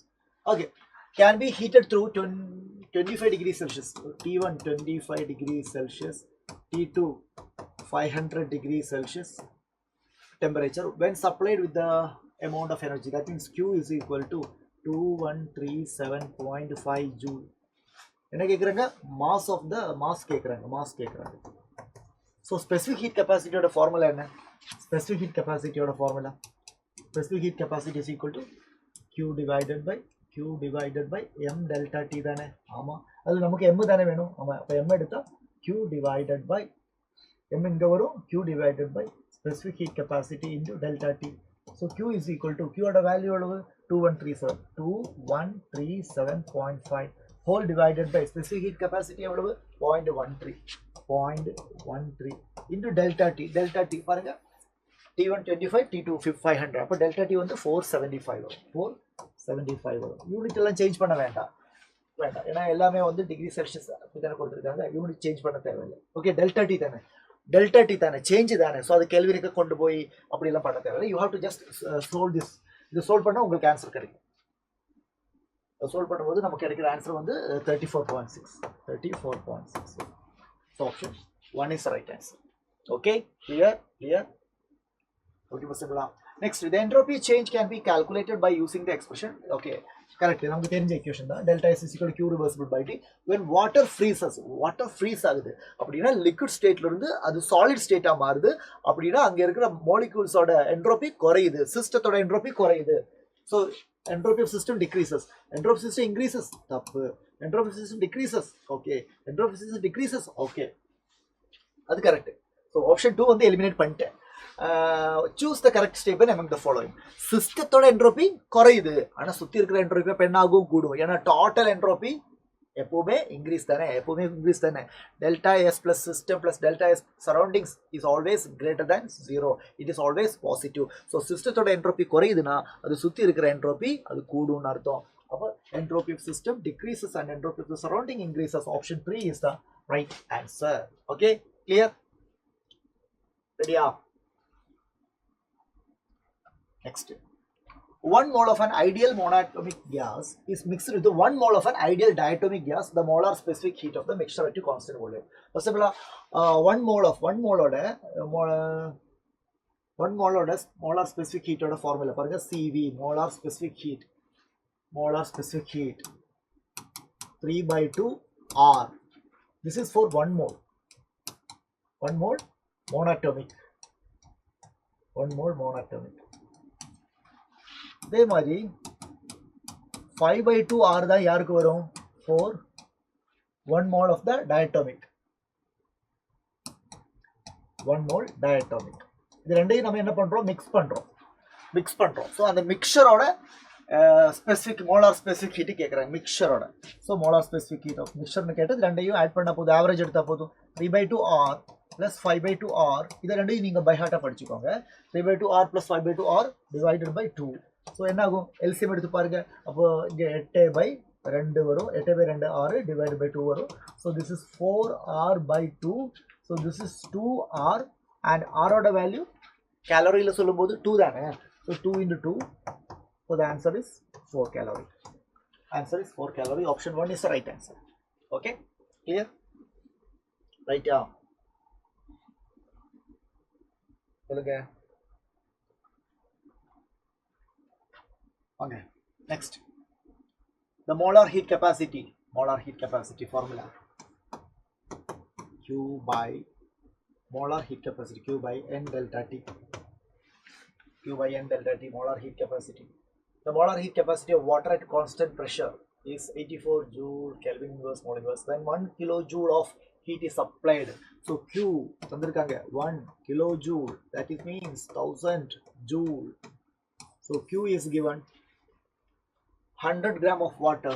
Supply to mass தந்திருக்காங்க 100 gram of water. 100 gram of water which is free to expand. The increase in temperature delta T கண்டுபிடிக்கணும். delta T கண்டுபிடிக்கணும். சொல்லுங்க எப்படி பண்ணலாம் சொல்லுங்க. So we have the formula. Q is equal to mc delta T. இது என்ன formula? அதான் rearrange பண்ணிருக்கேன். This is C. Specific heat capacity. Q by M delta T. அதில் இருந்து Q எடுத்திருக்கேன். ஓகே, இப்போ இதில் வந்து M என்ன? மாசு தெரியாது இல்லை, மாசு தெரியும். மாசு தான் 100 கிராம். So 100 gram. Q தெரியுமே 1000 ஜூல். ஸ்பெசிஃபிக் ஹீட் தெரியாதே. ஸ்பெசிஃபிக் ஹீட் தெரியுமா? ஸ்பெசிஃபிக் ஹீட் தெரியாதா? ஸ்பெசிஃபிக் ஹீட்டை கண்டுபிடிக்கணும். எப்படி கண்டுபிடிப்பீங்க சொல்லுங்க. எப்படி கண்டுபிடிப்பீங்க ஸ்பெசிஃபிக் ஹீட்டை?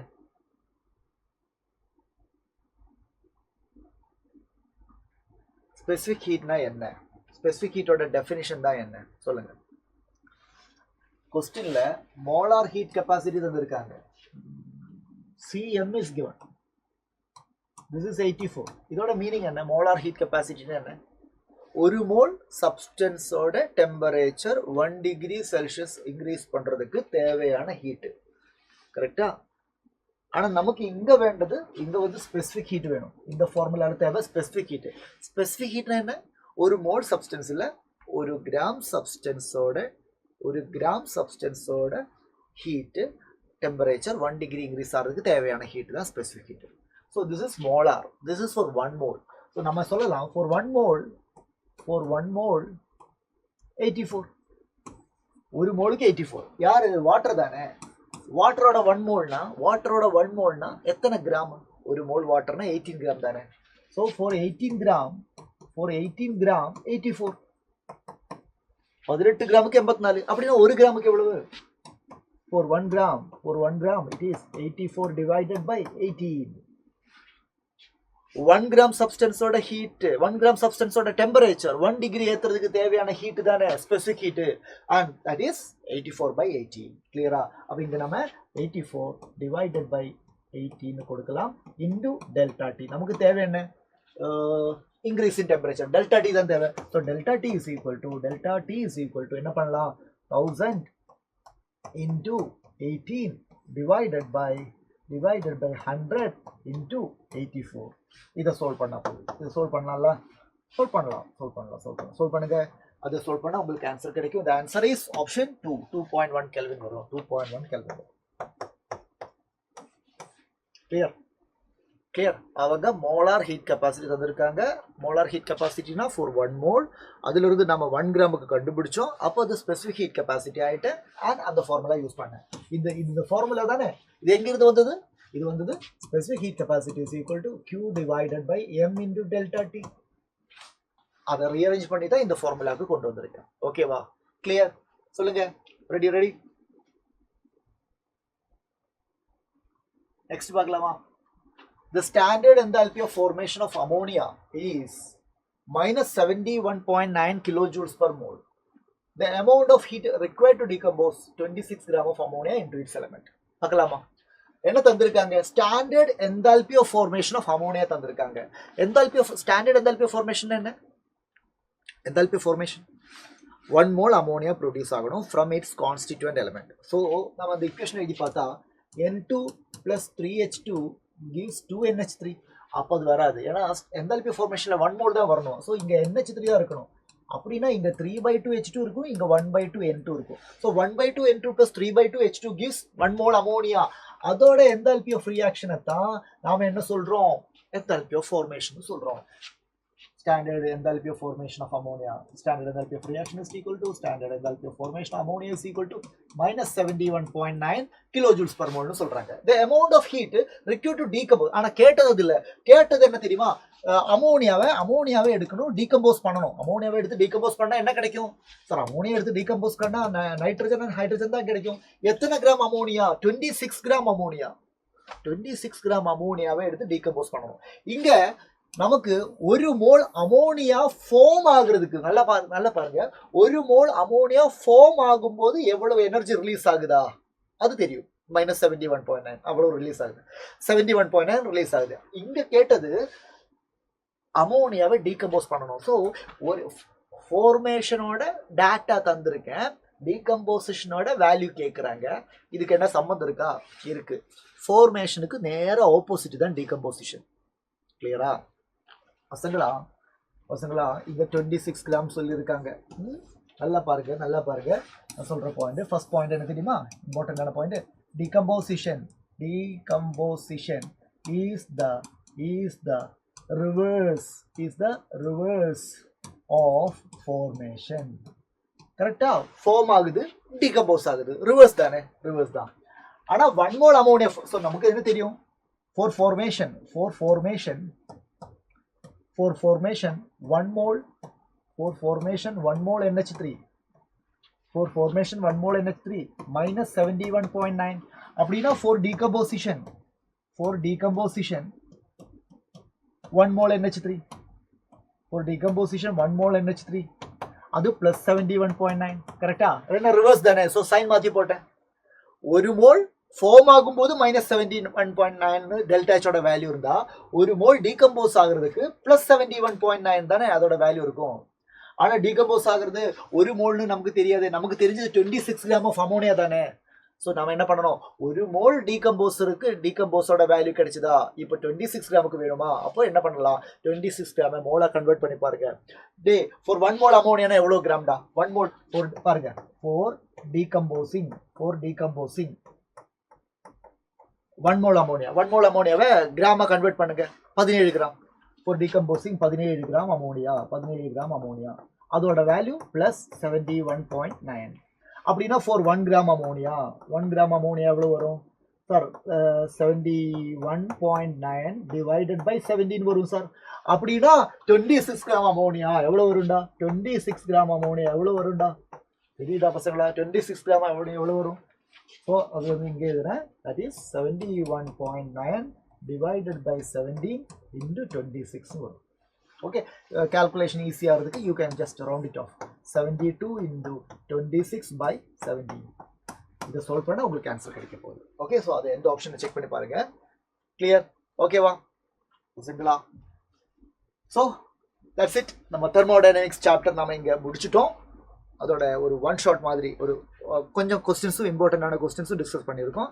ஸோ சிஸ்டத்திலிருந்து ஆரம்பித்தோம்ல, system, surroundings, boundary, diathermal boundary, adiabatic boundary, இல்லை open system, close system, isolated system, அப்புறம் process, isothermal, adiabatic, isochoric, isobar, அதோட எல்லாம் கிராஃபு, பிவி கிராஃபு அதை பார்த்தோம். கரெக்டாக? அதுக்கப்புறம் ஃபர்ஸ்ட் லா ஆஃப் தெர்மோடைனமிக்ஸ் வந்துட்டேன். Delta U is equal to Q plus W, அதோட டிஃப்ரெண்ட் ஃபார்ம்ஸ் பார்த்தேன். கரெக்டாக? தென் அதுலேருந்து நம்ம ஒர்க்குனா என்ன, ஹீட்னா என்ன, அதோட சைன் கன்வென்ஷன் எல்லாமே பக்காவாக படித்தோம். கரெக்டாக? அதுக்கப்புறம் மெதுவாக வந்து நம்ம செகண்ட் லாக்கு போனேன். அங்கே தான் என்தால்பியை பற்றி படித்தோம். Delta H is equal to delta U plus P delta P, அதோட என்ன சொல்கிறது, டிஃப்ரெண்ட் ஃபார்ம்ஸ் எல்லாம் பார்த்தோம். ஒர்க்குக்கு ரிவர்சிபிள் ஒர்க்குனா என்ன, irreversible ஒர்க்குனா என்ன, அதோட எல்லாம் ஃபார்முலா எல்லாமே நமக்கு தெரியும். என்ட்ரோபி படித்தோம். Delta S is equal to Q reversible by T, அதை பற்றி நமக்கு தெரியும். கரெக்டா? ஸ்பான்டேனிட்டி எப்படி ப்ரெடிக்ட் பண்ணலாம், delta G is equal to delta H minus T delta S, அந்த ஈக்குவேஷனை வச்சு எப்படியெல்லாம் ஸ்பான்டேனிட்டியை ப்ரெடிக்ட் பண்ணலாம், அது எல்லா கேஸும் நம்ம படிச்சிருக்கோம். அதுக்கப்புறம் நம்ம தெர்மோ கெமிஸ்ட்ரிக்கு வந்து என்தால்பி ஆஃப் ரியாக்ஷன் படித்தோம், என்தால்பி ஆஃப் ஃபார்மேஷன் படித்தோம், என்தால்பி ஆஃப் கம்பஷன் படித்தோம், அதே மாதிரி பாண்ட் என்தால்பி ஆஃப் ஆட்டமைசேஷன், அதுக்கப்புறம் நம்ம ஹைட்ரேஷன் ஆஃப் சால்ட், அன்ஹைட்ரஸ் சால்ட்டோட ஹைட்ரேஷன் படித்தோம். அதில் NaCl ஒரு டைப்பு, வேரியண்ட்டோட இன்னொரு டைப்பு எல்லாமே படிச்சிருக்கோம். கரெக்டாக பசங்களா? அதுக்கடையில் நம்ம ஹெஸஸ் லாவும் மென்ஷன் பண்ணியிருக்கோம். ஃபைன். ஸோ எல்லா ஏரியாவும் மென்ஷன் பண்ணியிருக்கேன் சிலபஸில் இருக்கிறது.